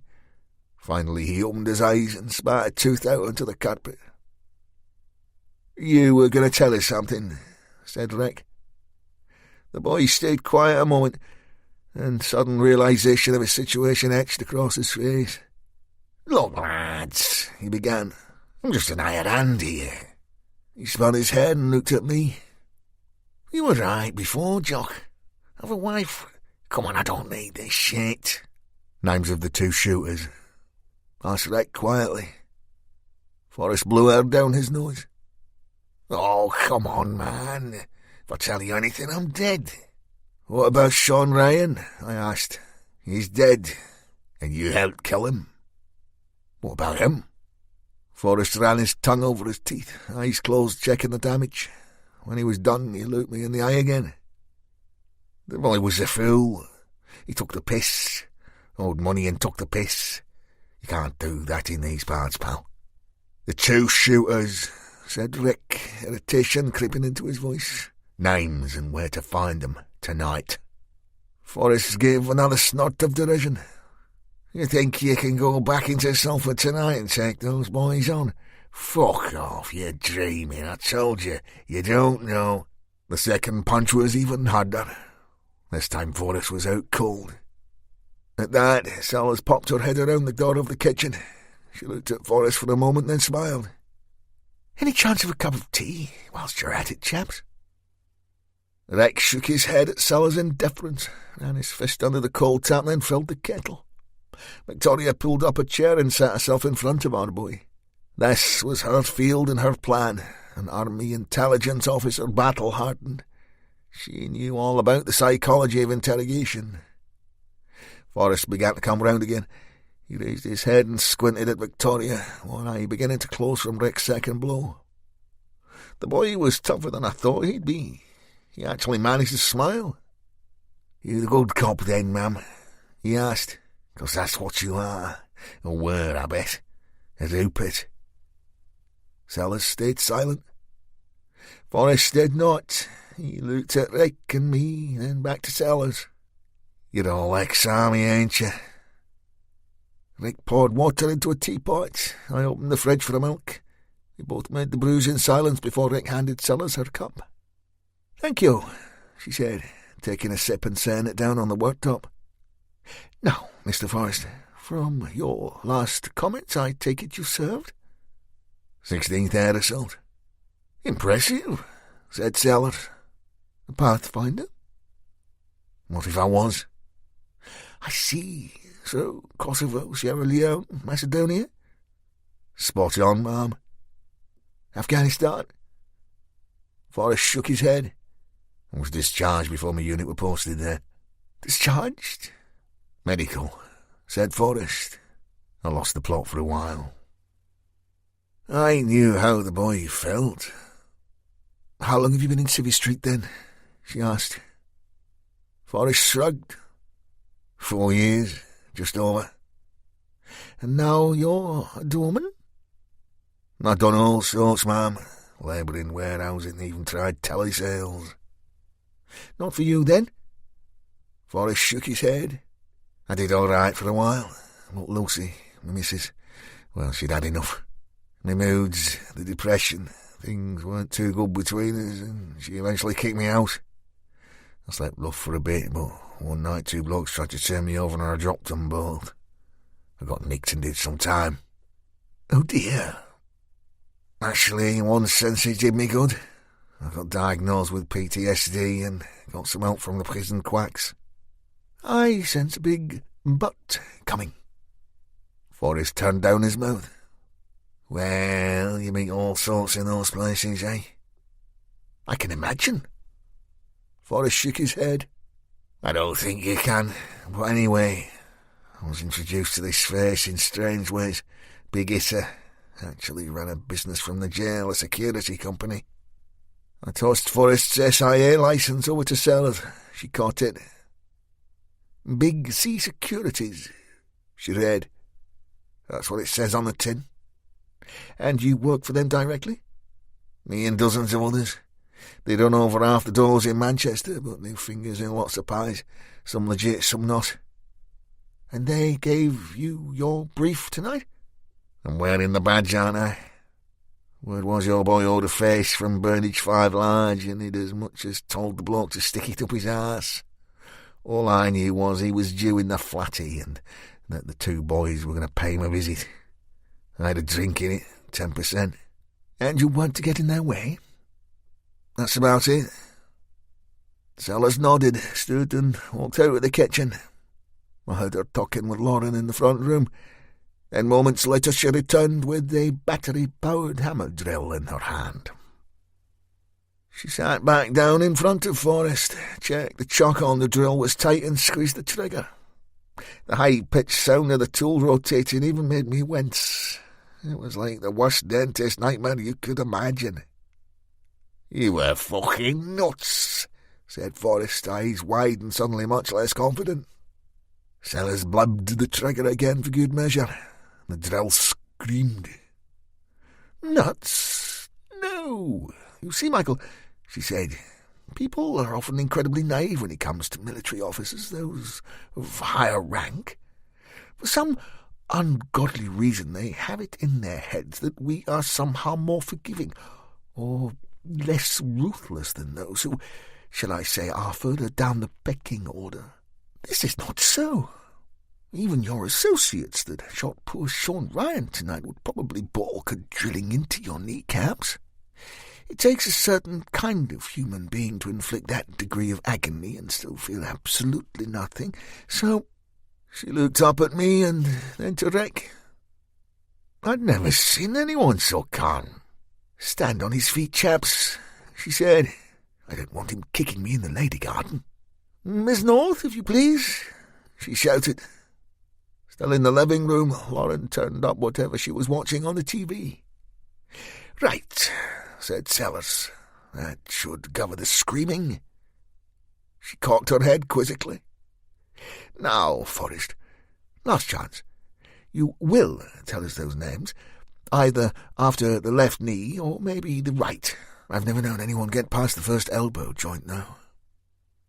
Forrest was sweating profusely. He shook his head. "Come on, ma'am, you can't be serious. I saved my country for fuck's sake." Sellers pressed the trigger of the drill and it burst into life, the bit just millimetres from Forrest's kneecap. He began to struggle violently, but with Rick and me either side of him, our boots firmly on top of each of his feet and his wrists firmly bound, he had no chance. "Please," he shouted, "for God's sake." Like a well-oiled machine, Lauren stepped into the kitchen and in one swift choreographed movement took Sellers' place. "Good evening, Michael," she smiled. "My name is Lauren North. I'm not a soldier, nor have I ever served in any part of the military. I was a nurse, a sister to be precise, and right now I'm your stay of execution." She clasped her hands together as prim as any costume drama extra and rested them in her lap. "So, like it or not, right now, as we see it, this sorry mess is all your fault. Because of you, a young boy who we were counting on to assist us is dead, and as a result, you are on very thin ice. Therefore, as they say, I'm going to read you your horoscope. The offer I'm about to make you is non-negotiable. It is a once-in-a-lifetime deal. Let's call it a life-or-death decision. I say this because option 1 is you carry on with your current stubbornness, the Sellers here drills into your kneecaps whilst I keep you alive long enough for you to tell us what we need to know. Then we dump your sorry carcass in the Manchester Ship Canal for the fish to feed on." Forrest curled his lip. He was a brave boy for sure. And option 2 is I get my head blown off by some 14-year-old in a tracksuit before the week is out. Lauren looked at Rick and he gave her the slightest of nods. The plan was about to work. Option 2, she corrected, is you work for us. I could almost see the boy's mind working overtime. He examined us all in turn. What the fuck is this all about? Rick stepped in front of him, teacup in one hand, his other casually pushed into his jeans pocket. So now you know Miss Knowles' background. As for me and my Scottish friend there, Mr. Cogan, we both served with 22. The Sellers, as you guessed, was a Rupert. Steady, Fuller, said Victoria. Apologies, an officer, corrected Rick, with the Intelligence Corps. Matter of fact, she worked alongside your mob for a while. Victoria nodded. Yes, 152 Delta Psychological Operations Effects Team, part of the PSYOP support element backup for 16th Air Assault Brigade in Helmand Province. I'm meant to be impressed, said Forrest. Seems to me you're not better than them boys in the Flatiron. Lauren cocked her head.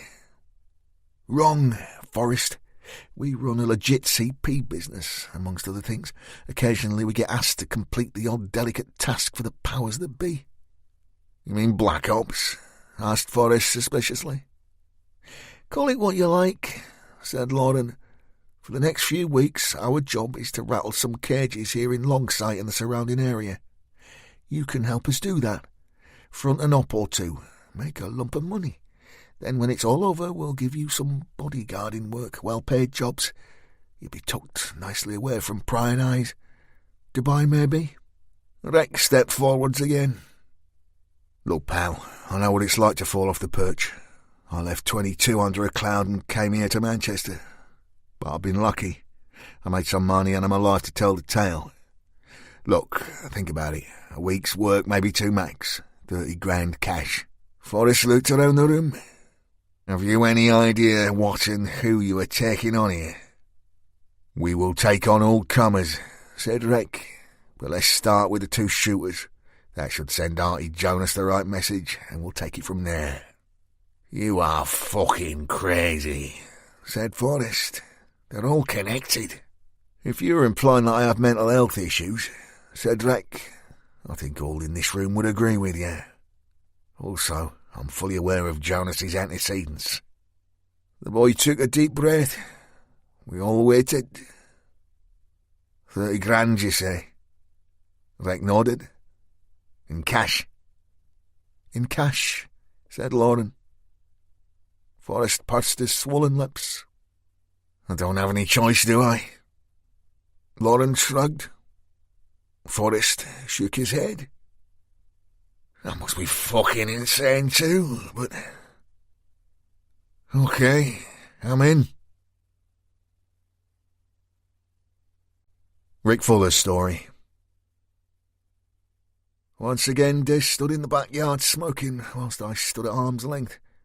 Through the kitchen window he could see Lauren sorting out Forrest's facial injuries. You trust him? He asked, blowing out smoke. I leaned out of the way of his plume. More than I trusted Sean Ryan, much more. At least he's not an irritating little shit. Seems an handy lad, some combat experience, needs the money and, more importantly, isn't stuffing Charlie up his nose every 5 minutes. So you're bringing him along tonight? I nodded. Like I said, we all stay together if we can. Besides, I'd rather keep him in my sight for the time being, just in case I've lost my touch when it comes to a judge of character. You going to harm him? I shook my head. Not on this one. Let's just see how it goes. Des refilled his pipe. I can't quite place his accent. He's not a Manc, that's for sure. I shrugged. The Wirral, maybe even North Wales, I guess. At that, the back door opened and Michael Forrest stepped into the yard. I'd caused him some damage. His left eye was almost completely closed and he had a good-sized egg on his brow. His top lip was badly swollen, and he dabbed blood from his mouth as he walked over. He'd obviously overheard me. I was born in Huyton, Liverpool, but we moved to Queensferry when I was small, and the name's Mickey, by the way. No one calls me Michael. Des held out an hand and he took it. Then Mickey turned to me and we shook. "Sorry about the mouth," I said. "Oh, and I wouldn't expect Victoria to be calling you anything more casual than Forrest. She's big into formality, that one." "I've noticed," he said, rummaging in his pockets for cigarettes. "We had a female Rupert in Kosovo. Hard as fucking nails." Forrest popped a fag in his mouth. Unable to hide my disappointment, I shook my head. Forrest just shrugged and looked at Des for support. "I like a man with bad habits," said the Scot defiantly, lighting his dreadful pipe. I took a couple more steps away from the evil-smelling weed. "So, the two boys," I asked, as both my companions got on with their cancer regime. "Cousins," said Mickey. "Davy and Stevie Mellons, Manchester born and bred. They'll work for anyone who'll pay their fee. But like I said, they're protected. They're in the Big C camp, just like Jonas. Word is Artie didn't want to deal with this particular problem himself. He's trying to keep his head down for a while. Something to do with a big deal coming up. Anyway, he asked the Mellons for a favour, to sort out your boy, Sean." Mickey took a long pull on his cigarette. He sniffed and dabbed his lip again. "The kid could still be walking around, but he virtually told Archie to go swivel for his money. To make matters worse, things are apparently tight right now. There's a bit of a drought and cash flow is key. The kid signed his own death certificate. Within the hour, the deal was done to slot him. I got a call to say I'd been moved from my regular door to the Flatiron. You know the rest." "Sounds like we need to take a look at this Big C lot," I offered. Mickey looked me in the eye. "In your dreams, Fuller. The place is all smoke and mirrors. Nice offices, pretty secretaries. You only ever get to deal with the legit faces of the company. For instance, I have all my papers in order. SIA licence, CRB, check the lot. I get paid through my bank. There's no cash-in-hand work. Well, not officially. You never meet the real power behind the firm. Maybe a visit from a nameless face giving you the hard word and shoving a monkey in your back bin for your trouble. But those faces are never directly associated with Big C. It's like a parallel universe. These days I get a call, normally to watch for a particular crew walking into a venue to deal for an hour or two. I make sure they get in and out, all sweet-like. When I get to my next job, there's normally a brown envelope waiting for me. I'll be honest, it never bothered me, just an extra tickle. I weren't too happy about the young kid, though, but once they have you, well, you're in until they say otherwise. Know what I mean? I did. "Anyway," said Forrest, "as I told you, the guy that runs the Manchester operation is actually doing a 20 stretch in strange ways. You ain't gonna believe this, but no one uses his real name. Even the screws call him by his street name, Jester. Funny, really. He's just about as safe as anyone in his profession could be. The cons are all scared of him, and the screws are on a tickle to turn a blind eye. The word is he is part of an even bigger crew that control other parts of the country, but that's just a rumour. I can't back it up with anything. When the Jester knew I was getting out, he gave me a number to call, a guy called Edward Fisher. He's the face of Big C, clean as a whistle, or so it would seem. Now, the moment you move to slot the Mellons, boys, you take on all his crew, and that is a very dangerous game. So what I want to know is, why? Was the kid related to you or something? I mean, otherwise I can't see that little cokehead being so important that you want to bring the wrath of the Jesters out, don't you? I took a good look at Forrest. He was younger than Des and me by a good 10 years. He was fit, well-muscled, and despite his facial injuries, a handsome boy, and I could see from his hands, his damaged knuckles, that he dished a bit out in his time. As a Pathfinder, an elite member of the 16th Airborne, Forrest would have been trained to a similar standard to the boys in the regiment. The Pathfinder platoon selection course known as the Cadre covers almost all UKSF selection course training grounds, although at just 6 weeks long, is much shorter. Pathfinder platoon is made up of just 40 men, an integral part of the 16th. The platoon acts as the brigade's reconnaissance force, locating and marking drop zones. Once the main force has landed, the platoon then provides tactical intelligence and offensive action roles for the brigade. All this meant that Forrest was a tough boy, and I couldn't help but wonder what had sent him over the edge. Being medically discharged was a very difficult thing to cope with. The support for the men and women coming home from conflict was sporadic at best. Many, like Forrest, ended up on the streets. Alcoholism was rife, as was the ridiculously high suicide rate.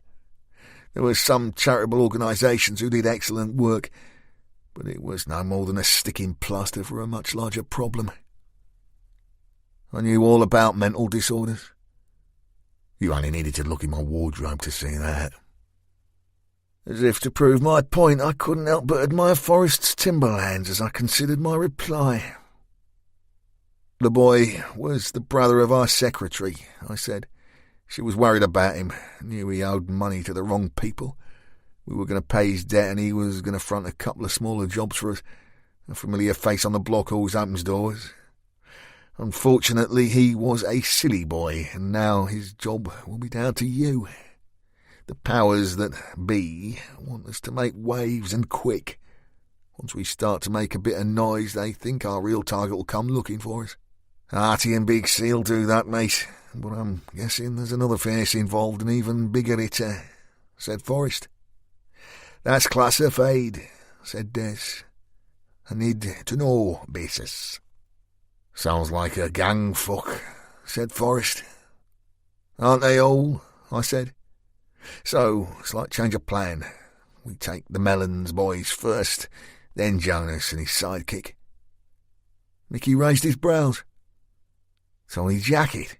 Fuck me, you'll need to watch yourself then, he's a proper head case. I shrugged. Yeah, that's him. Real name, Gage Molnar. Looks a bit of an handful in this picture, I have to say. He is, nodded Forrest. But I'd still feel better if I knew who the real target is. I don't like being in the dark, especially if they're coming looking for me too. You need to walk before you can run, son, said Des. Let's just see how you get on, eh?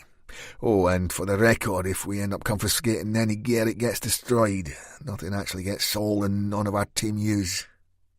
Mickey stabbed his fag under his foot.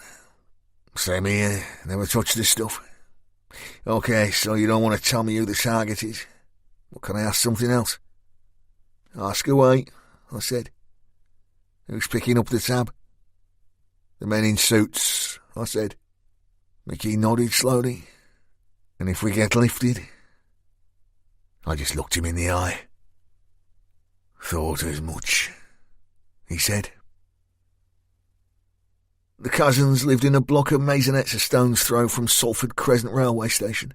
Salford was, of course, a city in its own right and had been a haven for gangland activities for more than 100 years.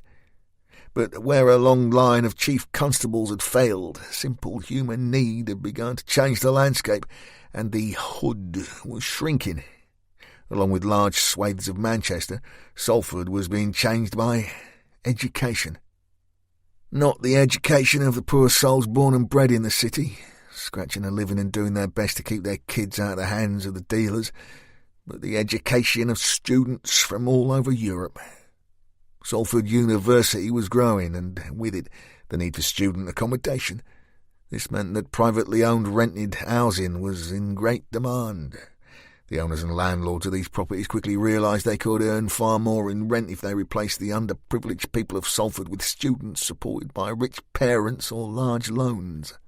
And now, with newly built bespoke student halls to house even more middle-class teens, Salford was becoming almost trendy. Almost. Dave and Stevie Mellons did not reside in such an upwardly mobile spot and were well-known faces. A couple of bad lads who were being systematically moulded into cynical hired killers, and all for the price of a couple of ounces of cocaine. That and the street credibility they desperately craved. We were all squeezed into our builder's van. Mickey had driven us to our FOP, forward operating point, and identified the target premises. Our plan called for just 2 of the team to make the entry and slot the shooters. Des had intimated he wanted to be at the sharp end of this one, and he asked that I go along with him. The remaining members of the team would watch the street, Lauren on foot, Sellers and Forrest in the van. As Forrest was unlikely to need a weapon, I considered our new recruit could sit this one out unarmed. It also meant that Sellers didn't have to watch her back if things went tits up, and it turned out we'd made the wrong judgment about the boy. In reality, that was definitely not the case. I sat in the front passenger seat and checked over my fastback as Des and Lauren pushed some comms in their ears. On my suggestion, Lawrence also wore covert body armour. A quick call to Egghead had ensured we knew the exact layout of the flat. The electronic transfer of a monkey had seen him email us the council's original drawings for the gaff. However, Mickey was pretty certain that our targets had a metal cage behind their front door, a common addition to many gangsters' abodes, so our planned MOE, method of entry, had to be the lounge window. It was a big single pane that would just take seconds to rake out. A risky strategy, but with the element of surprise and with just 2 targets, I figured it was a banker. With just seconds to go before we made our approach, we were joined by 2 very unwelcome visitors. "That's fucked it," said Forrest, pointing out 2 kids on BMXs doing wheelies under the streetlight outside the block. "You won't even make the landing, Fuller, especially with you being dressed the way you are." I checked myself out and gave him a look. "Like you said earlier, you're a stranger," he explained. "That and everything you're wearing came from some designer outlet on Deansgate. The locals would spot you in an instant, and considering the Mellons cousins have just topped a kid in broad daylight, everyone, including those 2 Sean Burns wannabes, might be a tad on edge, eh?" He gestured towards the 2 new arrivals. "And have you noticed they're both wearing colours? They're carrying for sure. At least it means the Mellons are home." "And your suggestion is?" I said, slightly irritated that he commented on my apparel. "Well," he said, "if Sean Ryan was still breathing, I reckon you would have used him on this one. You know, a Trojan horse. That's why I'm here, isn't it? The friendly face. I used to drink in the Lion just up the road. The Mellons know me. Unless you intend to slot those pair of 15-year-olds outside the plot, we need another option. I reckon that's me."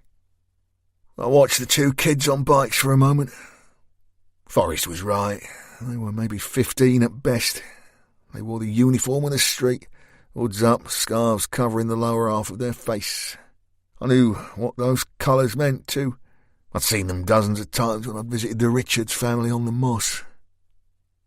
The Mellons cousins were relatively small-time, but in slotting young Sean would be hoping to move up a rung or 2. That said, even at their current lowly position, they obviously still felt the need to know if trouble beckoned. The 2 BMX bandits probably moved product around for them and kept an eye on their flat when they were home. "Have you got anything with a suppressor?" asked Forrest. I unzipped a bag at my feet and removed one of our MP7s. "Nice," he said. "That'll do the trick." "And your plan?" I asked, unable to hide my rising irritation. "I'll go knock on the door," he said. "And the BMX boys?" "I reckon I can blag 2 kids." I gave Des a questioning look. "I'm with Mickey on this one," said the Scot. "I don't fancy slotting a pair of wins, even if they are carrying." "Victoria," I said, "do you have an opinion?" She gave me a brief smile. "Of course I do, darling. I think Forrest's idea is possible, so long as I go with him." She looked Mickey in the eye. "That way, if he suddenly finds he has a conflict of interest, the job still gets done." Forrest looked at Sellers.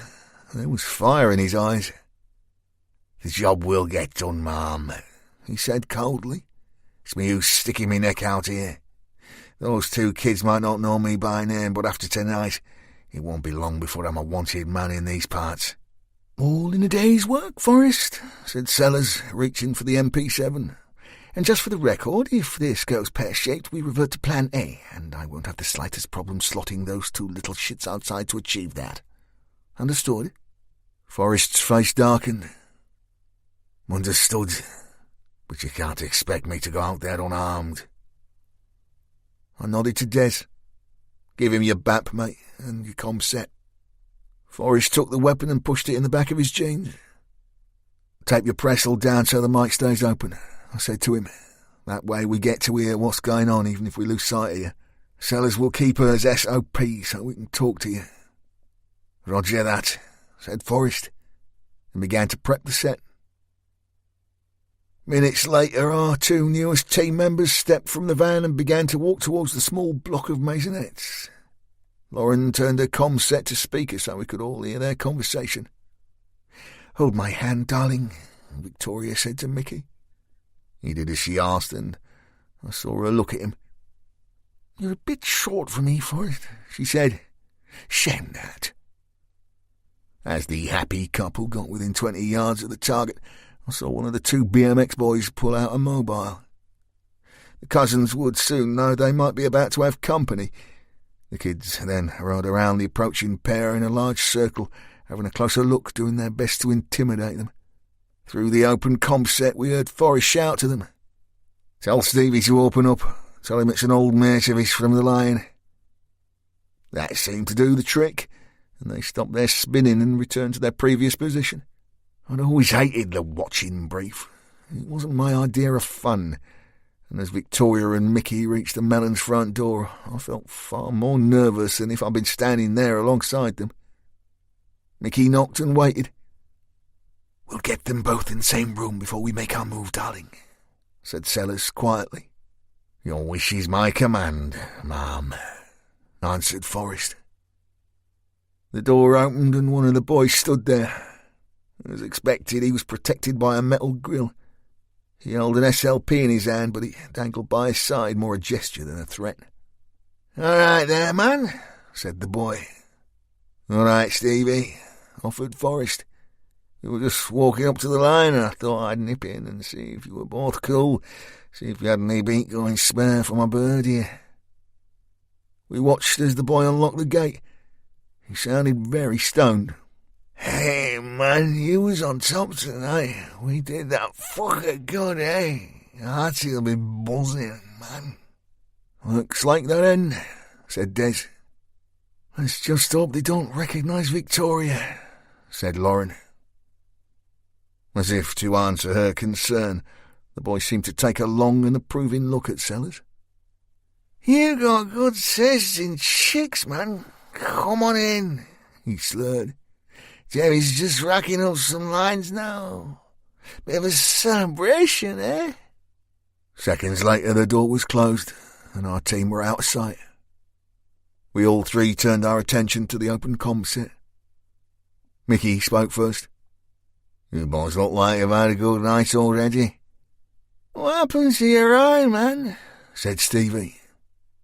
"Oh, it's nothing," said Mickey. "Couple of city fans cut up after you boys did one." A third, deeper voice, who we presumed to be the other cousin, Davy, spoke next. "Well, you sorted them, Mickey." "You know me," said Forrest. "Is one of those lines for me?" asked Sellers. "I do like a party." "Knock yourself out, darling," slurred Stevie. "What's she doing?" said Des. "Let's get the job done, girl." There was a rustling sound and a click as Sellers pulled her MP7 from her jacket and moved the safety to the fire position. "Night-night, boys," she said. Through the comm set we heard her MP7 spit out 4 rounds, 2 double taps. Then seconds later, 2 single shots as she made sure the job was done. From outside, the weapon was as quiet as a mouse. "Shall we go now, darling?" she said to Mickey. "Hold my hand on the way out, please."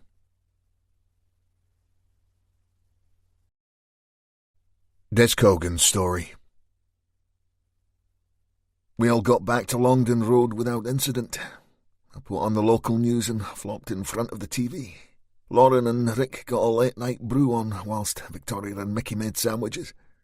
The news was full of the Flatiron shooting, a very excitable young female presenter making the most of the gangland execution story. Thankfully, our visit to the Mellons cousins had yet to make the small screen. Moments later, things took a turn for the worse, and none other than Larry Simpson came into shot. He was dressed to the nines, all shiny suit and perfect hair. I mean, I could see why the girls went for him, but he was a weird fucker, no doubt. Right, now I'm joined by Detective Chief Inspector Larry Simpson of Manchester's Serious and Organised Crime Unit, gushed the presenter. Boys and girls, I called to the kitchen, you all need to see this. Everyone filed into the small lounge. Sella sat next to me and handed me a sandwich. Tell me that's not Lauren's man, she said, eyes wide. I gave her a look, which she ignored. My girl, she said, turning to Lauren as she walked into the room. He's a fine example of the modern male. I can see why. I don't think anyone needs to know your thoughts on that matter, Vicky, snapped Lauren, obviously unimpressed by Sella's lack of decorum. Maybe we should all just listen and see what he has to say, eh? Sellers wrinkled her nose at the shortening of her name, and we all settled in to hear the cop's comments. Thank you, Natasha, he began. I can give you a brief statement. An emergency call was received by police shortly after 7 o'clock this evening, reporting shots fired inside the Flatiron pub here in Market Way, Salford. Officers were immediately dispatched to the scene, including armed response vehicles. On arrival, they found that a shooting had taken place inside the public house and that, tragically, the incident had resulted in the death of a 22-year-old male. We are aware of his identity, and he was known to us. However, as yet, we are unable to contact his next of kin, and until that time, we cannot identify him to you. The two suspects in this shocking and senseless incident are described as being white males, aged between 20 and 30 years old. They entered the pub shortly after the deceased arrived and shot him several times at point-blank range, inflicting fatal injuries. Now, as a veteran of many of these kinds of incidents, I am fully aware of the reluctance of witnesses to come forward to the police.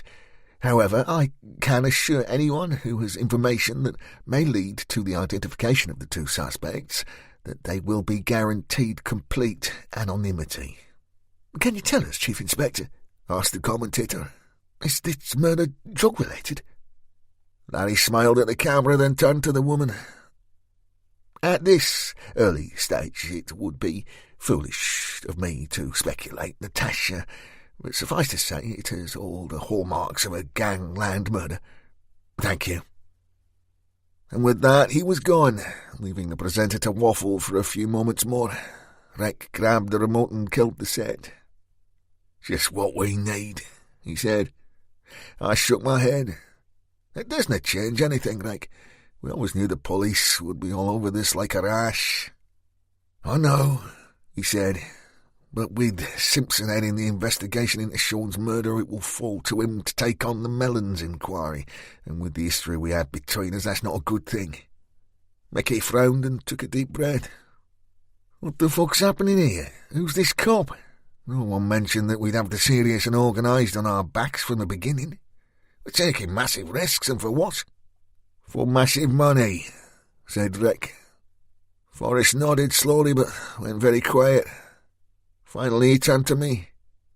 Fancy a burn, pal, he said. I nodded, pulled myself from the sofa and we stepped into the small backyard. You did good tonight, I said. Listen, Mickey, don't overthink this, eh? Let Rick and me worry about the men in suits and the whys and wherefores of the job. He lit his cigarette and took a long drag. I know what you're saying there, Jason. I realise I'm just the hired hand, but I'm no fool. Artie Jonas, Tony Jacket, they aren't the targets here. You've told me that much. They're collateral damage. But I reckon this is something big that I've just fallen into, and you can't tell me anything about it. Now, I showed my colours tonight, and from tonight my neck is on the line for a bunch of strangers who would have topped me soon as looked at me 90 hours ago. He took another drag and then looked me in the face. He had sharp green eyes, but as he spoke I noticed a change in his expression, one that I hadn't seen before. The Kosovo War ended on the 11th of June, 1999, he said. The Yugoslavs withdrew their forces from the province after a massive NATO bombing campaign. 40,000 Yugoslav soldiers were to be replaced by NATO troops, while 170,000 Kosovo Serbs fled for fear of reprisals. Pathfinder platoon were ordered smack bang into the middle of the retreat. Our task was to find drop zones for the NATO air support, and even though the KLA were supposed allies of the NATO force, our instructions were to disarm any Albanian insurgents until things calmed down. The KLA were rife in the region, and I don't care whose side they were on. They were real nasty, evil bastards. "I know all about the KLA, son," I said, lighting my pipe, "and Albania for that matter. I lost a good pal there, one of the best." Mickey shrugged and continued his tale. We'd been on the ground for 2 weeks, camped just outside a small place called Starogracko.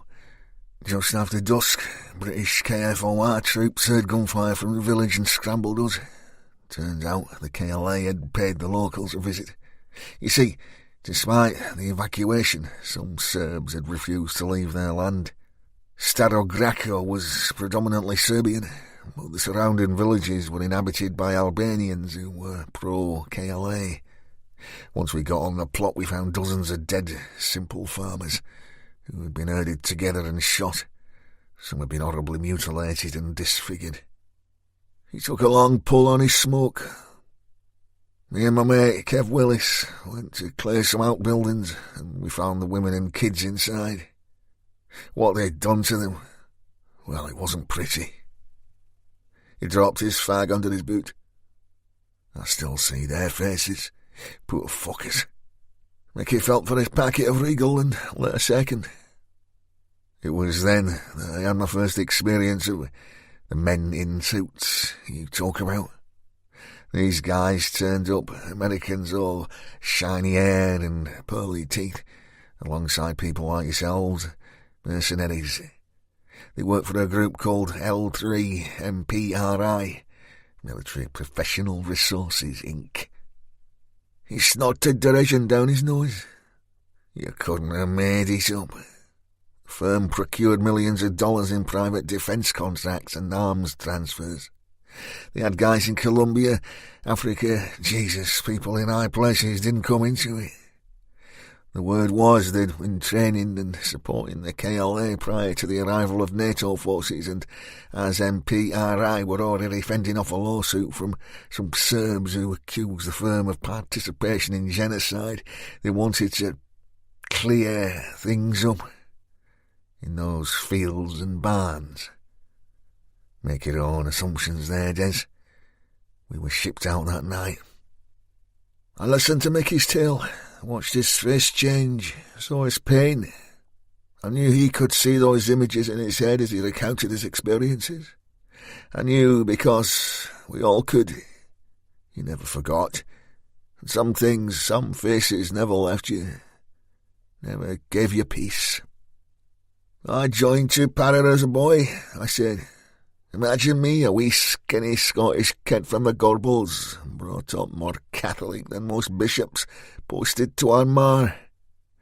I remember coming home on leave and an old mate of mine getting all hot under the collar with me about my chosen career. We'd had a few beers and he started on about Bloody Sunday and all the bad stuff that had gone on across the water before my time. Now, I was a hot-headed wee shite in those days, and things could have got out of hand between us, but they didn't. I put on my coat and walked home. I turned my back because folks who've never been there don't and can't understand.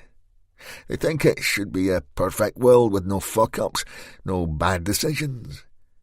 My old man always supported my career. He was proud of me, even though I suspect he got some grief about his boy's choice of regiment.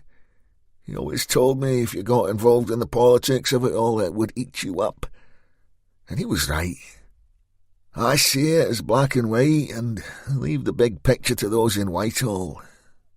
And this job? Well, this is a war we're fighting, Mickey. A war that nobody knows exists, but a war nonetheless.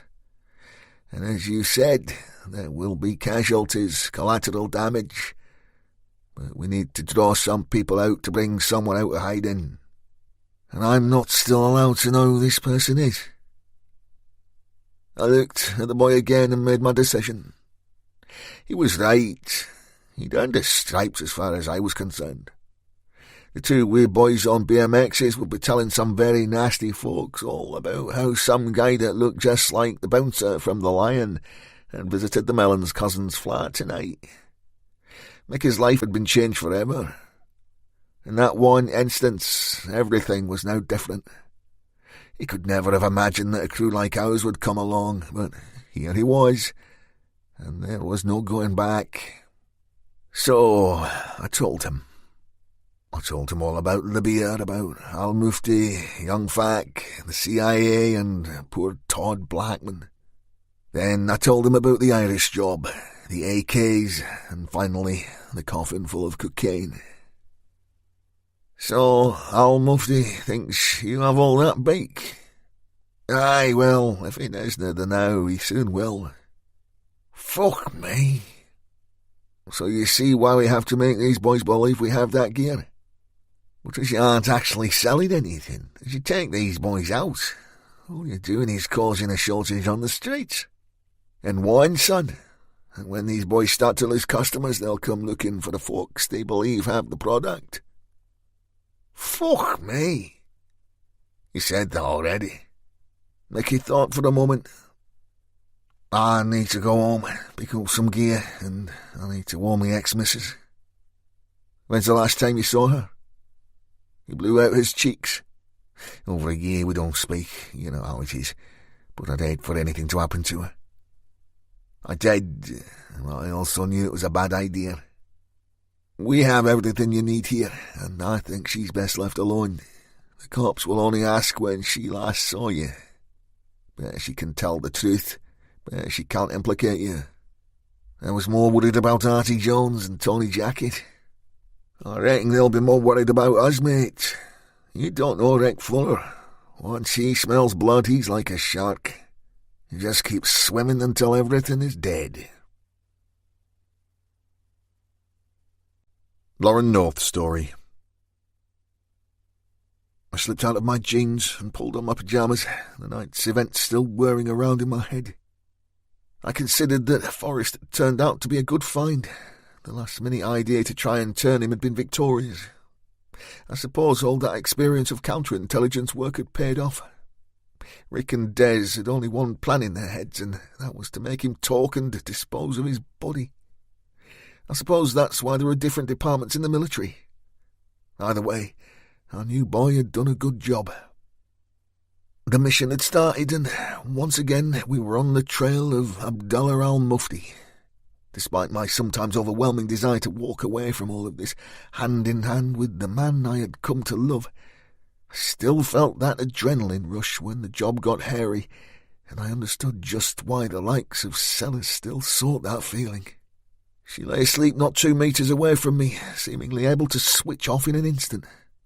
The moment her pretty head hit the pillow, she was out for the count.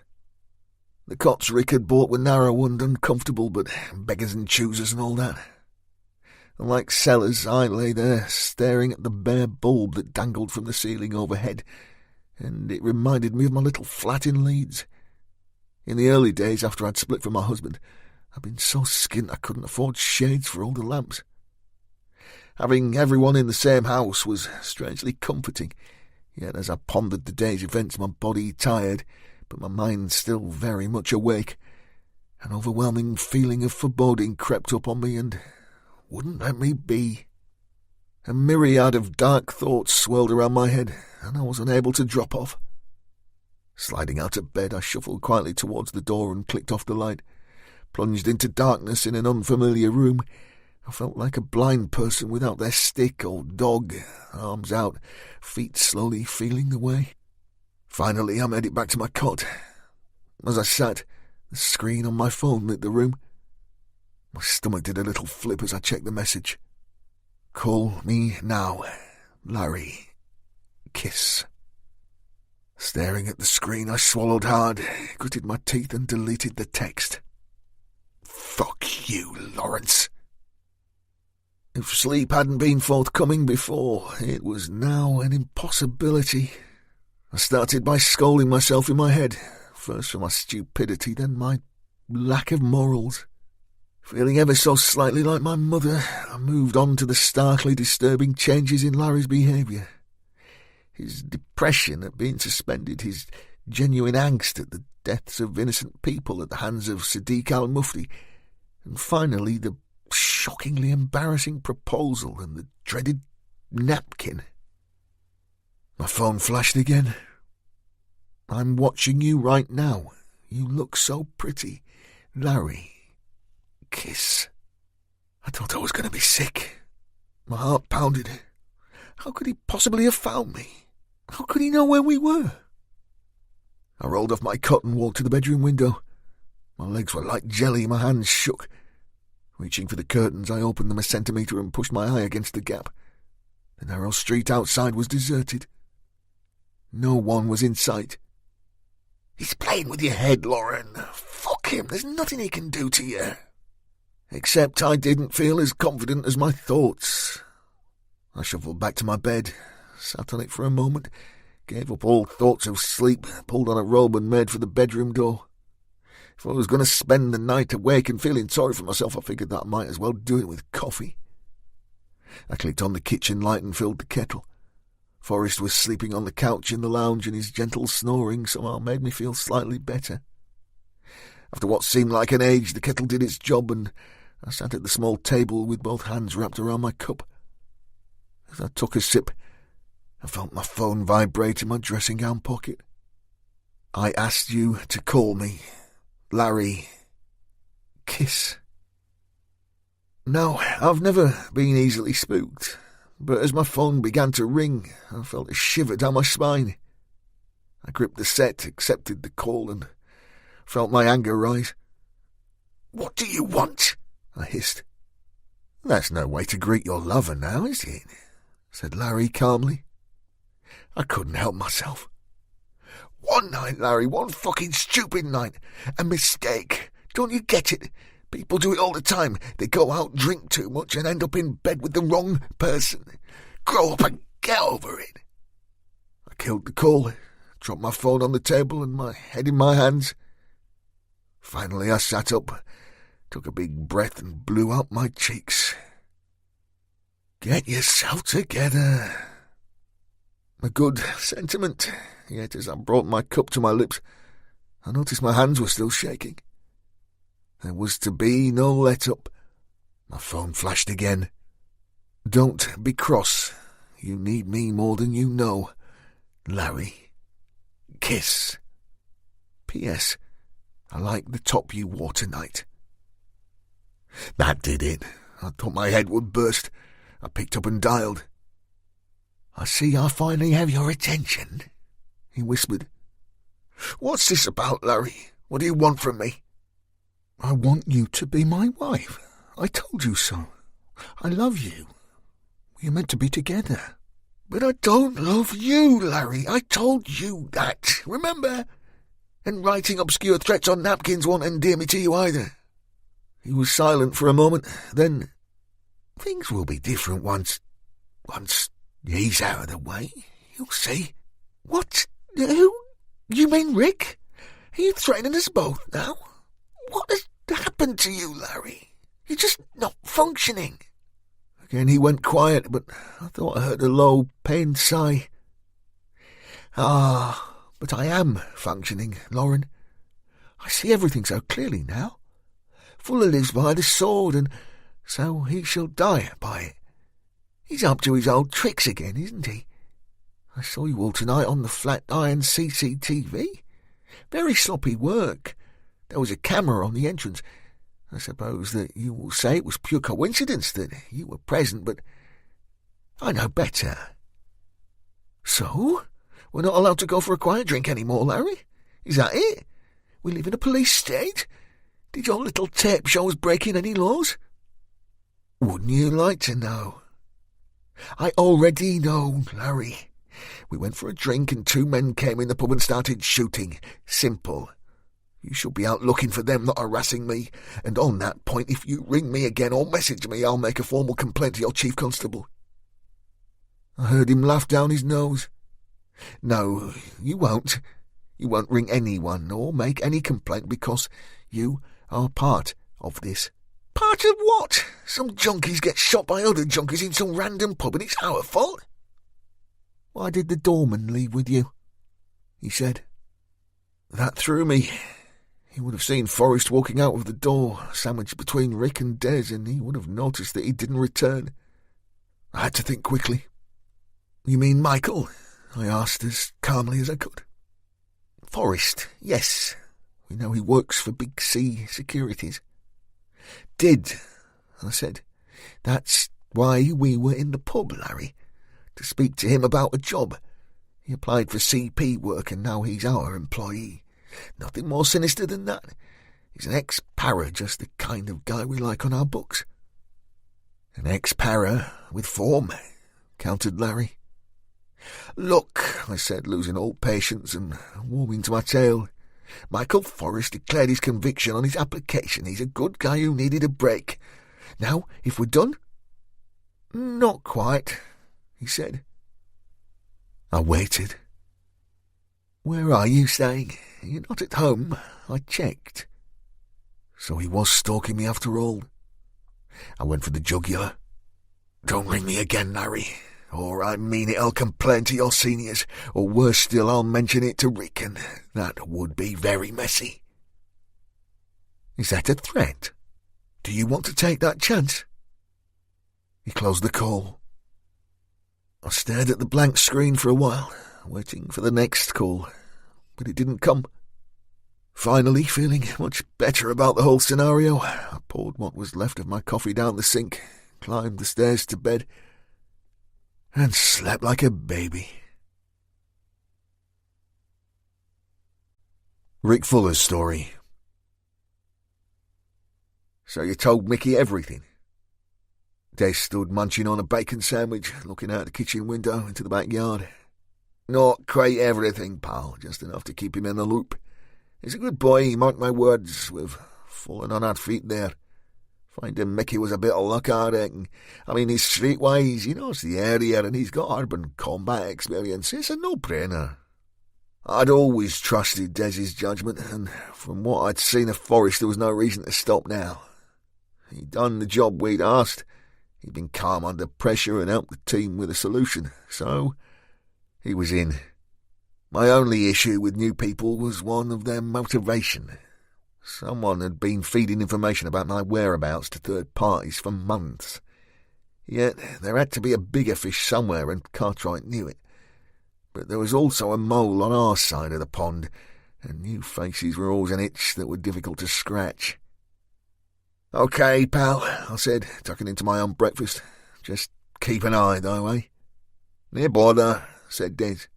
"So, are we going to stay hauled up for the whale, or what?" I shook my head.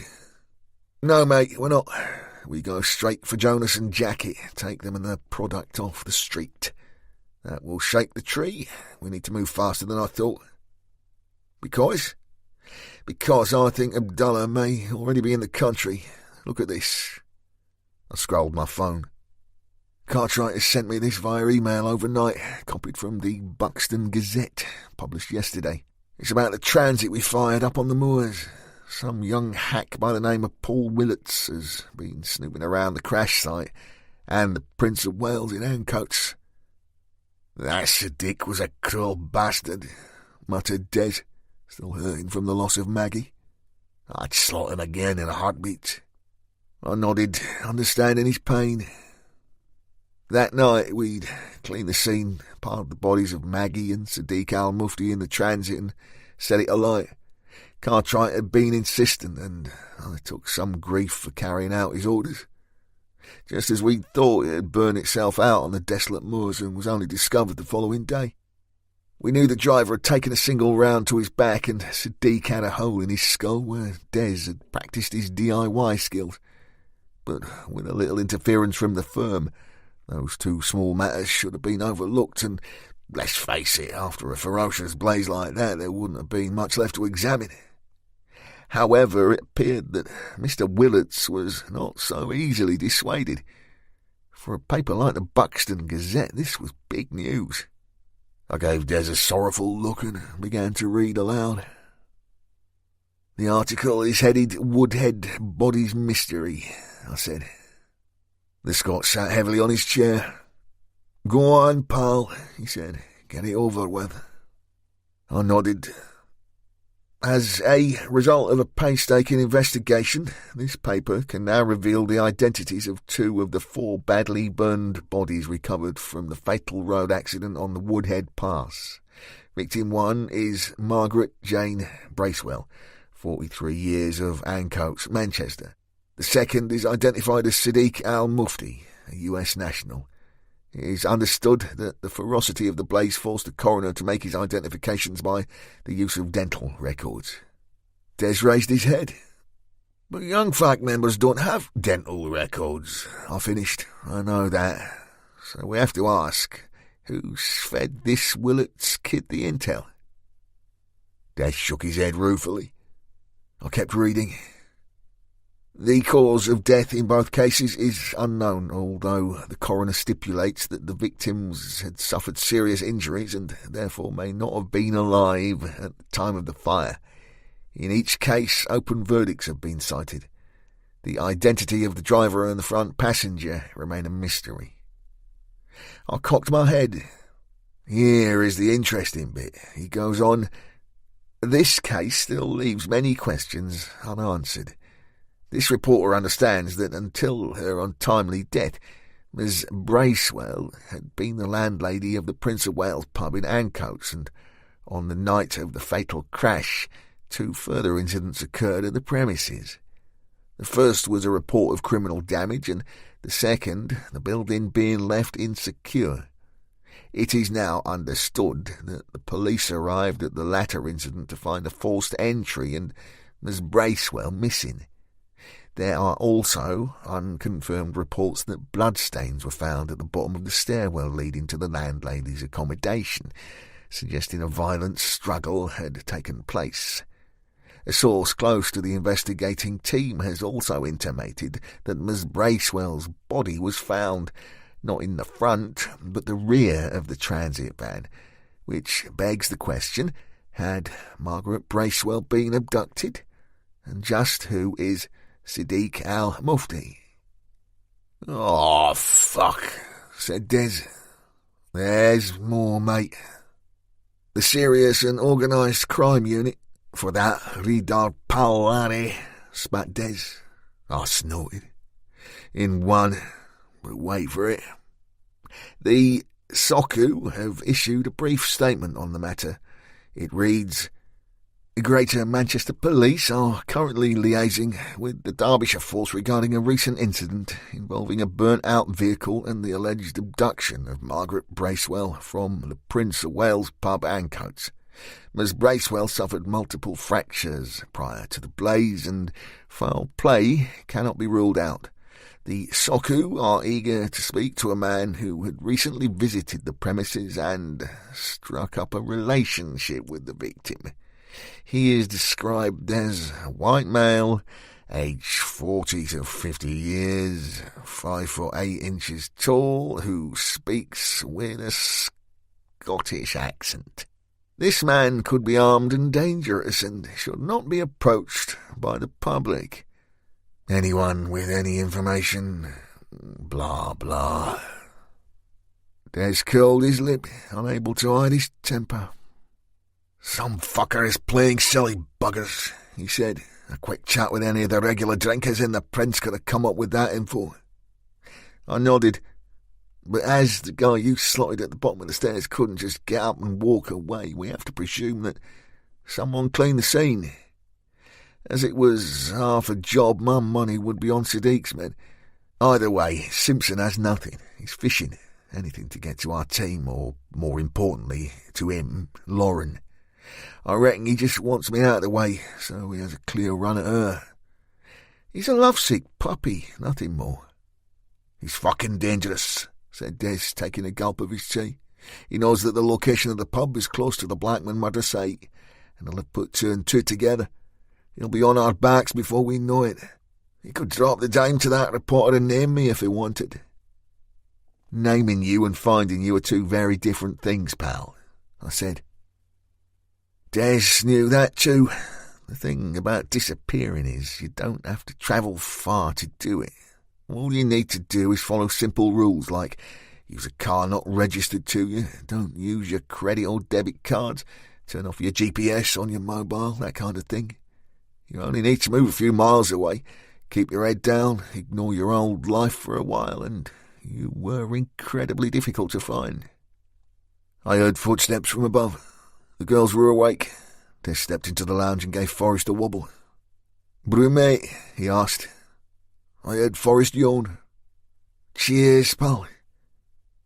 10 minutes later, we were all sitting around our small kitchen table. Forrest's face had bruised nicely. He must have been in some pain, yet he hadn't mentioned it once since I'd caused him the damage. I gave the team the news about the Buxton Gazette and Larry Simpson's antics. Lauren was the most troubled. Moments later, I found out why. "He called last night, Larry, she said. Well, he messaged first. He was playing with me, trying to get under my skin, you know. He said he was watching me, when really all he was doing was reviewing the footage from the Flatiron." "Did he mention me?" asked Forrest. Lauren nodded. "He asked why you left with us. I said you were the reason that we were all there, that you'd applied for a job with our firm." "And he swallowed that?" asked Des. Lauren shrugged. "Hard to say. He can't prove otherwise at the moment." Sellers sipped her tea. "Do you think he's lost the plot, darling?" "Sounds like it to me," muttered Des. Lauren pursed her lips. "Who knows? I'm not a psychologist. When I saw him that night in the ostrich, the night Maggie was taken, he was stressed, no doubt. He'd been drinking heavily for several days, but I just figured that he'd be strong enough to come out the other side. Then when we met the next time, he seemed fine." "The night you slept together," said Sellers. There was a collective intake of breath around the table at that one. Victoria was not noted for her delicacy, that was for sure. I felt my guts churning with jealousy. I was growing to hate that bastard. Any more of this shite and he'd have to answer to me. Lauren looked almost as angry as I felt. Des and Forrest suddenly found something interesting to look at outside the kitchen window. "Come on," said Sellers, exasperated. "We're all friends here. You know, let him that is without sin cast the first stone. Jesus, if you weren't such a twat, Fuller, it wouldn't have happened." Lauren gave Sellers a withering look. She then turned to me, her face full of pain, and soldiered on. "Then, of course, there was the night of the proposal and the napkin." "The threat," said Des coldly. "That was a fucking threat." Lauren nodded. "I agree with you now, Des, and last night you made a comment about Rick, too. Something about living by the sword. It was only when I told him I'd go to the complaints department that he backed off." "Anything else?" I said. She nodded. "I think he's been to my flat to look for me." I found myself tapping the table with my fingers, my fury raging inside me. I did my best to keep my voice level. "I need to make a call," I said. "Clear something up." Stepping into the yard, I opened my phone and dialed. "You know I hate mobile phones, Richard." Cartwright sounded as if he was outside. I could hear birds chirping and the sound of children playing. "Well, I'm sorry to spoil your morning outing in the park, but unless I'm very much mistaken, this job has taken a turn for the worse." "Ah, you read the mail I sent you?" "Of course. It was a necessary evil, Fuller. We've had an issue or two this end, you see." "What was a necessary evil? Why the fuck do you talk in riddles all the time?" "Releasing the boy's name to the reporter, of course." "So that was you? You gave Siddique's details to the press?" "We created that leak, yes." Why? Because our initial plan is no longer viable and time is now of the essence. What? Dr. Hamid Shah was interviewed at length regarding the goods found in the hold of the boat in Ireland. It would seem that the vessel was indeed to be met by a second craft that was almost certainly scared off by your gunfire. The drugs and you were initially bound for Belfast, where the transaction was to be completed between Al-Mufti and the buyer. So Abdallah is in Belfast. Was, anyway. Listen up, Richard. From there, the cocaine was to be split into 3 consignments, the first to remain in Ireland, whilst the other 2 were to be transported to Glasgow and Manchester, respectively. However, despite the spread of locations, Shah insisted that there is only one buyer. The cities are all controlled by the same person. This oligarch of the drug world has 3 head men, 1 in each location. He simply bankrolls the deals and takes his cut. And he is? He didn't know his name. Really? We believe so. Shah was only aware that this mystery man's 3 subordinates went by pseudonyms, nicknames: Mr. Punch, Belfast, the Fortune Teller, Glasgow, and the Jester, Manchester. That pricked up my ears. I know that name. The Jester, he's in Strangeways doing 10 to life. He's connected to a company called Big C Securities. They had a hand in the shooting of Sean Ryan and are connected to the guys we're targeting next, Jonas and Jackie. That's helpful, Richard. I'll make some inquiries with HMP Strangeways. However, you do realise that young Sean was not called Ryan at all. Really? Sean Patrick Donahue, to give him his full title, Fuller. So, why did our Secretary Estelle tell Des he was her brother?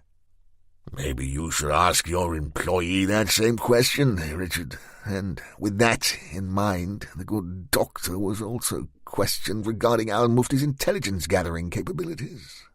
And, as we suspected, the Egyptian has spies in our camp, as do you, Richard. I'm all ears. Again, he didn't know the identity of the person or persons, but he believed it was someone very close to you, someone who knew your movements. Sounds to me he was keeping you dangling, feeding you the titbits but keeping hold of the good stuff. Either way, Estelle's out of the country, with Yorker out of the picture. Nice this time of year, I believe. Anyway, you know me, Richard. I was born cynical, and of course anything is possible, but as the doctor is no longer any use to us, it is a moot point. He suffered a fatal heart attack yesterday. The point is, things are moving on apace. So you decided to up the ante? Exactly, Richard. With the current information in my possession, I had to inform the powers that be of our mission. They have decided that our plan is no longer of use, and this operation is now being measured in hours rather than days. Hence the fake coroner's report naming Sadiq being leaked to the press. Well, that press release will have Abdallah and half of Youngfat printing their boarding passes to Manchester as we speak. That was our sole intention, Fuller. Young Mr. Willets was most resourceful. He moved very quickly to link the Ancoats incident with the vehicle fire. Al-Mufti would need to be in a cave not to have received that information. Okay, but now we have another problem this end. Larry Simpson is breathing down our necks, or to put a finer point on it, Lauren's. This is indeed true, Richard. We didn't expect Willets to involve Soku so soon. And of course your friend Chief Inspector Simpson was very keen to help the young chap by issuing him with Mr. Cogan's description. A minor irritation, and one I'm sure you can deal with, but all the more reason to dispatch this matter with most haste. So, where do we go from here? Cartwright was silent for a moment. I knew the old spy well enough to realise this only happened in conversations for one reason. He was considering exactly what I needed to know. Fuller, old faces come back to haunt us more often than not. Now, as I sat on the boat in Ireland, as soon as I knew exactly why the Americans wanted the vessel sunk, I would tell you. Therefore, I want you to think of the connection that is at the heart of all your recent operations and what binds them all together.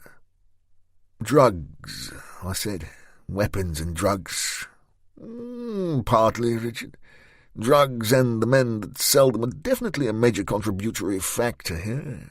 However, cast your mind back to poor Todd's murder. You met J.E. Blackman, as I recall. I had the dubious pleasure, yes. Of course, well, despite the setback of losing his son, you will be unsurprised to learn that his campaign to become President of the United States is now in full swing. Campaigns like his cost a lot of money, Richard. Millions of dollars a week. You're not suggesting that J.E. is selling? Not at all, Fuller, heaven forbid. No, Blackman comes from old money. He can afford to campaign from now until doomsday. However, his nemesis, Khalid Kulanovich. Correct, Richard. Kulanovich is a self-made millionaire, but does not have the kind of resources that J. Blackman has at his disposal. He quickly realized that he needed other income streams to enable him to keep in the race, hence his allegiance to Young Fack. Now, whilst we are on the subject of arch-enemies, if you recall, it was Stephen Goldsmith who gave me this information about this new gang muscling in over the pond, kicking out the Italians, even the Albanians. It was he who told me how Young Fack operated, how Al-Mufti was at the helm, and exactly where the Egyptians' political loyalties lay. As you know only too well, Al-Mufti dispatched his son and a few hand-picked members of Young Fack to travel to Manchester, kill Todd Blackman, and ruin J.E.'s reputation, all whilst laying down the infrastructure to begin trading in narcotics here in the UK. When are you going to tell me something I don't know? Your lack of patience is sometimes irritating, Fuller. So, the good Dr. Shah was initially enmeshed between Kulanovich and Al-Mufti to supply the Taliban and their Baltic allies with weapons. So the PIRA's AKs were helping to fight the good fight. Exactly, Richard. However, Dr. Shah intimated that more recently he had been tasked with another role. As a result of the failure of Young Fack to make any headway at street level in the UK, Al-Mufti decided to change tactics and attempt to sell large quantities of pure cocaine to already established dealers across the Union. Khalid needs cash for his campaign, and he needs it quickly. So despite the setback of losing their most recent cargo, Young Fack have not been dissuaded in their quest to see their most glorious leader elected by any means possible. According to our CIA friends across the pond, there is a new consignment of cocaine on its way. Indeed, we believe it is already in the country. I need you and your team to find out who the intended recipient is and terminate the transaction permanently. Call it a favour to our allies. I'm sure they'll be forever grateful. And Al-Mufti, our understanding is that he has been tasked by Kulanovich to ensure the deal is done. So you think he's here? He's travelled with the cargo? Our intelligence tells us he left Belfast for England last night. He will complete the transaction personally.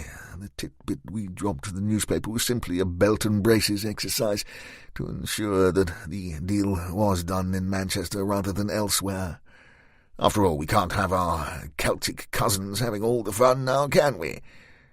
Your tactic of clearing the streets of product and destabilizing the local trade was a good one, Richard, but now time is of the essence. We can no longer sit back and wait for our prey to come to us. You need to discover the identity of this modern-day drug lord before the new transaction is completed. Find him by any means possible. Scared people tell tales, Richard. Instill fear and loosen lips. strike terror into Mr. Big's customers and find this man who controls 3 cities.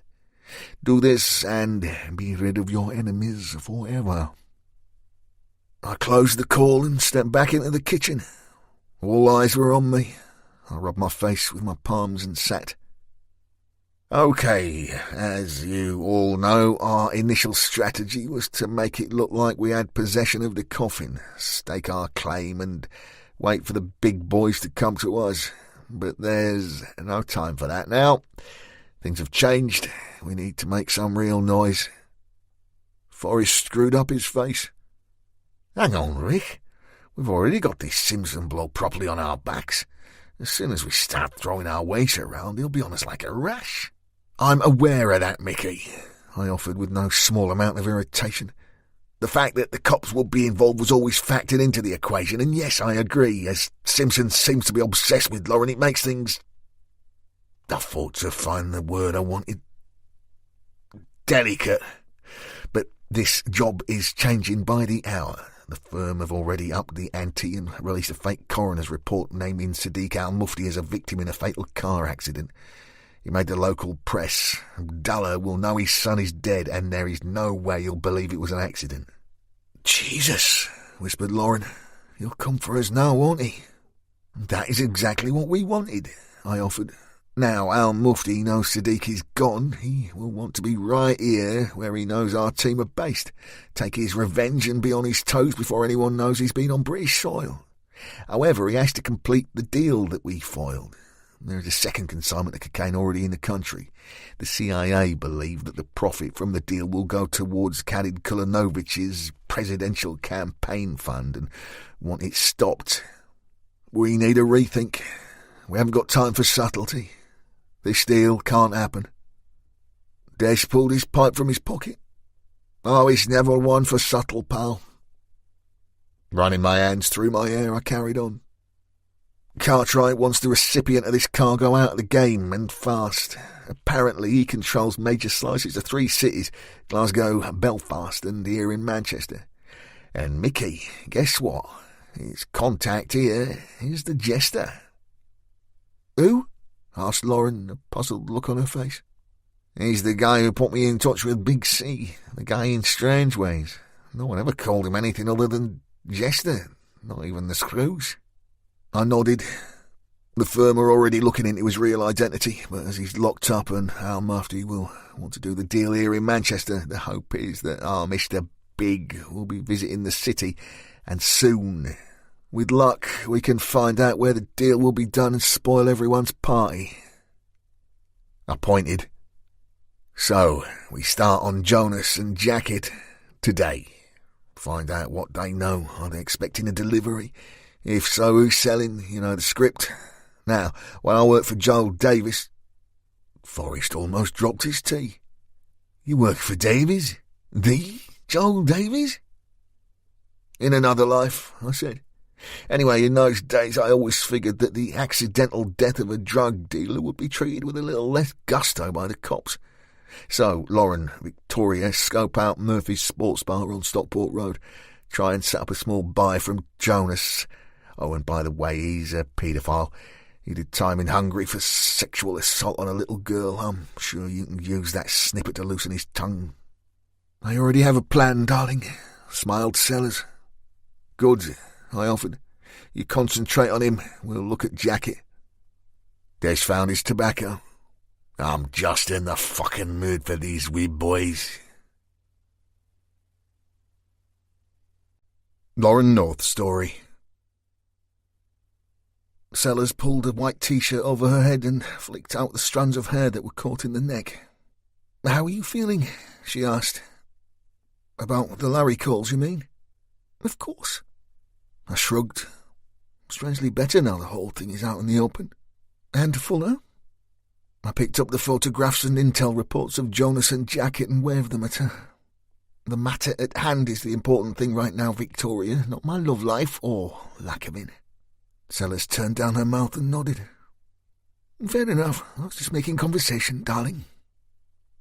We sat together at the kitchen table and spread out the papers between us. Sellers was scanning Jonas's antecedents report.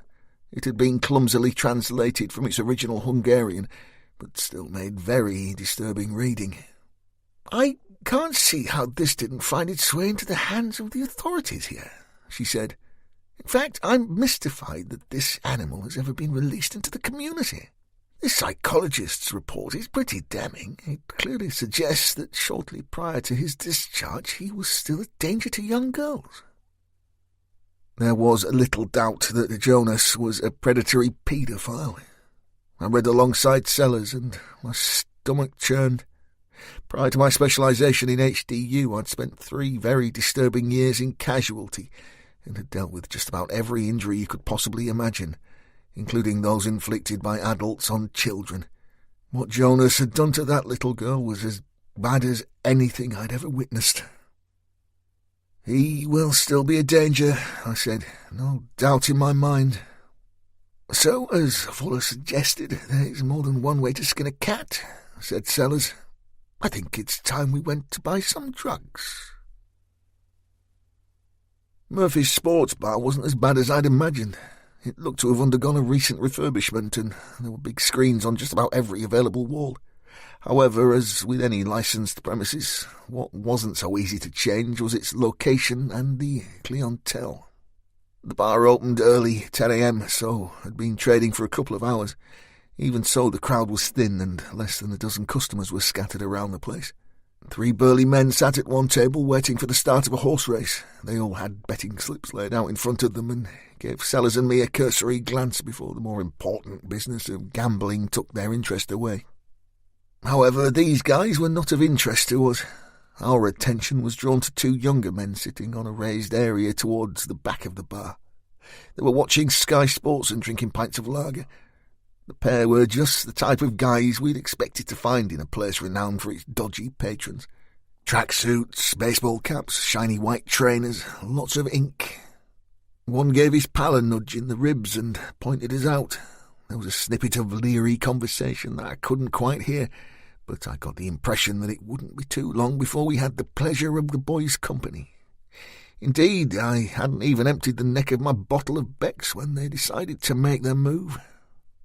The taller of the 2, a late-20s bull of a man, strode out in front of his mate, one hand clutching his Fosters and the other mysteriously stuck down the front of his tracksuit bottoms.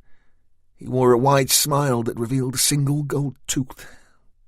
Seconds later he swept a stool from under our table and plonked himself in front of us. His shorter, slimmer friend was seemingly less confident of his pulling prowess, and remained standing. Mercifully his free hand was at his side, and not feeling his own privates. "All right, girls," said Bollock Feeler in a thick Manchester accent. "What brings you in here, then?"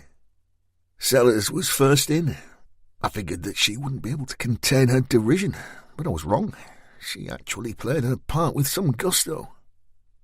"We heard this place was full of handsome men," she said, giving her hair a flick for good measure. I shot her a look. I mean, you could have a white stick guide dog and sing like Stevie Wonder, and the guy would still be as rough as a badger's arse. The nut rubber puffed out his chest, turned to his pal, who, in fairness, was quite a good-looking boy, and gave him a knowing wink. This appeared to be the signal for number 2 to join the fray, and the guy sat a little too close to me for comfort. He managed, and gave me a crooked smile. "Hello," I offered. "Not from round here, are you?" said Goldtooth, giving Sellers' trim figure the once over. "London, darling," she purred, lifting her own bottle of lager. "Kensington, to be precise. We're here to invest in some property. The prices are far more sensible in these parts." "Right," offered Goldie. "Well, I'm Freddie, and this is my pal Dave." We both managed smiles, tapped our bottles against their pint pots, but kept our counsel. Freddie wasn't done. "So you girls just taking a break, then? We're born and bred here, know this area like the back of our hands, we do. Maybe we could help you look around, you know, show you where to avoid. Can be a bit rough in these parts, if you know what I mean." "Oh, we're done for the day, darling," smiled Sellers. "Actually, we were hoping to run into someone who could point us in the direction of some fun." Freddie looked like he'd just won the lottery. He gave his pal Dave another obvious wink. "Well, you've found just the two blokes you need, sweetheart. Fun is our middle name." I figured it was my turn, so leaned across the table to reveal a little too much cleavage. "The kind of fun we're looking for comes in little plastic bags, sweetheart. You know what I mean?" I thought Dave's eyes were about to pop out of his head. We know a guy," he stammered, finally tearing his eyes away from my chest and looking to his mate. "Don't we, Freddie?" I thought I saw a flash of anger in Freddie's eyes as he looked to his pal. The bigger, more confident guy, erring on the side of caution when dealing with a pair of strangers, no matter how attractive they appeared. "We might do," he offered, giving Dave a hard stare. "He'll be in later. Normally gets in around 4-ish. I made a show of opening my bag to reveal a wad of cash and a slip of paper, yet keeping my Colt and ASP out of sight. Making a show of scanning the note, I said, "This guy wouldn't be called Artie, would he?" Sellers gave Freddie an alluring look. "You see, Freddie, last night some chaps told us this Artie fellow drank in here. They were certain that he could help a girl out with what she wanted." She ran her hand across the table and gave Freddie's arm a stroke. "They said he was a big, good-looking, muscular guy. At first I thought that you might be him, darling." Freddie sucked in his gut and swallowed the tale. "Artie's a big lad, all right, but he don't seem to bother much with the ladies. He's all business, he is. I'll say this, though, things are a bit tight right now, not a lot of beak about. Reckon there's been a big bust somewhere, eh? So you might struggle if you want any real weight." "That's what the boys said last night," I offered. "All we could get was a couple of grams, and that wasn't up to much, but they gave us this guy's name and this bar." I tapped my bag, bursting with cash. "We don't need ounces of it, but it would be nice to get hold of, say, £500 worth. See, we're having a party at our hotel tonight. Lots of rich folks, lots of girls, so we need someone a little more connected." I gave him my best beam. "If you helped us out, I'm sure we could slip you on the VIP list." "It will be wild," added Sellers suggestively. Freddie seemed to weigh up his options. I got the feeling that he didn't know Jonas too well. Indeed, there was a suggestion in his eyes that he may even be a little frightened of our target. We just had to hope that the promise of a drug-fueled night back at our hotel would be enough for him to swallow that fear and give us what we needed. He waved his mobile. "I'll give him a call," he said. Freddie stepped outside into the street and we sat making inane small talk with his pal until he returned. He swaggered back into the bar minutes later. By the look on his face, the deal had been done. He says he can do you 10 grand for 500, but you have to go to his gaff now because he's got business later. Bingo! Des Cogan's story. The girls had played a blinder and the game was on. Jonas lived in a 3-bed semi just off the edge of Burnage, a short hop from Longsight. It was a tidy gaff with a wee front garden and off-street parking for one car. A white Subaru Impreza held that space. Rick and Mickey Forrest were tucked in the back of our builder's van and I kept a watchful eye as we waited for the girls to arrive and do the dirty deed. Our role was intended to be purely supportive. Lauren and Victoria had a plan for Jonas, and I had to say it was as ingenious as it was deserved. My only worry was that the Subaru wasn't Artie's, and Jacket was on plot too. Despite my confidence in the girls, from what I'd heard about him from Mickey, he would be a real handful. With less than 5 minutes to run before the girls' arrival, the front door of the gaff opened, and just the man we did not want to see stepped outside. Tony Jacket, or to give him his real name, Gaje Molnar, was indeed a big unit. His huge square-shaved head sat on massive shoulders. He was a steroid boy, which suggested he would be extremely strong and aggressive, but it also meant that he would run out of steam very quickly as the lactic acid built up in his muscles, slowing him down and putting a strain on his heart and lungs. He wore 3/4-length shorts and flip-flops on his feet. In his right hand he gripped a large heavy holdall, and in his left were a set of keys. He blipped the alarm on the Subaru, and I saw the indicators flash. Moments later he was in the car and the engine roared into life. Rick clambered from the back of the van and sat alongside me. As Jacket reversed from the drive, he gave me the nod. "No time like the present," he said. "The girls can handle Jonas. Let's follow Squarehead and see where it leads us." Now, in order to follow a target by road, any surveillance team would want at least 3 or 4 different vehicles at their disposal. Anyone with any sort of sense, particularly someone who was involved in crime, would be surveillance conscious. So with just our solitary and rather sedentary transit to hand, we were on a loser from the start. If our Hungarian friend hit the accelerator on the Subaru, we would simply be eating his dust in seconds. We would also stand out like the proverbial sore thumb. That said, sometimes you need that wee bit of luck, and it seemed that our little team were having just that bit of good fortune. Jacket not only drove like Miss Daisy, but appeared not to have the slightest inkling what his rear-view mirror was for. We followed as much of the protocol as we could, dropping back and using traffic to mask our van, then, as and when we dared, got in close so as not to lose our prey. By the time we hit the M60 and saw the impressor indicate to exit at the Stockport Pyramid, Rick began to get our kit ready. "Either this guy's blind or stupid or both," he said. "I don't know about you two, but I'm itching to know what's in that bag he threw in the back." "Hey, pal," I said, "the only reason you drive a car like that at steady 55 is you don't want a pull. I reckon something's on." As it turned out, I was about as right as I could be.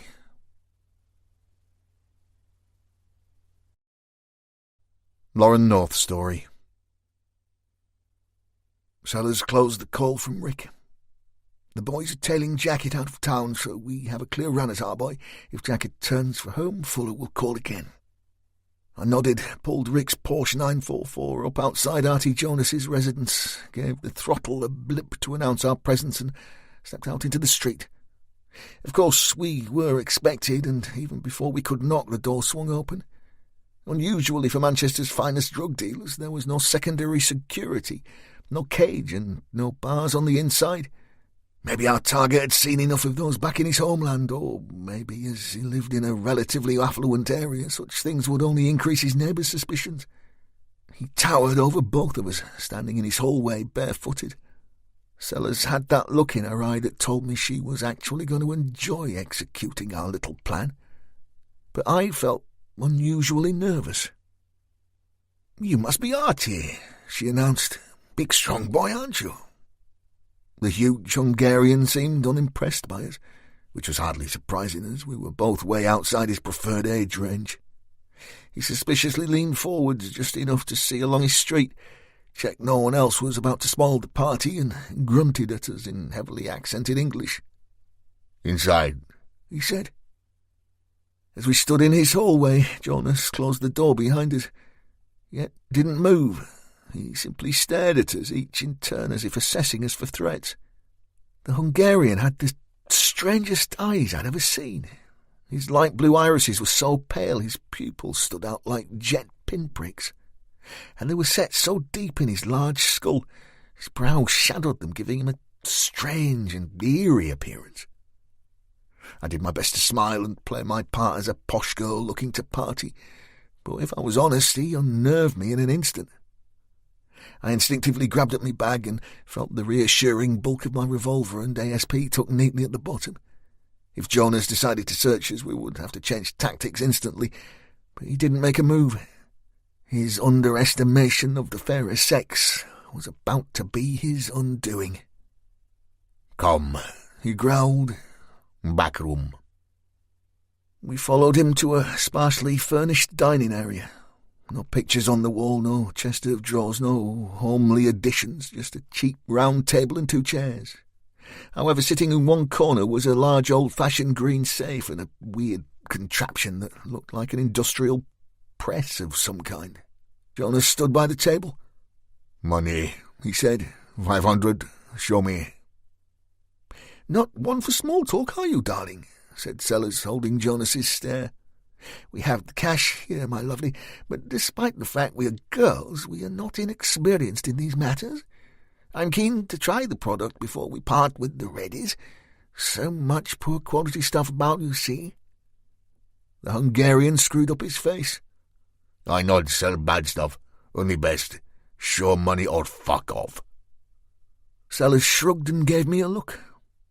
"That machine in the corner is to repress the pure stuff after these chaps have cut it, so no guarantee of the quality." "Let's be off, darling," she said. "We're dealing with fucking amateurs here." Well, that answered my question about the press. Jonas's eyes flashed and he bared his teeth. They looked strangely small in his wide mouth. "Wait," he snapped and held up a huge hand. "Stand over there, in corner." He obviously wanted to put space between us, as he was forced to turn his back whilst he opened the safe. Not so confident after all, eh? He rummaged in the neck of his shirt, pulled a key from inside that had been dangling on a long gold chain, then opened the heavy door.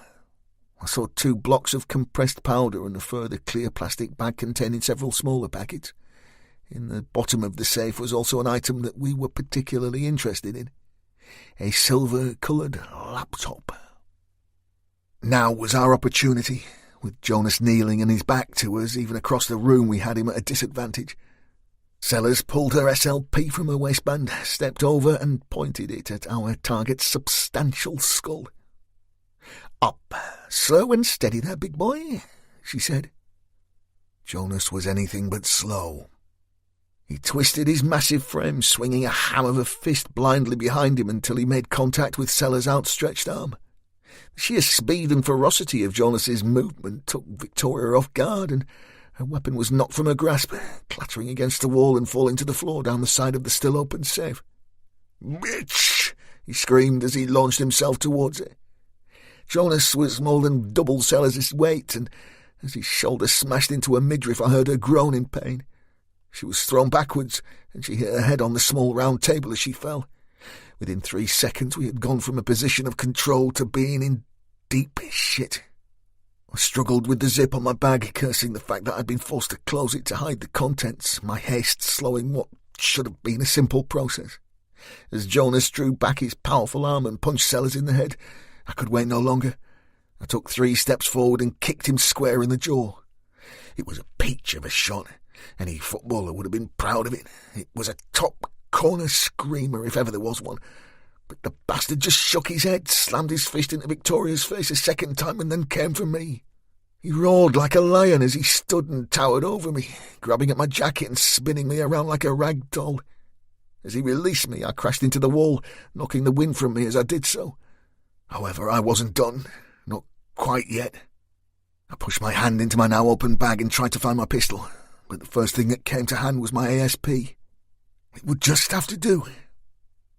Weapon in hand, I thrust my arm out to my side and felt the tungsten steel baton lock. I was in business. Jonas snorted his derision at the small steel bar and made to grab at it, but I had my fighting head on.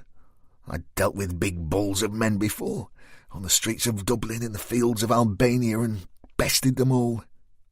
My first blow struck his outstretched wrist, and as I took a sharp step to my right, I swung again and caught him cleanly on the elbow of the same arm. If the bones weren't broken, the nerve endings would be screaming at his brain to tell him they thought they were. He grimaced, yet didn't cry out. But despite his silence, I could see he was hurt, and he held his left arm to his chest as he came for me a second time. "I fuck you up," he snorted, red-faced and sweating. I was on the balls of my feet, baton ready. "Come on then, fat boy, let's see what you've got," I said. Once again he launched himself, but now I was more than ready. Too quick, too nimble. He grabbed at thin air, and I simply sidestepped him and swung the ASP in a wide arc, arm extended for maximum power and connected with the back of his head. I felt a warmth on my face and instantly realised that I was splattered with his blood. The baton was running with it, my hand covered. Somehow he managed to spin his body before he slid down the wall, barely conscious. Turning my attention to a very dazed Sellers, I laid my baton on the table and dropped on a chair, breathing heavily. Jonas's legs were twitching, but he was going nowhere for a while. Even so, I pulled my coat and covered him. As I did so, Victoria gingerly sat up, rubbing the back of her head and touching her ever-swelling left eye. She looked over at our target, then to me. "You need to wash that blood off, darling," she said, no saying what this pervert has got. I nodded. "You okay? They were some punches you took." "Bit fuzzy, but I'll live." "Cocked up a bit there, eh?" she said, recovering her SLP from the corner. I smiled. "No one's perfect, Victoria. Nimble for a big lad, isn't he? Keep an eye whilst I find the sink, honey." When I returned, mercifully blood-free, Jonas was still in situ, but he'd been sick. "I think you may have fractured his skull, darling," said Sellers. "Watch," she said as she addressed our target. "Who do you buy your cocaine from, Mr. Jonas?" "Fuck you," he slurred. "See?" said Victoria. "I would suggest he's concussed at best, otherwise I'm sure he'd be only happy to help us, eh?" I pulled the silver laptop from the open safe and lay it on the table next to my baton. Once I had it fired up, I was met by a password pop-up. "Care to tell me?" I asked Jonas, pointing at the screen, "or shall I take a hammer to your testicles?" "Fuck you," he repeated slowly. "Like a stock record, darling," offered Sellers. I offered, pulling out my mobile and dialing Egghead. He answered on the second ring.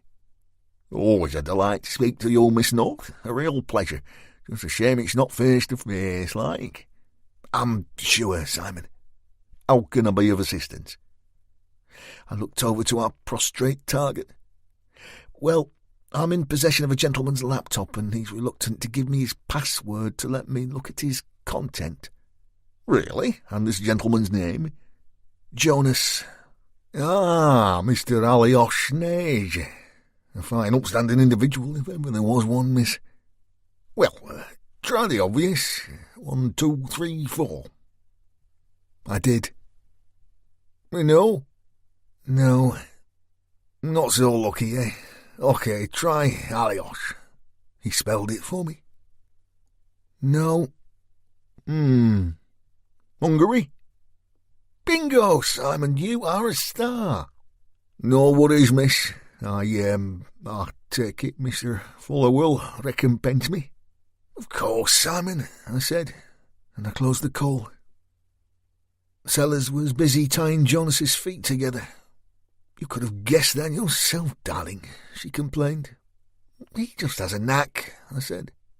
"Nice work if you can get it," she offered, standing up and admiring her handicraft. Jonas's wallpaper was innocent enough, a serene picture of a lake with sailboats doing their thing. Then I clicked on his documents only to find everything was in Hungarian. Closing that page, I hovered the mouse over his pictures folder, where we considered that we may find enough material to loosen his tongue. Sellers stood by my side. "I'm not quite sure I can do this," I said. She nodded. "Look, darling, the big brute isn't going anywhere. Why don't you have a look in his freezer, see if you can find me a bag of peas for this eye of mine?" I looked up at her and managed to smile. She was a tough cookie, that was for sure. "Thanks," I said, and did just that. When I returned, Sellers was still sitting at the laptop, her face pale, lips pressed tightly together. She looked like she may cry. She shot an evil glance across the room to Jonas, and then looked back at me as I stood, rooted to the spot. "There are thousands of pictures," she said quietly. "Hundreds of videos." I held out the bag of frozen peas, arm's length, not wanting to approach the machine, as if somehow I might be contaminated by it. I don't want to see," I said. Sellers swallowed hard. "It's bad," she said. "Like nothing I've ever seen." "How old are they?" From babies," she said. "Tots to... Oh, God." She stopped herself, shook her head, took a deep breath and straightened her clothes as she stood. Somehow Sellers, the officer, had returned. "I can't describe it, darling, just can't, so let's deal with this animal and get on with our business, eh?" Jonas looked in a bad way. The blow he'd taken to his head had obviously caused him some serious damage, and he now bled from his ears. He sat on the floor in the same spot he'd fallen, legs tied in front of him, propping his body up with one arm, his back to the wall. He was mumbling, but it was in his mother tongue, so we had no way of knowing what he was saying.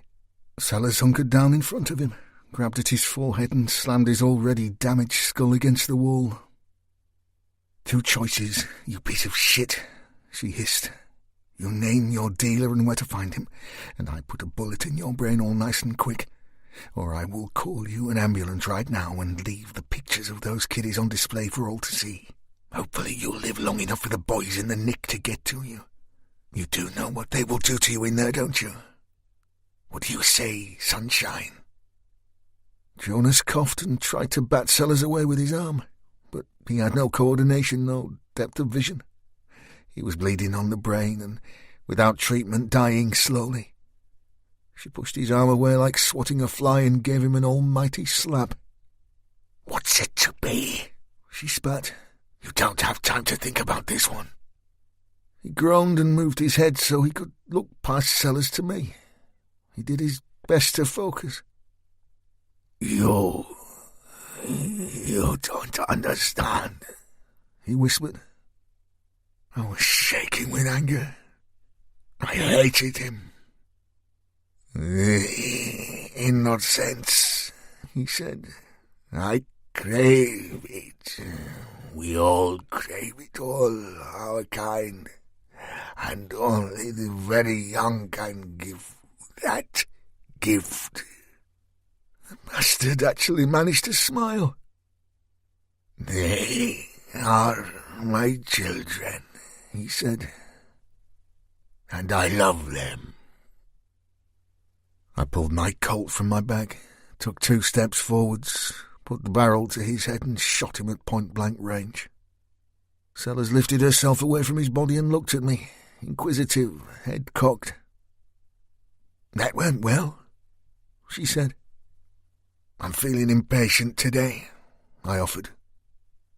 She nodded. "Fair enough, darling. Let's fuck off and give the boys a reality check." Rick Fuller's story. As Lauren drove my 944, Sellers gave me the bad news about Jonas. The way things had gone was disappointing, but as I already had the feeling that as we had stumbled onto something sizable, it wasn't the end of the world. Besides, one less individual with the kind of sexual perversions that Jonas had was hardly anything to lose sleep over. I would probably have done the same thing myself. Maybe even sooner. Tony Jack here had driven to a small industrial estate off the A6. It was an isolated place, and the dilapidated, mostly empty units were surrounded by thickets and mature trees, masking them from prying eyes. From what we'd seen, there were no residential properties nearby. In fact, the place seemed just like a nice quiet spot for a drug deal. We dropped Des off about half a mile back on the main drag, and he'd set off on foot through the undergrowth to find a good spot to watch the antics. We drove straight into the small estate and parked 2 units away from where Jacket's Subaru sat empty but idling. All in all, we were tucked in nicely out of sight of prying eyes. Without being asked, Forrest began to kit up and prep the weapons. He, like myself, had a feeling about this one. I got back on the blower to Sellers and gave the girls the heads up. "Don't drive in," I said. "Park just after the bus stop on the main road. 10 metres after that, you'll see a narrow path. Take that and skirt the estate until you see a unit with red shutters. We're parked just behind that. Keep your heads down. What's your ETA?" It was 10 minutes, so we sat and waited. Moments later, Des was on the comms. "Second vehicle arriving," he said. "Blue C-Class Merc, 2 up. Both white males, big lads. Looks like someone is expecting trouble. Stand by." Inside the van was cool, even so I felt sweat trickle down my back. "Roger that," I said. Des was back in an instant. "Bingo, boys. Jacket has met these two at the front of the unit and has just handed them a shooter apiece. At least we know what was in his bag now." "Hardware?" I asked. "SLPs, no big stuff." "Well, not yet," said the Scot. "All three are now inside, out of sight. Stand by." "OK, the roller shutter is being opened." Mickey dragged himself forwards and handed me an MP7 and a spare mag. "This is coming on top, mate," he said. I gave him a look. "Always one for stating the fucking obvious, aren't you, son?" "Very funny," said Forrest, with a sarcastic smile, and passed me a set of body armour. "Save it for Lauren," I said. "We only have 4. He looked at his own set, then into my face. "The new guy takes precedence," I said. Mickey turned down his mouth and nodded. "Nice one, boss." At that, he checked over my fast back one last time. "And don't fucking lose that," I said. "It has sentimental value." "Don't think I've ever known anyone to be sentimental over an iron mill." "Well, you have now." He shrugged and got comfy in his seat. He was a calm one, that was for sure. There wasn't a sign of nerves about him. Eyes clear, looking straight ahead, focused, sharp. Des's comms crackled into life again. "They're pulling the blue murk into the unit," he said. "One of the new boys is keeping watch outside. Stand by. Second vehicle approaching. Another murk, same model, same colour. 3 in this one. 2 more bruises and a suit in the back. Wait. OK, Jacket is handing out more shooters. A pump and another pistol for the 2 new boys. The suit is out of the vehicle now. A very tall guy, pure white hair, shiny suit. He's in charge for sure." Forrest sat up at that. He spoke into his mic. "Does this guy walk with a limp?" he asked. "Stand by," said Des. "Aye, he does. Left leg is straight, but he ain't stopping the big fella barking at all and Sansy." Forrest turned to me, face dark. "That just has to be the guy I told you about. The guy that fronts Big C Securities, Eddie Fisher. I think we're on here, fella. This could be the big one." I had to agree, but I also knew that this was all too fucking easy. My phone vibrated on the dash. "We're here," said Sellers. "Just parked." "OK, coming the way I said, but take extra care. They have security here now and they're all armed." "Of course, Fuller," said Sellers, and closed the call. "There's a wee bit of barney going on between the suit and Hard Boy Jacket," offered Des. "The Hungarian fella is on the blow or something's up." "Maybe, but am I the only one who thinks this whole setup stinks?" I offered. Forrest shook his head. "This is just what we needed, Rick. The gear is on its way, mate. I can feel it in me water." I gave the boy a look. "I've been tracking Abdallah al-Mufti for more years than I care to mention, son. One thing I know about him is he never takes chances. And this is all a bit too simple, a bit too naive." Des Cogan's story. I lay on my belly as close to the plot as I dare, with nothing but a few brambles and a dead squirrel for company. That said, I was in good cover and an excellent view of the front and left side of the target. The 4 bouncer types that had joined Jacket all looked like they could do a bit, but they weren't weapon savvy, that was for sure. Particularly one guy with a blonde crew who checked over his SLP like he'd never seen a gun in his life. Tony Jacket seemed to be the armourer and had dished out the guns to each of the guys in turn, all except the man in the suit. Either he was already armed or he'd chosen not to be. He had a stilted gait and was extremely tall, 6'6", I had a wager from my lowly position. He was, however, calmly going about the task of preparing the ground for a visit. Nothing was more certain. 2 of his boys stood either side of the open roller door. One blue merc sat inside the unit, boot open. The white-haired suit jumped into the second identical merc and pulled out alongside the first. It was at that point that I noticed both German marks had identical registration plates. He popped the boot and gave another order to Jacket, who nodded and disappeared from view. I gave the crew the heads up. Pound to a pinch of shite, the next car is a blue Merc, 2 up with the same registration plate. This is the splits. I'd got you that, Desmond, said Rick. Well, I don't fucking like this. I knew what the big man meant. Things seemed a little too straightforward. But sure enough, minutes later there was movement and clone number 3 drew up outside the plot. The car was met by Jacket, who once again issued the driver and his pal with shooters. The moment they were tooled up, Greyhair gave them their brief. As they disappeared deep into the unit, the boss man moved the latest C-Class and the 3 cars sat in a sweet line, boots open, all bonny-like. So who's next? The buyer or the seller? I asked myself. Actually, the next person who came into view had obviously been there from the beginning, even before Tony Jackie had arrived. At first, I couldn't have believed my eyes, but there was no mistaking it.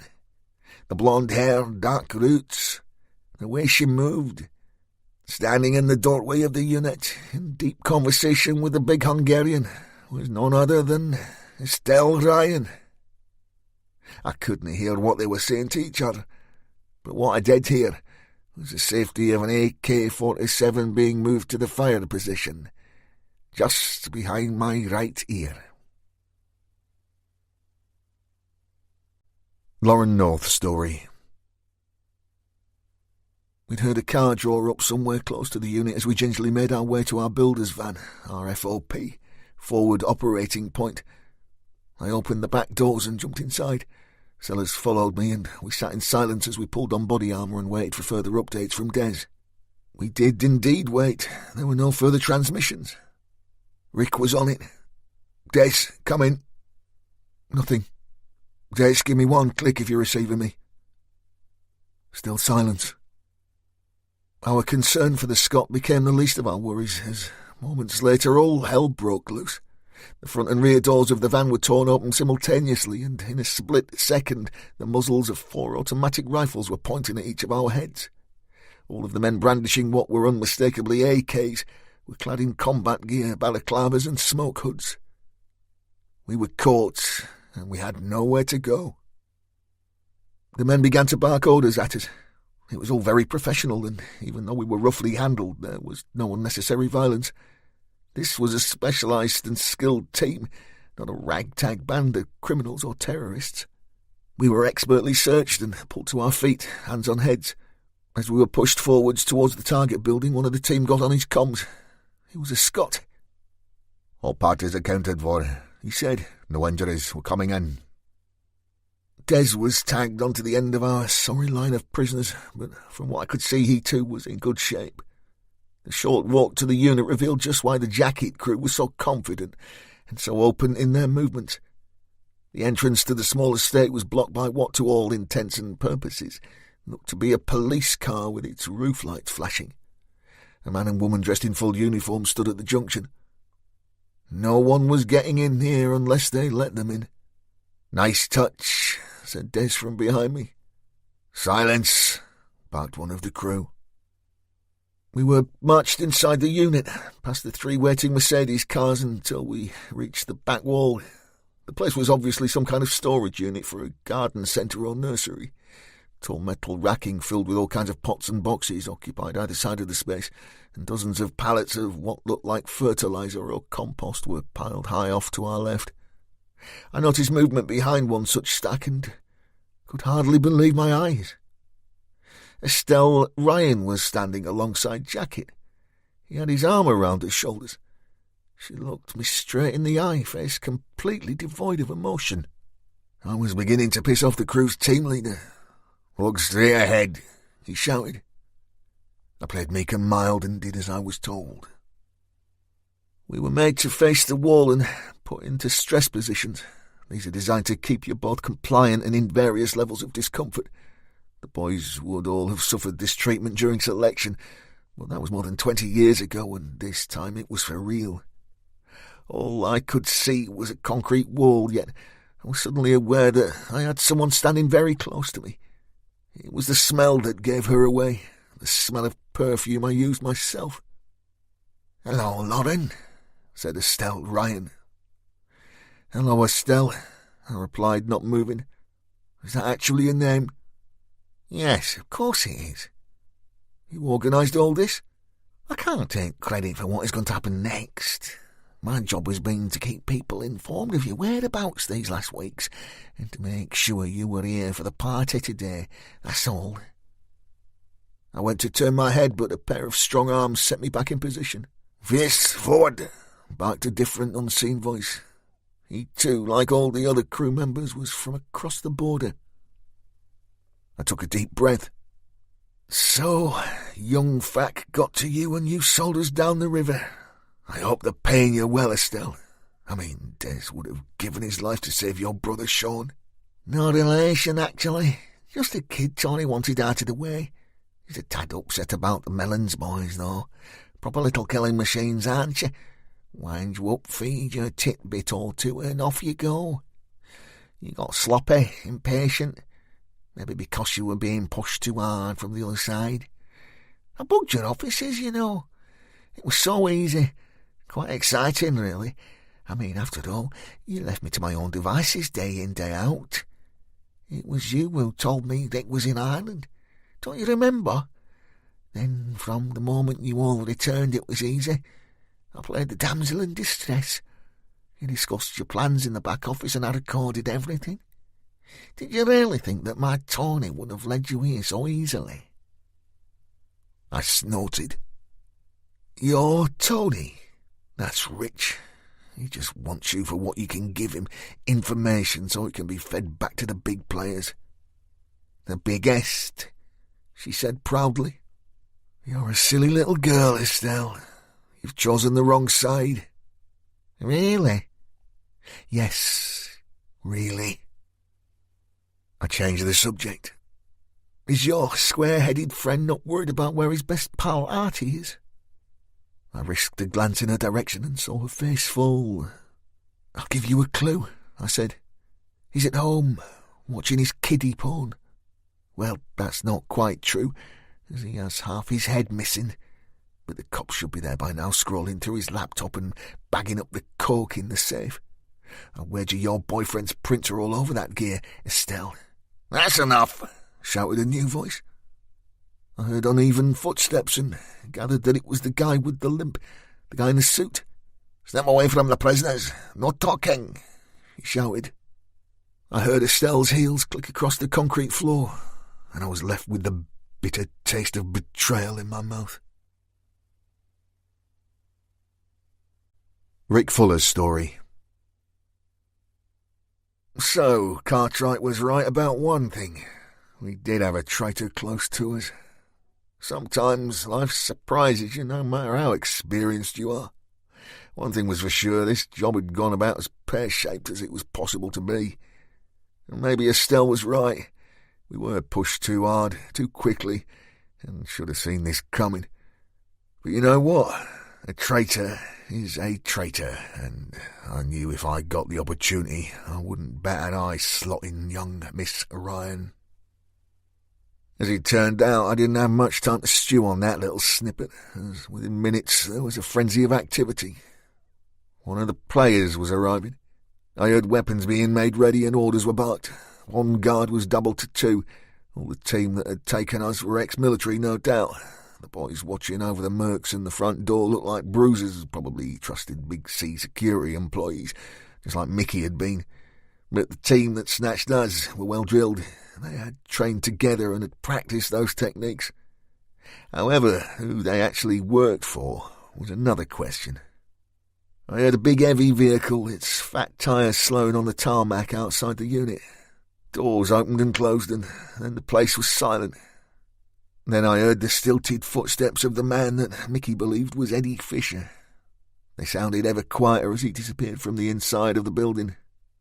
He was about to meet and greet one of the two players, one of the two we were here to kill. "Boss," I heard him say. "Eddie," said yet another Scottish brogue. "Good job, pal. Well, just I said you're a man to be trusted." So, at least some of our intel was good, eh? Those same footsteps grew ever closer, and I could just tell that the new visitor's interest had turned to us. "A bigger crew than we expected," said the Scottish voice. "They were no problem," said Eddie smugly. "Your boys were first class." "Aye, quality is worth the money, pal. Where is Kenny, by the way?" "He's with the rest of his crew, up at the entrance, waiting for our man." "Good idea," said the Scot. "Never trust an Arab, that's what my old man said." He was very close now. He stank of fags, but tried to cover it with aftershave. He was a heavy smoker, and there was the slightest wheeze in his chest. "Turn them around," he said. "Let's see what we've got." I felt a tap on my right shoulder. "Turn," said the voice. As I did so, I was met by 3 men, one of the elite team who remained masked and hooded, Eddie Fisher, who was indeed a very tall and slender man with a shock of white hair, and finally a small, wiry man in his 40s. He wore a Ted Baker suit, dressed down with a polo from the same label. I had to say I was very taken with his brogues, and had to force myself not to ask him where he bought them from. He sported a tan, and despite his bad habit, looked fit enough, but spoiled the whole look with a shocking haircut. He approached me, but remained sensibly out of reach. "You must be the first prize in the raffle, eh?" he said, smiling smugly. He raised his brows. "Mr. Fuller, I believe. Richard Edward Fuller, once of Her Majesty's Special Air Service and now a Dark Operations mercenary for MI6. Am I right? What did you think of my little team, eh? Kenna's boys are tip-top, don't you think? The best money can buy." "We'll see," I said. The guy wrinkled his nose at that, like a father would to a guileless child. "You never know when you're beat, eh, pal? I like that in a man, and I have to say you have caused me a wee problem or two recently. Still, all's well that ends well, and Abdallah will be eternally grateful for his gift." "Next," he said. Mickey Forrest was turned. Fisher was the first to speak. "Silly boy, Mickey. What were you thinking? Didn't we look after you when you were on your ass?" "One of yours?" asked the Scot. Fisher nodded. The smaller man stepped in. "We'll just have to make a wee example of you then, eh, pal? Treachery is a terrible thing. It must be stamped out. Now, let's have a look at the wee lasses." The masked guard tapped Victoria, then Lauren on the shoulder. Both girls turned. My, said the Scot appreciatively. "I have to say, Fuller, you have excellent taste in comrades. But you know what I think? I reckon you should have picked men for this wee job. Maybe they would have put up more of a fight, eh?" Victoria gave him a beaming smile. "If you'd care to step outside, darling, find a patch of grass to roll around on, I'll show you who can fight." "Ooh, a feisty wee bitch, eh?" said the Scot, and gestured towards Victoria's swollen eye. "Looks like your mouth has got you in a wee bit of bother already, hen." She touched her face. "Oh, this little thing. Yes, your pal Jonas thought he was a hard man too, darling. You know, your paedophile chum. He won't be joining you today, however. He's indisposed. Part of his head is missing, so I'm all yours, if you want to try your luck." "He wouldn't last 5 minutes," added Lauren, "with either of us." She sneered at our VIP. "Go on, try it. Where's your bottle?" "He's got no bottle, darling," said Victoria, the smile gone from her face. "You can see that from here. Small man syndrome." "Cock to match, I'll bet," said Lauren. Now, exactly why the girls wanted to get a rise out of our Scottish chum was beyond me. As far as I was concerned, we were in no position to make a run for it or start a fight for that matter. But it was funny. The Scot with the worst haircut since Kenny G went close to purple. "Fucking English slags, the pair of you," You will never laughing when you get handed over to the young fat boys. They haven't had a shag in months. He got just a little too close to Victoria and pointed his finger. You'll do some rolling her down then, you weak. She was like a rattlesnake. Her right hand shot out and grabbed the solitary digit. There was the unmistakable sound of a joint popping, and the Scot cried out in pain. The guard closest to me lifted his AK, but Sellers had pulled the screaming Scot in close, and he had no chance of making the shot. I slammed my elbow into the guy's face and made a grab for his weapon. This was not a time to be restrained. Selecting fully auto, I spread the unit with 7.62. Indiscriminate, gut height. Two bruisers standing by the mercs fell wounded, screaming in pain, and the rest of the brave boys from Big C scattered like pigeons without letting off a single round. Funny that, eh? Spinning around, I took the second of our guards out with a single shot. He went down holding his throat. As he fell, I twisted back again, pointed the weapon downwards, and put two in the guy I'd taken the gun from. I couldn't believe it, but we were in business. Sellers had the Scot in a chokehold and was using him as a human shield, walking backwards, dragging him, kicking and shouting threats. However, he was finding out just how strong and determined she was. She rummaged in his suit pockets with her free hand, found an SLP and slotted Fisher where he stood. The third elite guard had moved to get in behind Sellers and take a shot, but Des dropped him with a single punch, stripped him of his AK and put a round in his skull. The Scot gave me a look that I didn't quite understand. Well, I could see that he was extremely pissed off with something or someone. One thing I did know, however, was that when Desmond Cogan was in a bad mood, things were going to get extremely messy. Tony Jackett had proved not to be as heroic as his appearance might have suggested, and he and Estelle Ryan were running for the exit. Des went after them, stopped beside one of the mercs, set himself, and shot them both in the back. Mickey Forrest had sprinted over to the two wounded Big C boys and collected a Remington pump and a revolver. He then calmly slotted them both where they lay, and, other than the choking noises coming from our prisoners, the unit went eerily quiet. I knew it wouldn't last long. "Weapons and ammunition check," I shouted. "Then on me, behind the mercs, get tucked in." Kenny and the remainder of the elite team were rounding up the boys that had scattered and were regrouping outside, but they now had a major problem. We had cover behind the cars, and they would have to cross open ground to get to us. Lauren skirted around the dead bodies and collected spare mags. Her efforts also gave us two further SLPs. We had firepower, position, and a very important Scottish guest. I felt that good. I went over to him and asked him where he bought his fucking shoes. Des Cogan's story. I couldn't believe my eyes. I mean, as I'd first of all listening in, I thought I'd recognise their voice, but I told myself I was wrong. Victoria Sellers was choking none other than my old pal Jimmy McCreary. I walked over to him. He was still spitting mad and struggling. Sellers simply held her SLP to his head and shushed him. "Let him go," I said. Sellers gave me a quizzical look. "Cogan?" "I mean it, Victoria, let him be." She released her hold on Jimmy, stepped back and immediately raised her weapon into the aim. "Just give me an excuse, small boy," she said. McCreary stood rubbing his neck and his wounded pride. He glared at Sellers. "This isn't overhand, not by a long way." Then he looked me in the eye. It took him a moment. After all, it had been 25 years and some. Des Cogan?" I nodded. He snorted. "Well, fuck me, and there's a turn-up for the books, eh?" Rick was straightened. "Who the fuck is this guy?" I didn't take my eyes from him.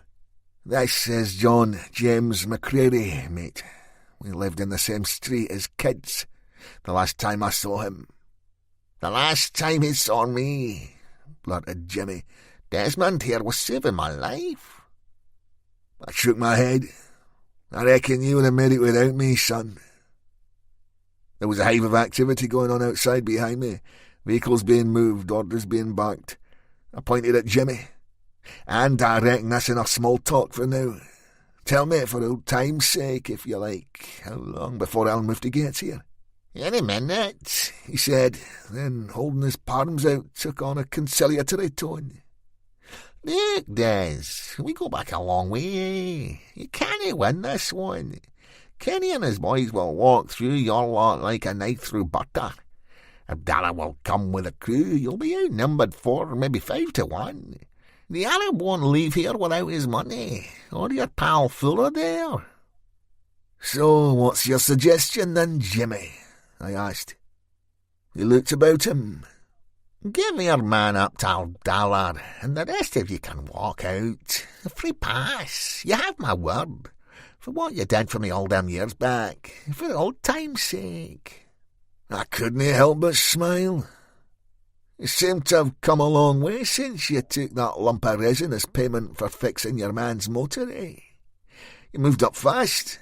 I mean, that's what got you shot back in Glasgow. And now you have a slice of 3 cities, I hear. 3 cities in your own wee private army. I got the idea from you, Des. I read books on it.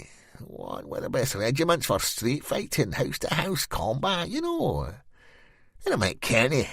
He's one of your guys, an ex-para. I gave him a lump of money and he did the rest. The best cash I ever spent. No one fucks with me. In fact, they don't even know I exist anymore. I felt a wry smile spread. You know, when you was reading all those books about the army like, did you read any chapters on tactics? I didn't need to. Kenny. Aye, the mighty Kenny. Well, Jimmy, let me point out a few wee things to you. Right now, your main man out there will be shitting himself. He's only got 3 or 4 of his own guys left standing. The rest are a ragtag mob of bouncers who shit themselves and did a Sebco towards Stockport as soon as the first gun went bang. Al Mufti's crew will be more concerned about keeping their boss alive and the coke safe than looking after you. As for us, we have cover, we have weapons and ammunition, and we have you. Kenny can make as many barricades as he likes, but to get to you and the money, which I presume is in one of these motors here, he's going to have to cross that yard out there, and that, Jimmy, is fucking suicide. As if to prove my point, a member of the elite team was skirting around one of the vehicles the boys had placed as a barricade, and Lauren picked him off with a single shot. He fell and didn't move. See what I mean, pal? We can do this all day. I stepped in close. And if you ever suggest that I give up my best mate to that scumbag Al Mufti again, I'll cut your fucking throat myself and laugh while you bleed out. Am I clear, son? He was. I nodded at Sellers and pointed towards a small porter cabin at the back of the unit. You and Mickey find something to tie this fool up with and shove him in there. She managed to smile. Feeling masterful today, Cogan? I could get quite used to it. I gave her a look and she and Mickey dragged Jimmy away. Sidling up alongside Rick and Lauren, I checked what I'd left in the mag of my AK. They were in cover behind one of the mercs, watching proceedings. You have the nicest friends, said Lauren. Should have seen the rest of the boys in my class head. I counted. Any sign of Al Mufti? The lead guy has just done one up towards the entrance, said Rick. I reckon he's here, and I can't wait to see him. He looked over to the back wall. With that in mind, are those fire doors secure? I'll check them now, I said. And off I went.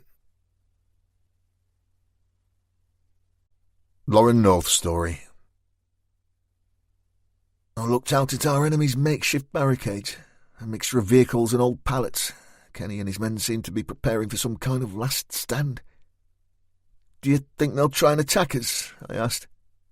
Rick had his AK to his shoulder, elbows on the bonnet of the Merc. As he took in all the movements outside, he nodded. They don't have any choice, but they won't try it until Al Mufti and his men are in position. He'll take control of proceedings. I took a deep breath. This really is the last one, isn't it, Rick? I mean, from now on, it's me and you. He looked over at me and smiled. I promise, he said. But we have to see our Mufti dead, or we can never rest. Right on cue, two of the bouncer types that had taken cover behind the barricade opened up in our direction, and small caliber stuff clattered around the cars and bounced off the concrete floor. Rick returned 2 short bursts and dropped one of them. Des appeared at my side. Those fire doors are secure and they take some opening.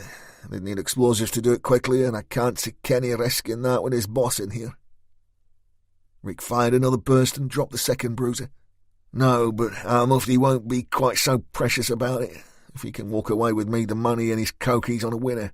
There's no honour amongst thieves, pal. If our Mufti's crew have grenades or C4, they could fight us on 2 fronts, and we could be in the shit again. Aye, said Des thoughtfully. He turned to Mickey Forrest. Hey, pal, can you drive a forklift? Mickey's Scouse heritage was suddenly evident in his accent.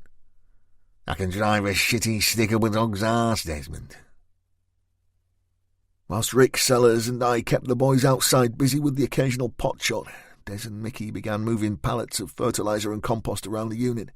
First, they blocked the fire doors at the rear, then made 2 U-shaped stations either side of the Mercs, which gave anyone inside the makeshift bunker great cover. When they'd done, the boys dropped in either side of us. No one's getting in those back doors now, offered Des, and I reckon those wee bunkers we've made will take a grenade. Each of those pallets is a ton at least. Good work, pal, said Rick. We tucked ourselves in and waited. Outside seemed strangely quiet. There had been no return fire, no movement. The minutes ticked by and I began to feel a deep sense of unease. What are they waiting for? I asked. It'll be dark in an hour, hen, said Des, searching for his pipe. They'll come then. You'll see. Des Cogan's story. I rummaged in my pocket for my makings, only to realise that I'd had them taken from me when Kenny's boys had so expertly searched me. Keeping my head down, I ran over to the Potter cabin that held our prisoner. If my memory served me well, Jimmy had always smoked. I opened the door to find him trussed up like a turkey in the corner of the room, wedged between a small desk and the wall. He glared at me as I walked in. "You picked the wrong team, Des," he said, as if trying to make his point all over again. I rummaged in his pockets, found a pack of Embassy and his lighter, sat on the floor next to him and lit up. "I haven't got a choice, Jimmy," I said, blowing out smoke. "I can't choose a different team. I've always been on the same side. That's been the difference between me and you ever since we were wains. You decided which road you wanted to walk, but I could never have taken that path, see. It wasn't in me. I held out my cigarette so he could take a drag. He took a pull and nodded his thanks. I flicked ash, took another lungful and eyed him. That night you were shot, I came to the hospital to see you." "Aye?" I nodded. "Aye, I did. They took me in an ambulance. I needed some work myself. I had some glass in my neck and I couldn't risk an infection as I was about to go to jungle training." "Aye, I remember you saying something about that. But I came to see how you were anyway, just so I knew you were alive. The cops had you under guard, wouldn't let me in the room, like. But at least I knew." I took another pull. "See, Jimmy, that visit to your gaff in Glasgow opened my eyes. The nice flat, the pretty girl, the wad of cash. I was young, but I wasn't stupid. I mean, I'd already figured what you was up to. I knew you were dealing. But if I'm honest, back then I didn't really care. All I wanted was a few beers and a curry with my old pal, eh? I just hadn't realised quite how big your operation was, until you got shot, that is." Jimmy smiled at that. "I got shot with 200 quid, Des. You didn't need to be big time to get yourself topped in my game. Every dog on his dick thinks they're Al Capone. But you're right, I was on the way up, even back then." We shared some more of the Embassy as I thought back to that night. When I eventually got home, my old man was waiting up for me. I said, "Fuck, I bet he was pissed off with you. How is it, by the way?" "It's gone, Jim, quite a while back." He nodded. "I'm sorry, Des." I wasn't sure if he was. "Even so." "Thanks," I said. Well, he was sitting at our kitchen table, and as was his way, he was a wee bit worried about me. "And you told him what happened?" "Aye, I did, and he gave me some advice. He said that because of the path I'd chosen, the team, if you like, that I'd faced danger more often than most, that I'd stared down the barrel of a gun more times than I would remember. I stubbed out the cigarette on the floor. Of course, he was right, but he said something else that has always stuck with me. "Aye?" He said, not in so many words, but he said, you choose who you die alongside. "I don't get your drift there, Des." I stood up. He said, it's better to go in style, die next to a fighting man, rather than next to someone like you, Jim. Which is why I'm going back out there to stand alongside Rick Fuller and help him kill every last soul that's against us.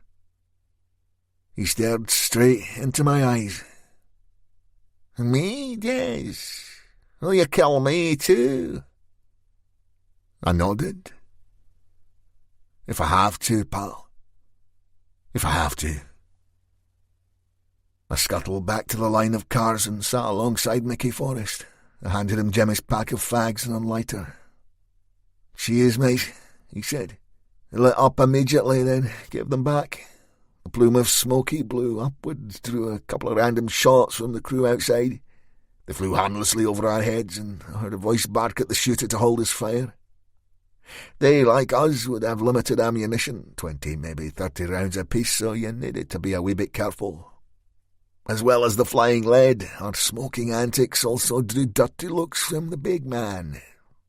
"It'll be dark in half an hour," he snarled. "Make that your last until this is over." "Take it he's never indulged," said Mickey quietly. "Never," I said.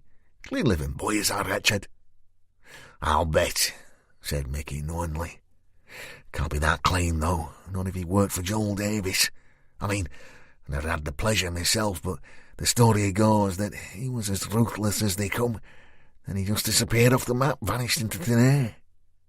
I recalled the fearsome gun battle at Davis's mansion, and although we'd always presumed that Goldsmith and his crew had murdered him, why, we'd never found his body. He's probably sunning himself on the Costa del Crime, pal. People like him and Jimmy in there have a habit of riding their luck. Were you too close, like, you and this McCreary bloke?" "As kids, aye. We went to the same school, grew up 2 houses apart, but after I joined up we lost touch." "But he said you saved his life." "That's not exactly true. I gave him first aid after he'd been shot. Chances are he'd have made it anyway. I'd been home on leave and we met up for a beer and a curry. It must have been late 1982. As he was getting the bill, some face shot him through the front window of the restaurant." "So he was a player even then?" "Aye, it would seem so."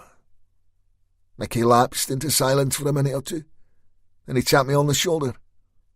"Des, can I ask you something?" "Shoot," I said.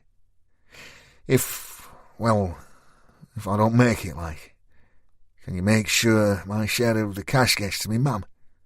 I've no pen or paper, but if you can see your way to visiting her, tell her what happened, I'd be grateful." "I've got a good memory for names and addresses, Mickey, and I'd gladly do that for you, pal." He gave me the name and the place. I nodded, and there was no more to be said. Rick Fuller's story.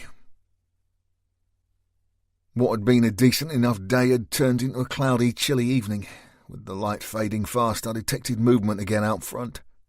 Peering into the gloom, I saw a group of men huddled behind what had been Jimmy McCreary's Range Rover.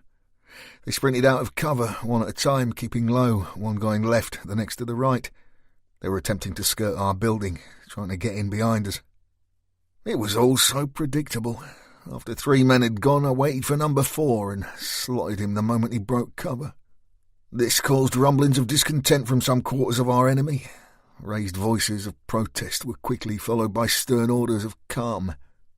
It wasn't that surprising, really. After all, these guys had been making reluctant preparations for over 2 hours, and all they had achieved so far was to lose another 3 men.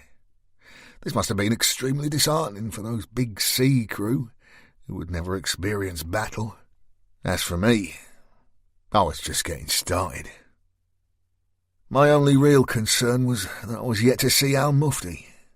I would never forget his face, and never forgive him for what he did to Frankie Green. If this was to be my last stand, I needed to see Al-Mufti's corpse at my feet. With dusk beckoning, the inside of our unit was close to pitch black. Another advantage.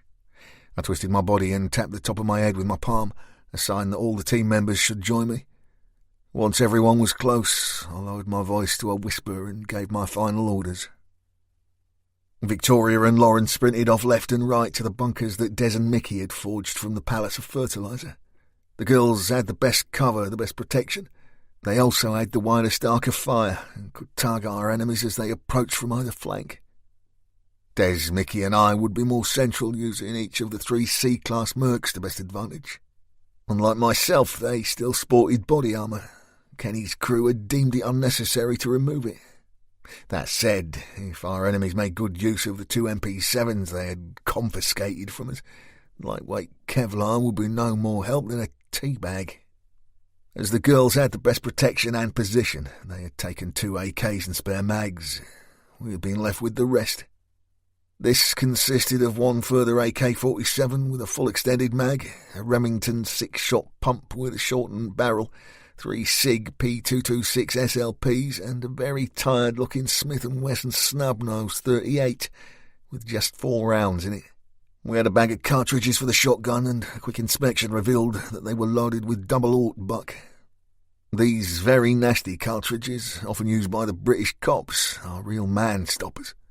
9 lumps of lead, all the size of a 9mm slug, fired simultaneously at your target. A direct hit would blow a man off his feet, or his head clean off. I threw the pump and the bag to Mickey. He instantly checked the gun over and made it ready to fire. The SIGs were all 10-rounders. Each weapon had already been fired, but we had another 5 full mags to reload with. All in all, I counted just over 25 rounds apiece, plus the AK, the pump, and the 38. Hardly World War III starting material, but I reckon we had enough. As we settled into cover with our meagre arsenal, I saw headlights approaching and heard the sound of a big diesel engine. Moments later, the vehicle came into view. Things were about to get naughty. From somewhere on the estate, our enemy had stolen a JCB. That in itself was bad enough, but sitting inside the front bucket of the beast was a large metal drum, and strapped to that was what looked ominously like explosives. The earth mover was heading directly for us, dead centre, and whoever was behind the controls had it flat out. As the digger got to within 20 yards, the driver tipped the bucket and hit the brakes. The homemade bomb dropped to the concrete and was rolling straight for us. "Incoming!" I bawled. "Take cover!"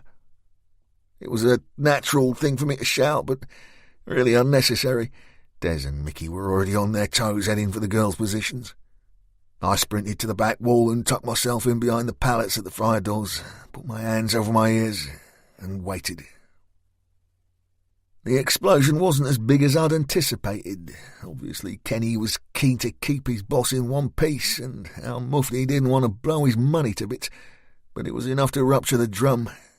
Whatever was inside it reacted to the shock of the explosion and caused a huge plume of thick black smoke to fill the unit. It was already close to full darkness, but now we were totally blind. The engine of the JCB revved hard once again, and shouts came from outside. The boys were moving in behind the digger and using it as cover. The smoke was dense and acrid. It burned my eyes and throat, but I waited until I saw the first muzzle flashes appear from the back of the earth mover before I opened up. Now, the trick with fighting at close quarters, in reduced visibility, is to fire and move. The flash from your weapon is sometimes the only thing that identifies you as a target. It gives your enemy something to shoot back at. I knew all my team would use this tactic if needed. It had been drilled into Des, Sellers and Mickey all their service, and I had personally tutored Lauren in CQ work. However, as they were all in great cover, I figured they would stay put, and it would be down to me to give the boys behind the digger a taste of their own medicine. Kenny and Al Mufti had obviously sent their least able men in first, and what was left of the Big C lads clearly figured they were safer behind the JCB. Each time they took a pot shot, though, it was a simple task for me to double-tap, move, and double-tap. As the smoke began to clear, the driver got an order and hit the lights on the JCB. Now the positions of all the players was no longer a guessing game. More to the point, as I alone had been using the shoot-and-move technique I just described to you, I found myself out in the open and immediately began to take fire. Sprinting back to my pallets for cover, I lifted the AK, instantly found my sight picture, and dropped the digger driver as he sat in his cab. I saw that I'd also taken out 2 men from behind the machine. Both lay bleeding and motionless on the floor. Another 2 were on their hunkers behind the massive rear tyres of the yellow beast, seemingly very reluctant to come out and play. That said, in all the uproar, our enemy had taken their chance and had begun to move the big boys inside. They swarmed between the racks of products either side of our positions. To my right I saw the remnants of Kenny's men. He was directing 4 masked, hooded figures. They'd got themselves tucked in behind whatever cover they could find and began to open up on us. However, Kenny's crew were not alone. They were joined by other guys, ones I hadn't seen before. They appeared North African, skinny and dark-skinned, Moroccan, Tunisian maybe. These were obviously young Fak, Al Mufti's chosen crew. I once again scanned the unit for my man, but he was nowhere to be seen. Dez's idea to make 2 small bunkers with the loaded pallets had been a stroke of genius. From either position, our shooters could target almost all the unit. Des and Mickey were giving the African boys a pasting, the Scot using his near-miraculous talent with a handgun to great effect, whilst Mickey racked and fired the thunderous Remington, taking out his chosen targets and most of what they'd been hiding behind in the process. Sellers and Lauren had the AKs, of course. They had both selected single-shot mode and were keeping Kenny's guys so busy they couldn't get their heads up. When they did try, the sheer accuracy of the girls' work was devastating, and Kenny was down to 2 within the first 30 seconds. All our enemy achieved was to move 20 yards into even deeper shit. As we were on the front foot and there was a brief lull in the rate of incoming fire, I risked a look out from behind my cover and what I saw raised my spirits. I thought all my birthdays and Christmases had come at once. The man I'd sought for so long had arrived. He was only partially visible as he was masked by the JCB, but it was him, no doubt. Maybe a few pounds heavier, but there was no mistaking my nemesis of Duller Al Mufti. He wore a pale suit, just as he had done all those years ago in Libya, and that hair, that ponytail, it was a little greyer at the temples, but his trademark was still there for all to see. He grabbed at one of the big sea boys hiding behind the digger and screamed in his face to move. The big lad was having none of it. He was terrified, and I watched him shake his head in defiance. Al Mufti put a round in his skull in temper, then grabbed the second face, who instantly got the message and stood up, hands raised. Using the last of the big sea crew as cover, Al Mufti set off to join his beleaguered troops, who were still taking fire from Des and Mickey. He got 4 paces before I dropped his human shield with a single shot. However, those 4 paces took him halfway to his desired location, and he managed to sprint the last yards to the relative safety of the racking. Once again, he disappeared from my sight. Kenny was a brave and clever soldier. He'd done a bit, no doubt, and using all his guile had managed to get him and his remaining 2 men close to the porter cabin where our prisoner was held. Al Mufti was also a smooth operator. He'd seen Kenny's progress and, determined to aid his comrades' move to release McCreary, took a leaf from our book and had his crew throwing the kitchen sink at us, keeping us in cover, unable to return fire. I'd always had the feeling that this battle would be won and lost on how frugal either side could be with their ammunition, and Al Mufti obviously figured the same. After a minute or so, the constant pounding from his crew slowed and his boys adjusted their weapons from fully auto to single shot. Even so, his men were deadly accurate, willing to put themselves in harm's way, and it made it tough for us to even see what was going on. Just as I attempted to take a peek, one of our Mufti's boys let go with one of our suppressed MP7s. He got a roasting from his boss to conserve his ammunition, but it certainly gave me something to think about. As the specialist ammunition crashed into my position, wood splinters flew into my face, lacerating my cheeks and skin. I blinked furiously in an attempt to clear my vision. Mercifully, I had no splinters in my eyes, and moments later I was able to see my arch-enemy again. Kenny had reached the door of the porter cabin and within seconds was inside. In any battle, you can go from a position of strength to being in total shit within minutes. And I felt that things were going suddenly against us. We weren't getting our rounds away and the enemy had us pinned down. "Come on," I bawled. "Make 'em fucking have it." Des didn't need any further encouragement and popped up with his cig, arms extended, one hand cupping the other, the classic shooter's pose. The guy was nothing short of deadly. Anyone who has ever fired a handgun will testify that it is the most frustrating weapon to use. Most can hit a stationary target from 20 yards when under zero pressure, but a moving target that is equally determined and firing back? Well, that is an all-new ball game. Desmond Cogan, however, as the old song goes, was simply the best. The Scot ignored the incoming fire and slotted two of the young fat boys within seconds. That seemed to give the whole of our team a lift and the girls opened up with the big stuff. Mickey had turned his attention to Kenny's crew, who now had McCreary untied and out of the cabin. He got off 2 rounds with his Remington and caught one boy in the gut. He went down screaming in agony, holding his entrails in with his arms. But Kenny stayed on point, kept his charge moving and his head down. The team leader was a cool, hard customer and was obviously more concerned with getting his boss home and dry than saving ammunition. He bawled to his last remaining fighter and the boy raked our position with the second of our MP7s, forcing us all back into cover. As the deadly armour-piercing rounds clattered all around us, I once again risked a look. Kenny, McCreary and the shooter were on their toes, sprinting into the darkness and away from our position. It would appear that our big, tough drug dealer was far more interested in staying alive than spending his 5 million quid. As I cursed the loss of our prisoner, I felt a round fly past my head. It was close, very close, and I saw that it had been fired by none other than Al Mufti himself. Now, it is always better to have a clear head in battle. The guy that suffers the red mist often ends up covered in the red stuff. But as I looked into the eyes of the man that had once again tried to kill me, I felt my rage overcome my common sense. The Egyptian had watched Kenny and McCreary run for their lives. I could almost read his thoughts. He had just 3 men left. He was outnumbered and we had the superior cover.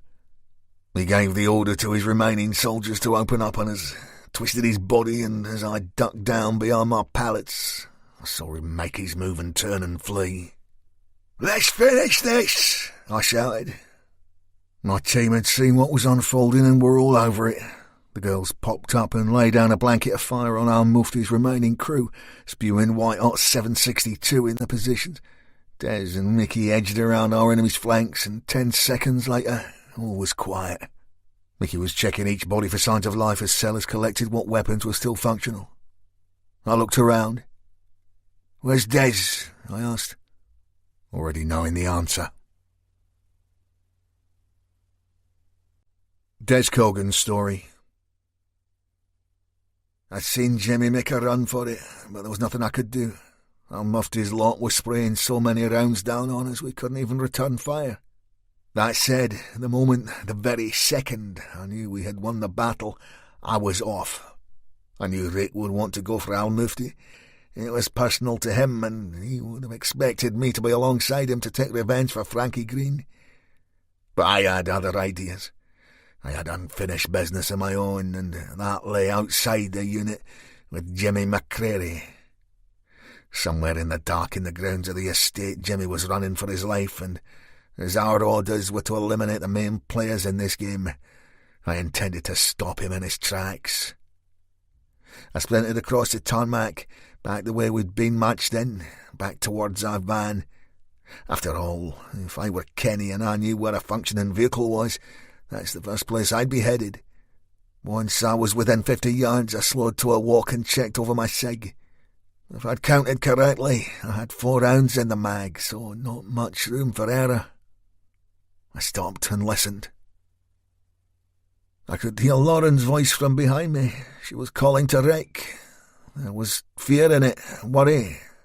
I couldn't quite capture what she'd said, but I figured he'd gone after the Egyptian alone and she wasn't happy. Then there was silence. No traffic noise, just a light breeze and some rain in the air.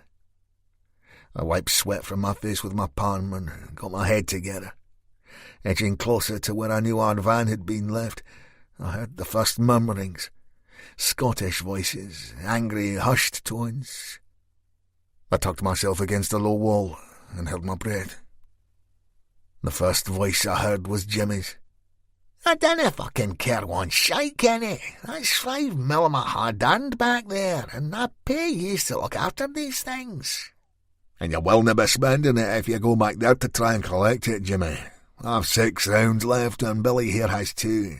Now work it the fuck out." The camp was obviously not a happy one, and as far as ammunition went, it appeared we were all in the same boat. However, they were 3 and I was on my lonesome. I would only get one chance at this, and I knew it. I moved slowly, head down, until I reached the end of my wall and the last of my cover. Jimmy was still whining about his cash. Kenny was doing his best to keep him calm. With my knees bent and my back to the low wall, I took a deep breath. 4 rounds, 3 targets, in the dark.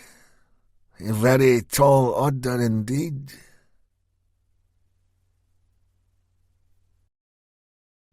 Rick Fuller's story. I'd pulled an SLP from the dead ends of one of Al Mufti's players and checked it over. 7 in the mag.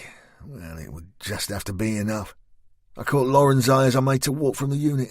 She wore a concerned expression. She bit her bottom lip and shook her head. "Ditch everything," I said. "All your weapons. Travel separately and get to the lock-up. Keep your heads down and I'll be in touch. Good job." As I turned, Lauren called after me. "Rick," she said, "you don't have to do this." I walked to her and took her in my arms. "I do. And you know I do," I said. Al Mufti had run towards the entrance of the site. I figured that the vehicle containing his drugs would still be out there, and that would be exactly where he was headed. Even in the jaws of defeat, he would want to lose another shipment. He would want to fight another day. I jogged steadily, not knowing exactly where to look or, indeed, how I would go about finding a man who was undoubtedly an expert in urban combat. I figured that the vehicle would be a van or a large car. Worst-case scenario was that Al Mufti had left a couple of his young fat goons watching over his precious consignment. If it was still guarded, I would be outnumbered, and that would put me right in the brown stuff. As I reached the entrance to the estate, I noticed that the fake cop car was still there, lights flashing.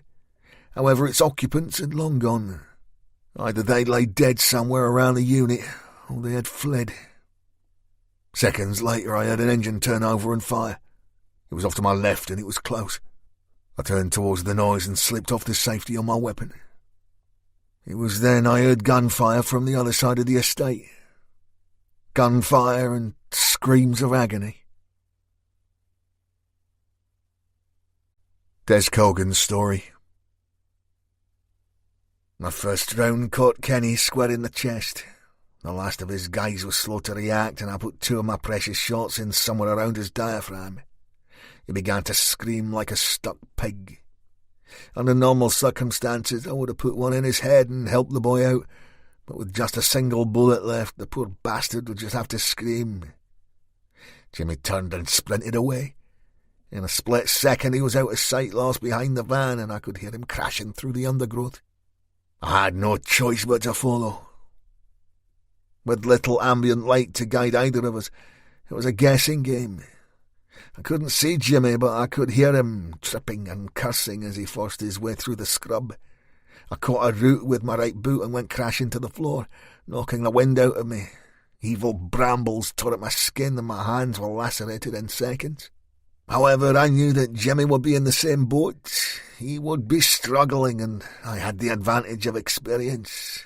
I knew all those horrible tabs through the jungle would come in handy one day. I heard a thump up ahead and a cry of pain. Jimmy was down. I had to get to him to finish this once and for all. And I knew I was close. That was so frustrating. I struggled to make any progress. Twine, creepers, and whatever other local foliage wrapped itself around my ankles whilst the thorns continued to cut me to ribbons. I heard Jimmy begin to thrash about again.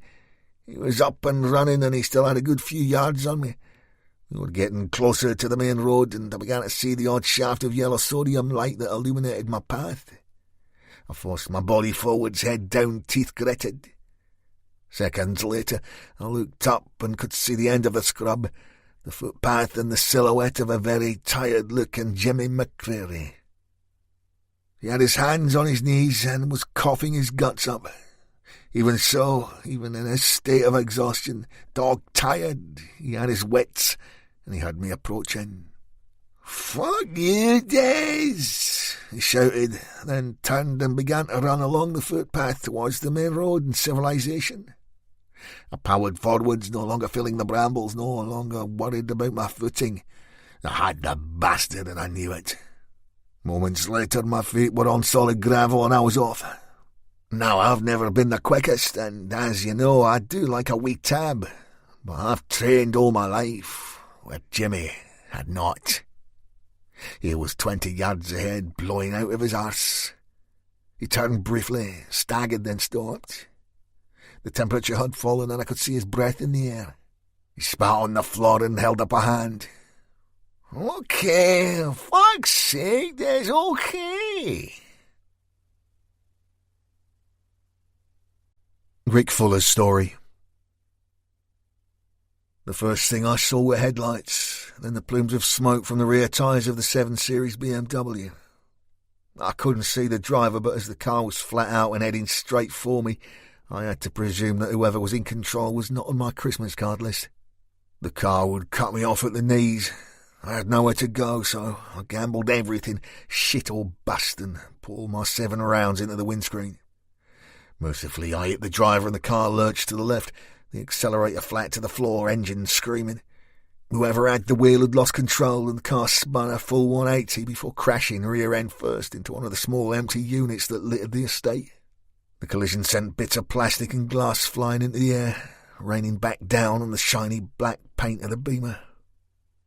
The car burbled menacingly, ticking over, the interior in darkness, headlights blazing. No movement. I kept my body bent and shuffled to my left. I needed to see if the driver was alive. 2 more paces would do it. But I didn't get a chance. Someone from inside the car started shooting, and I was suddenly taking fire in the open. 4, 5, maybe 6 rounds flew around me and bounced off the tarmac. As I threw myself to the floor and rolled, I felt the unmistakable pain of being shot. I was hit somewhere between chest and gut on my left side. It was as if someone had thrust a red-hot poker into my flesh and was twisting it around for good measure. I felt my blood seep into my shirt and my body began to fall into shock. That couldn't happen. Wouldn't happen. Not yet. Lifting my knees, I dragged myself to my feet and staggered towards the car. The level of pain you suffer from a gunshot addles the brain. Confusion reigns. I still had my arm outstretched, empty gun in hand. Any fool can see when an SLP is empty. The action stays back waiting to be fed. And my enemy could see that too. The rear door of the BMW began to open, and I saw a pale, suited leg drop to the tarmac. Seconds later, Abdallah al-Mufti stood in front of me. He straightened his jacket, then produced his own gun from the back seat of the car. It too was obviously as empty as my own. He threw the weapon to the floor and cocked his head. Well, Mr. Fuller, at last we come face to face as men, he said. I could feel the blood dripping into the waistband of my jeans, trickling down the inside of my thigh. I didn't have long to function. I knew it, and so did he. I took a deep breath, balled my fists, and stepped in. Let's get this over with, I said. Des Cogan's story. Somewhere back in the industrial estate, I heard the sound of small arms fire, so the fight wasn't quite over yet. However, I had other things on my mind. Jimmy stood on the footpath breathing hard. We were both bathed in the yellow streetlights. His face was lacerated from his attempts to negotiate the brambles, and I saw that his hands were in a similar condition. I too had suffered from a similar fate, yet as I gripped my gun in my right hand, I felt no pain. Jimmy looked up at the towering sodium light above him. Just reminds me of standing under my old lamp and parcel pack, Des, waiting for the next customer to pull up. Good times, those. I wouldn't know, I said, edging closer. No, of course you wouldn't. You was all fighting for Queen and Country, eh? International man of mystery. That's you for sure, Des. You make it sound glamorous, Jimmy. Stylish, sophisticated even. But you always did have the talent for that. You had the knack of making everything sound easy. He lowered his voice. It is, Des. It still can be. I nodded and gave him a wry smile. You gonna pitch me now, are you, Jimmy? Offer me money? Houses? Women? What? He shook his head. No, it is. I'm no. He rummaged in his jacket for fags and came up empty. You pinched mine, you wee jobby, eh?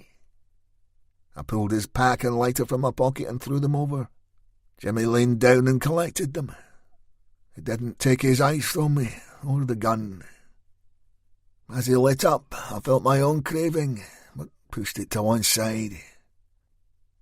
Any other last requests? I asked. Jimmy blew out smoke and savoured the nicotine hit. So, this is it then, pal, eh?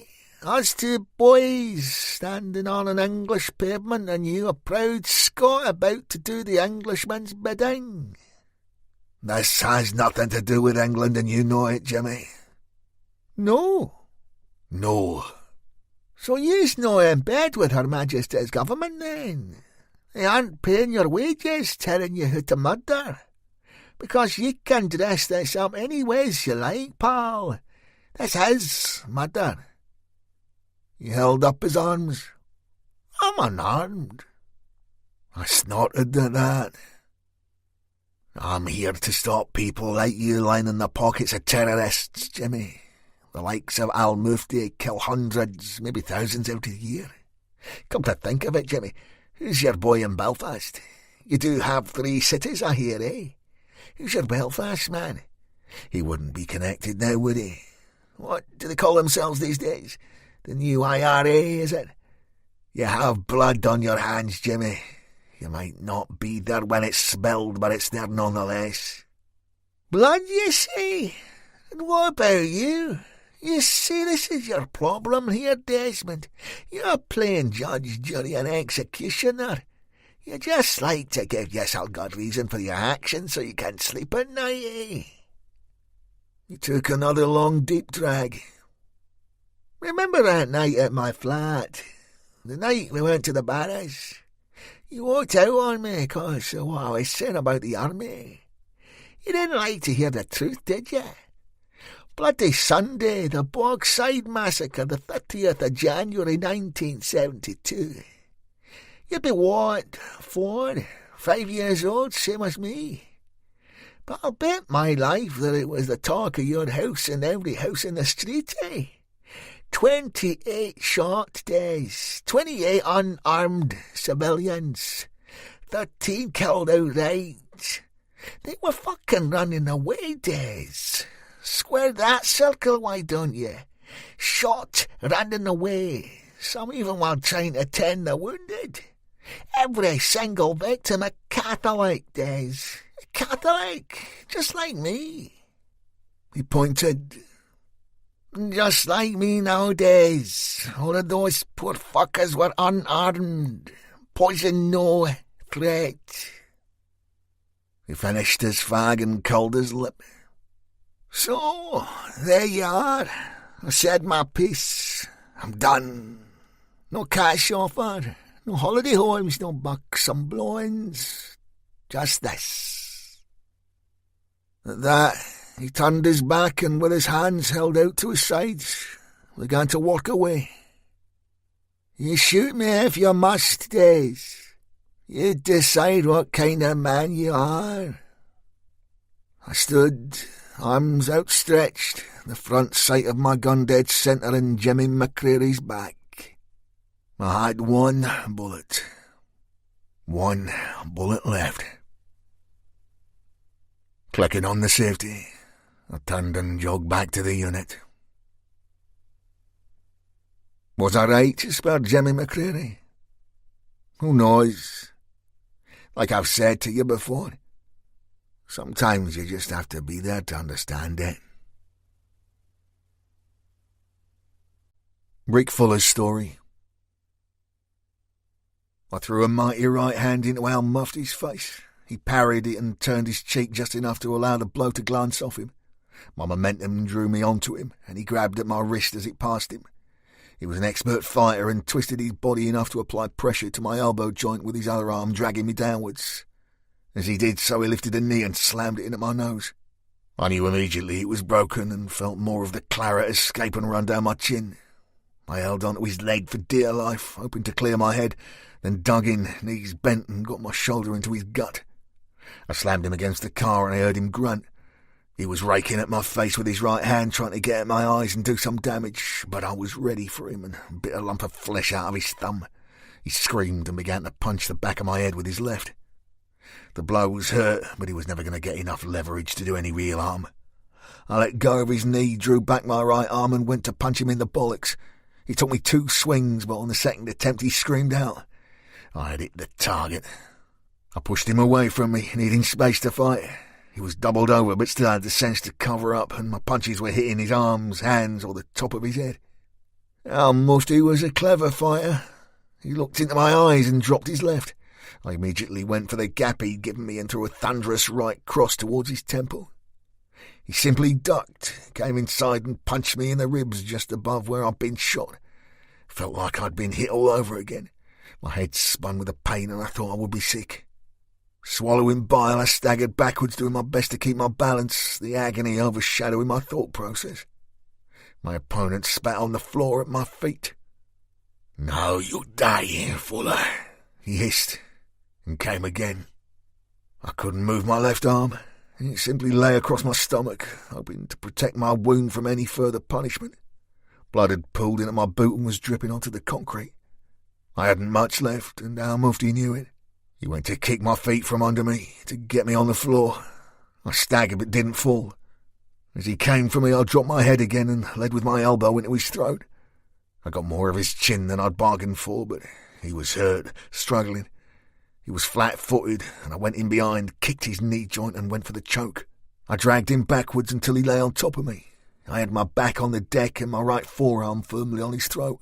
That should have been game over, but with only one good arm I quickly realised that I was never going to choke him out. He just felt too strong and I felt so tired. I couldn't hold him. He twisted his body one last time, and again he was free. I rolled away, but I was too slow. I'd lost too much blood. Al Mufti was back on his feet and he penalty kicked me in the guts. I must have screamed, but I couldn't say for certain. My world was once again turning black. the way it once had on the moors in Manchester. Al Mufti sat on my chest and slapped my face to bring me back to consciousness. Slowly, I opened my eyes and locked onto his gaze. "Get it over with," I said. He sneered. "I've dreamed of this moment, Fuller." "Dream on," said a Scottish voice off to my left. Al Mufti didn't get the chance to turn. Des fired a single round penetrating the Egyptian's skull at the temple. It was a marksman's shot from any distance. I pushed Al Mufti's corpse off me and looked over to my only friend. "I knew there was a reason I'd saved that around," he said. "Now, are you going to lie there all day, or can't we fuck off?" Des drove me back to the lock-up in the Beamer, and just after midnight the whole crew were back together, safe, sound, and happy. The round I'd taken had passed straight through me without any internal damage. Des and Lauren cleaned me up and got an IV into my arm. Once they were happy with me, they put on some music and cracked some cans. I desperately wanted to celebrate with them, but within minutes I must have fallen asleep. I woke to find Lauren by my side. She was snuggled up against me. She looked and smelled wonderful. At lunchtime, Forrest went out for more supplies. The girls cooked up a storm, and by that evening I felt well enough to join in the fun.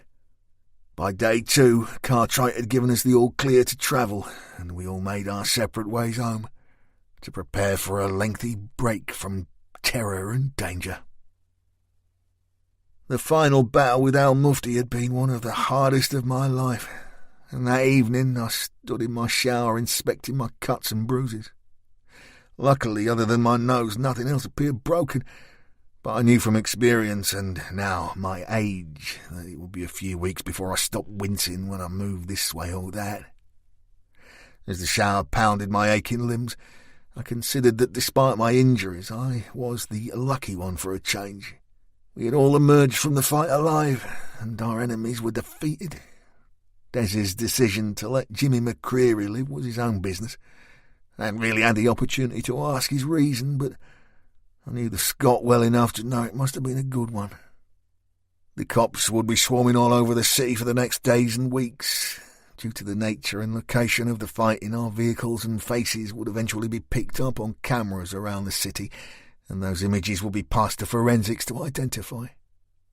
Our only hope was that Cartwright and any of his successors were as effective as the old spy at keeping our identities a secret, and soon we would be able to walk the streets of Manchester again. It was a place with all the usual issues of any sprawling cosmopolitan city, and although I may have made out to you that it had more than its fair share of criminals and gangsters, it was the place that had become my home. With luck, Lauren and I hoped to make it so again, once the dust settled and we returned from our adventure to the Far East. Sellers and Forrest were already en route to Dubai, yet I would wager that it wouldn't be long before they ended up in one of the war-torn Middle Eastern regions, Iraq or Syria maybe. Mercenaries get big money out there, and they were both young enough to enjoy the ride. Sellers was a scrapper. She loved the fight, the danger and the contest. And Forrest, well, he had showed himself to be a more than capable soldier, and as neither of them had anything to tie them to the UK, I didn't expect them to be back any time soon. Des, of course, was packing his gear and taking the train to Scotland. I knew he had great misgivings about beginning any form of relationship with Grace other than a platonic one. It was an unwritten rule that you didn't take up with a mate's missus, be he alive or dead. But what I'd learned this last few years, and certainly since losing Cathy, was that life is too short for rules like that. Des made JJ the promise that he would look after his boy, and he'd already done over and above what most men would have. But to truly take care of a kid, a man has to be around. Now to me, that didn't mean every couple of days or the odd weekend. My old man went to war and never came back, killed in action. I was a little older than Kaya, but I remember this. Once my old mum topped herself, I never once felt loved until I met Cathy. JJ's boy deserved love, as did Grace, and I couldn't think of another man on this planet who was more worthy of happiness than Desmond Cogan. So, all in all, it was a good day. Until my phone rang. I pulled a towel around me, lifting the phone from my bedside cabinet and looked at the screen. Private number, it said. You know, at first I almost nipped it. I mean, those numbers are usually a call centre, someone trying to sell you a kitchen, maybe life insurance or something. But then a more disturbing thought clicked in my head. In all the time I'd held this number, I'd never had a call like that. My phone, like my life, was restricted to the people that mattered. "Hello?" I said. "Fuller," said the caller. "I was hoping you'd answer." My brain was put in the face to the voice, leafing through page after page of my checkered history. "Simpson," I replied, the penny dropping. "What the fuck do you want?" "Now that isn't polite now, is it?" he hissed. "I always did think you had a foul mouth, Fuller. Common as coal, as my mother used to say." "Look, detective, I don't give a toss about what you or your mother used to say, and I'm a very busy man right now, so unless you have something of importance to tell me, I suggest you hang up." "Busy, you say?" "Busy, yes. So why... Packing, I take it?" I stayed silent. Simpson did not. "I can see you now, Fuller, just out of the shower. All those designer numbers laid out on your bed in a particular order so as not to mess with your OCD. All nicely laundered and pressed. You still use the same lady?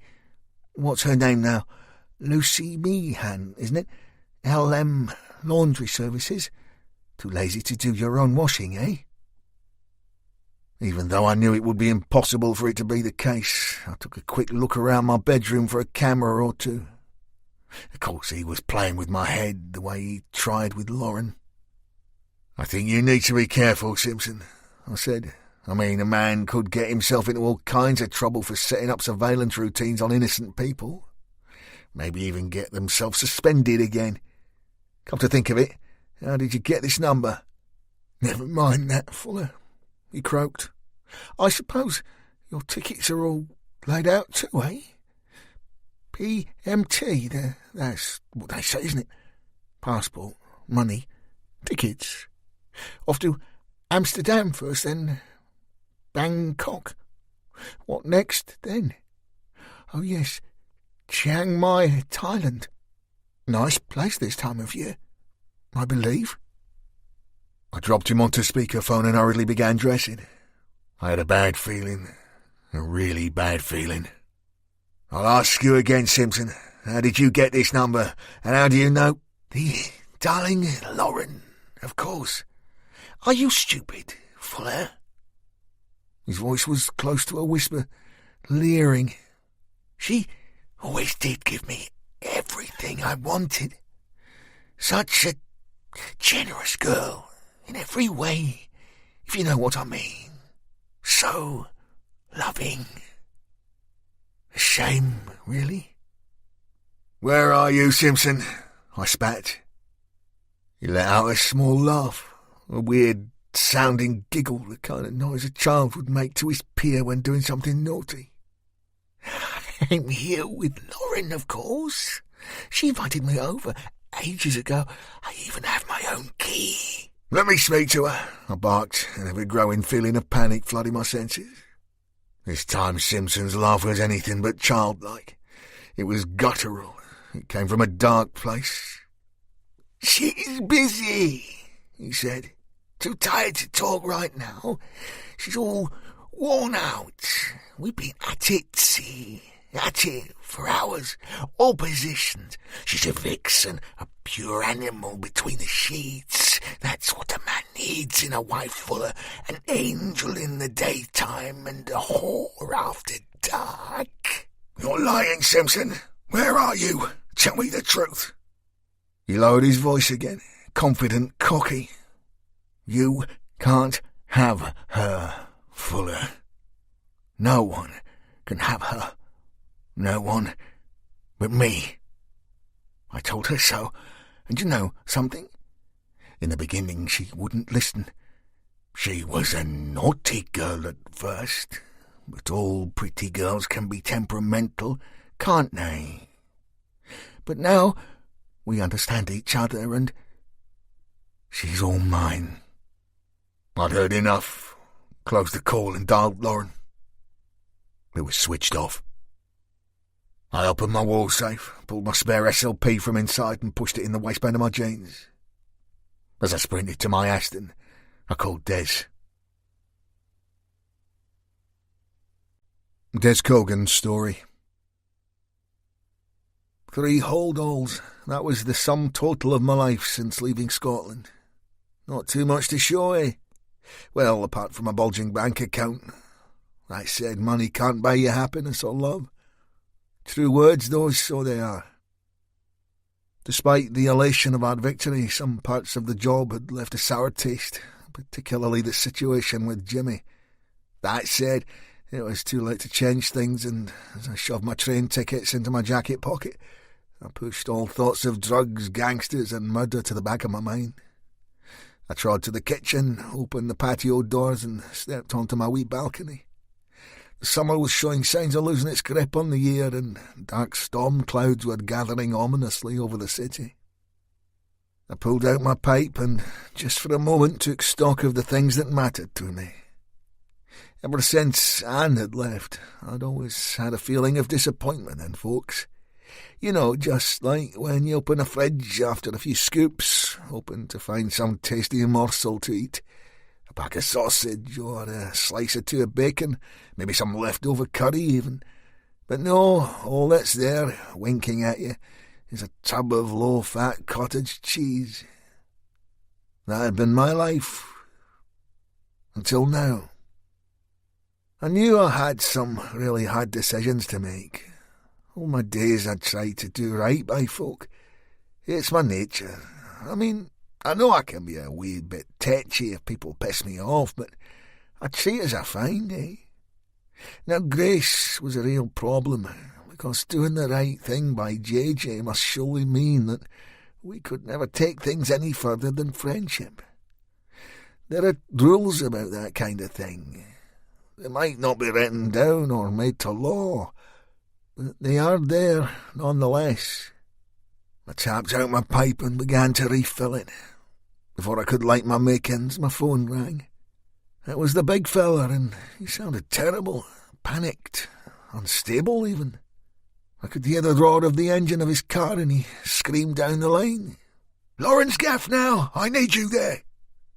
"Okay, pal," I said. "I'm on my way. What the fuck is up?" "Just get there!" he shouted, and ended the call. The only car I could get my hands on was the old Discovery that we'd used on the last job. If Rick hadn't sounded so desperate, I would have left it alone, as the cops would have had a field day with it. But it was needs must. I fired the engine, floored the accelerator, and headed for Lawrence Flat. It was just after 4 in the afternoon, and traffic was against me all the way. What would have been a 30-minute drive took me just shy of an hour, and as I swung the Discovery in behind Rick's Aston on the driveway of Lauren's building, I was sweating and frustrated. I ran along the gravel to the communal door. It had been wedged open by a stone from a nearby rockery. As I climbed the stairs, I pulled my Browning and felt the skin on my back begin to twitch. On reaching the landing, I looked at the carpet beneath my feet and saw it had been sprinkled with pink rose petals. What the fuck? Once again, the entrance door to the flat was ajar, with no sign of a forced entry. Indeed, had I not known better, this had all the trappings of a romantic encounter where the beau had been lying in wait to surprise his lover. Once inside the flat, however, it was a whole new picture. An overturned chair sat ominously in one corner, broken glass now mixed with the same rose petals on the floor.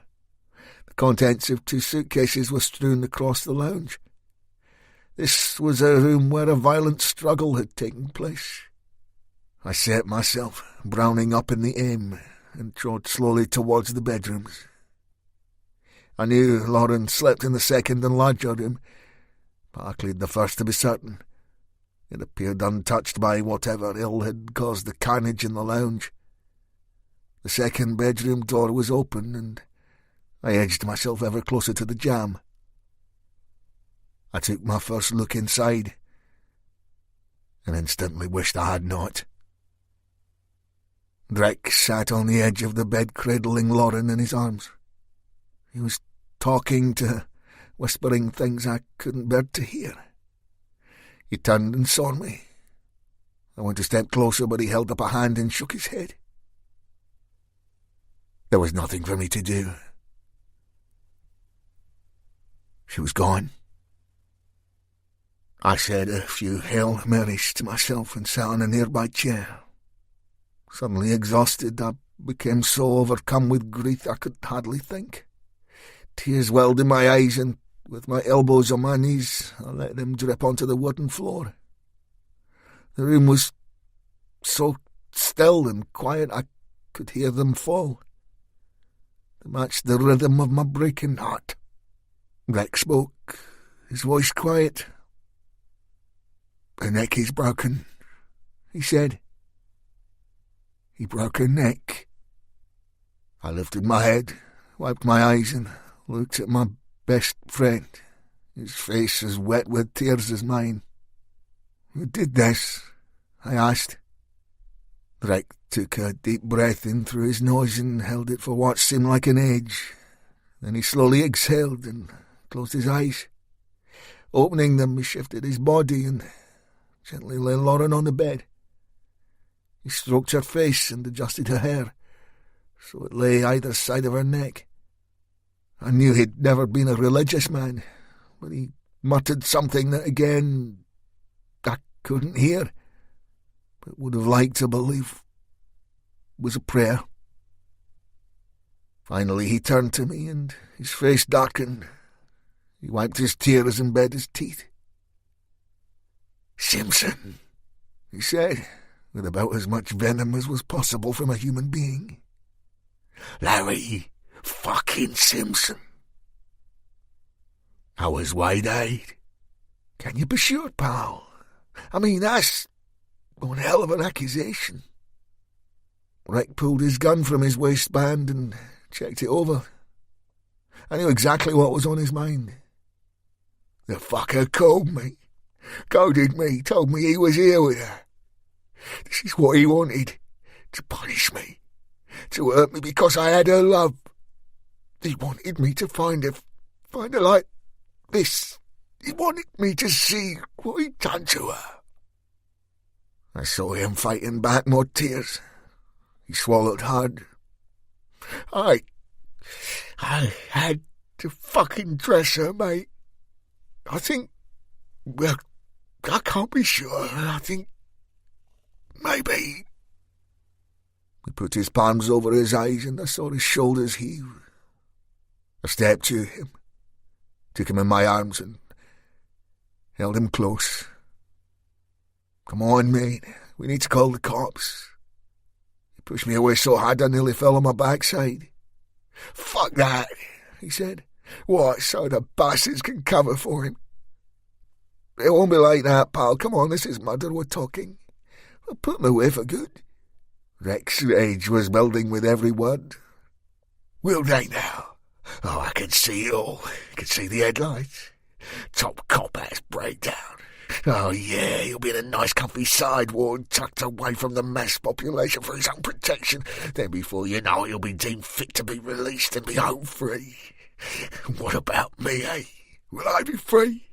Will I even be able to close my eyes and not see this shit?" Moving forwards again, I grabbed him by the shoulders and looked into his eyes. "Listen, pal, if you do this, you do what you're thinking, you'll be hunted for the rest of your days.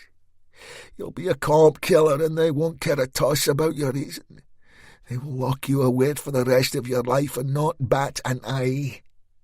So I, for one, am not prepared to watch you do that. You understand me, pal? I cannot let you do this. You wouldn't last a year out in the nick, and I'd be attending your funeral because you topped yourself with your bed sheets. I stepped away and pulled my Browning. If I have to, I'll put one in your leg, pal. I mean it. You know I do. He glared at me, his mounting anger about to boil over into total rage. Get out of my way, Des. You don't want to do this. I clicked off the safety. I didn't, but I will. It was the standoff to end all standoffs. Two men overcome with grief, two lifelong friends full of hatred, anger and determination, but with one hoping to keep the other alive. Thankfully, I didn't need to pull the trigger. There was a noise from downstairs and the unmistakable chatter of a shortwave radio. "Police!" a female voice shouted. "Is everything okay? Can I come up?" I held out my hand. "Give me the gun, Rick." "Please." He handed me his pistol, and I shoved it into my jacket along with my own. Striding to the door of the bedroom, I shouted down, "Up here, officer, quickly, and get some help. There's a woman been murdered." Rick Fuller's story. Des did all the talking, and as the young officer inspected the scene, he quietly opened the landing window and threw both our pistols out into the grounds. I have no idea how he managed to keep thinking straight. I was broken beyond repair and so full of hate I could hardly walk. My body twitched uncontrollably and I had to run to the toilet to be sick. There were dozens of questions that I hardly recall. I was put into the back of a police car and driven to the main holding station in the city. Des taken to a separate location. Once I'd been booked in, my clothes were taken from me and I was asked if I wanted a solicitor present while I made my statement. Standard procedure, of course, but I was made to feel like the villain of the piece, which only fueled my anger and hatred further. I'd given a uniformed officer the rundown of what I knew. Then I sat in an interview room wearing a paper suit, nursing an overbrewed sweet tea. After what seemed like an eternity, a wizened old detective opened the door and sat opposite me. "I'm Dave Cousins," he said quietly. "You must be feeling pretty bad right now, Mr. Fuller." "Rick," I said. "Call me Rick." "Okay. Are you sure you don't want a solicitor present, Rick?" "Positive." He nodded, turned on the recorder and began to ask me the same questions I'd been asked twice already. "Why did you move Miss North's body, Rick?" I could see my hands shaking as I clasped them together in front of me. I wanted them to stop, but they wouldn't. That and a tremor in my voice that I couldn't control. First I went to see if she was alive." "And how did you know she was dead?" I looked into the detective's face. "I was in the military. I've seen a lot of dead people, detective. It was obvious her neck was broken. Her eyes were open. She wasn't breathing, no pulse." He nodded. "Okay, so I'll ask again, Rick. Why did you move her?" "You got a wife, Dave?" "I have. Daughters. 2, as a matter of fact." I took the deepest breath. "Well, if you went home tonight, Dave, and found your wife or one of your daughters with their clothes torn from them, so that they'd been assaulted in the worst possible way, and that you knew that people were going to come and take photographs of them, what would you do? I mean, I'm not stupid. I know that by dressing her, lying her on a bed, making her decent, I may have made things harder for your forensics guys. But I'll be honest with you right here on this tape. I had no intention of calling you, because I knew who had done this terrible thing and I was going to kill him myself. I was going to snap his neck and spit on him as he drew his last breath. Are you capable of such a thing, Rick? Could you kill a man with your bare hands? I looked into his eyes. More than capable, Dave. He nodded again. And just who do you believe killed Miss North, Rick? Larry Simpson, I said. Detective Chief Inspector Larry Simpson.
Des Cogan's story.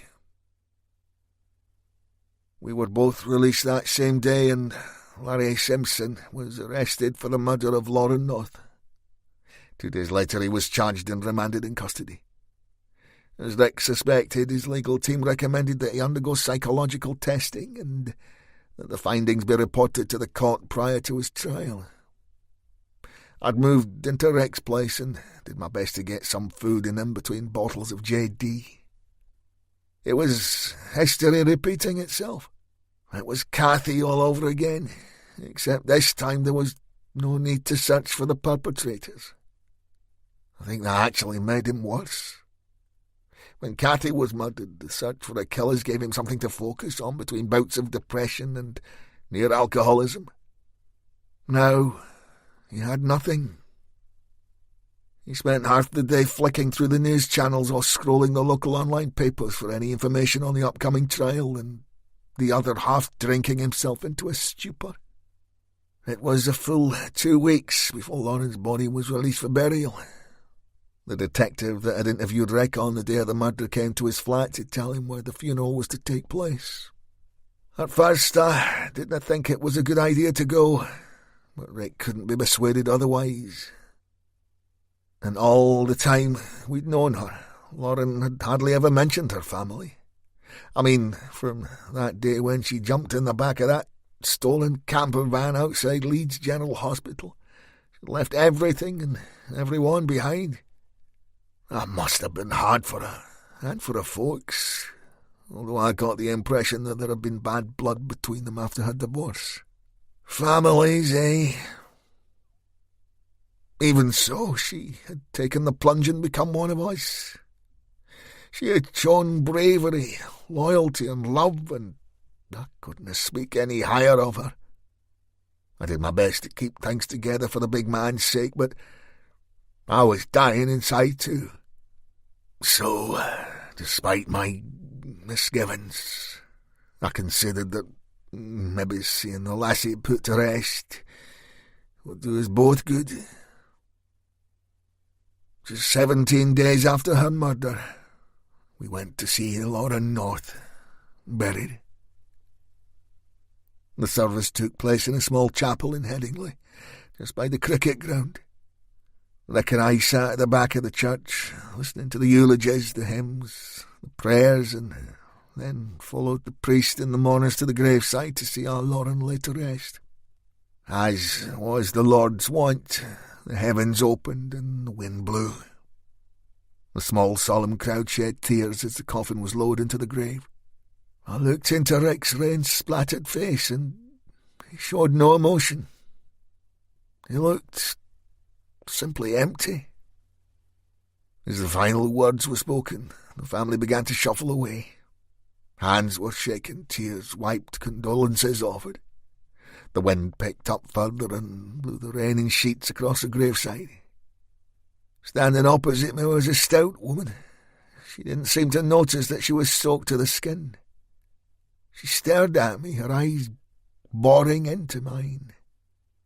Finally, she walked around the grave and stood in front of me, hands on hips, her face full of anger, and I recognised her. It was Lauren's friend from the hospital. Jane. "It's you, isn't it?" she said. "You, the guy, the fake, the fraud, the one who pretended to be a doctor that day, the day of the Manchester bomb." I didn't answer. She sneered and turned to Rick. "And you're the man in the bandages, I'll bet." She bent down and lifted Rick's trouser leg to reveal the scars left by Stephen Goldsmith. "I thought as much," she said, her hair stuck to a grimacing face by the rain. "The mystery gangster. It is you, both of you. How dare you come here today?" She pointed in Rick's face. "You were the reason she left us. You—" Jane began to break down. "You took her away and filled her head with nonsense. Took her from me, her best friend, her family, her job. And for what? Just so she could end up with a broken neck. You were to blame. You and only you were the reason she is dead. This is all your fault. Shame on you. Shame on you both." And with that, she strode away. Rick didn't speak. He walked to the grave, peered down into it, picked up a handful of soil and dropped it onto the top of the coffin. Then he turned and strode off. "Rick," I called. "Come on, you can't blame yourself. The woman was just upset." He didn't stop, didn't turn around, just held up a hand that told me not to follow him. As I watched him disappear through the cemetery gates, I wondered if I'd ever see him again.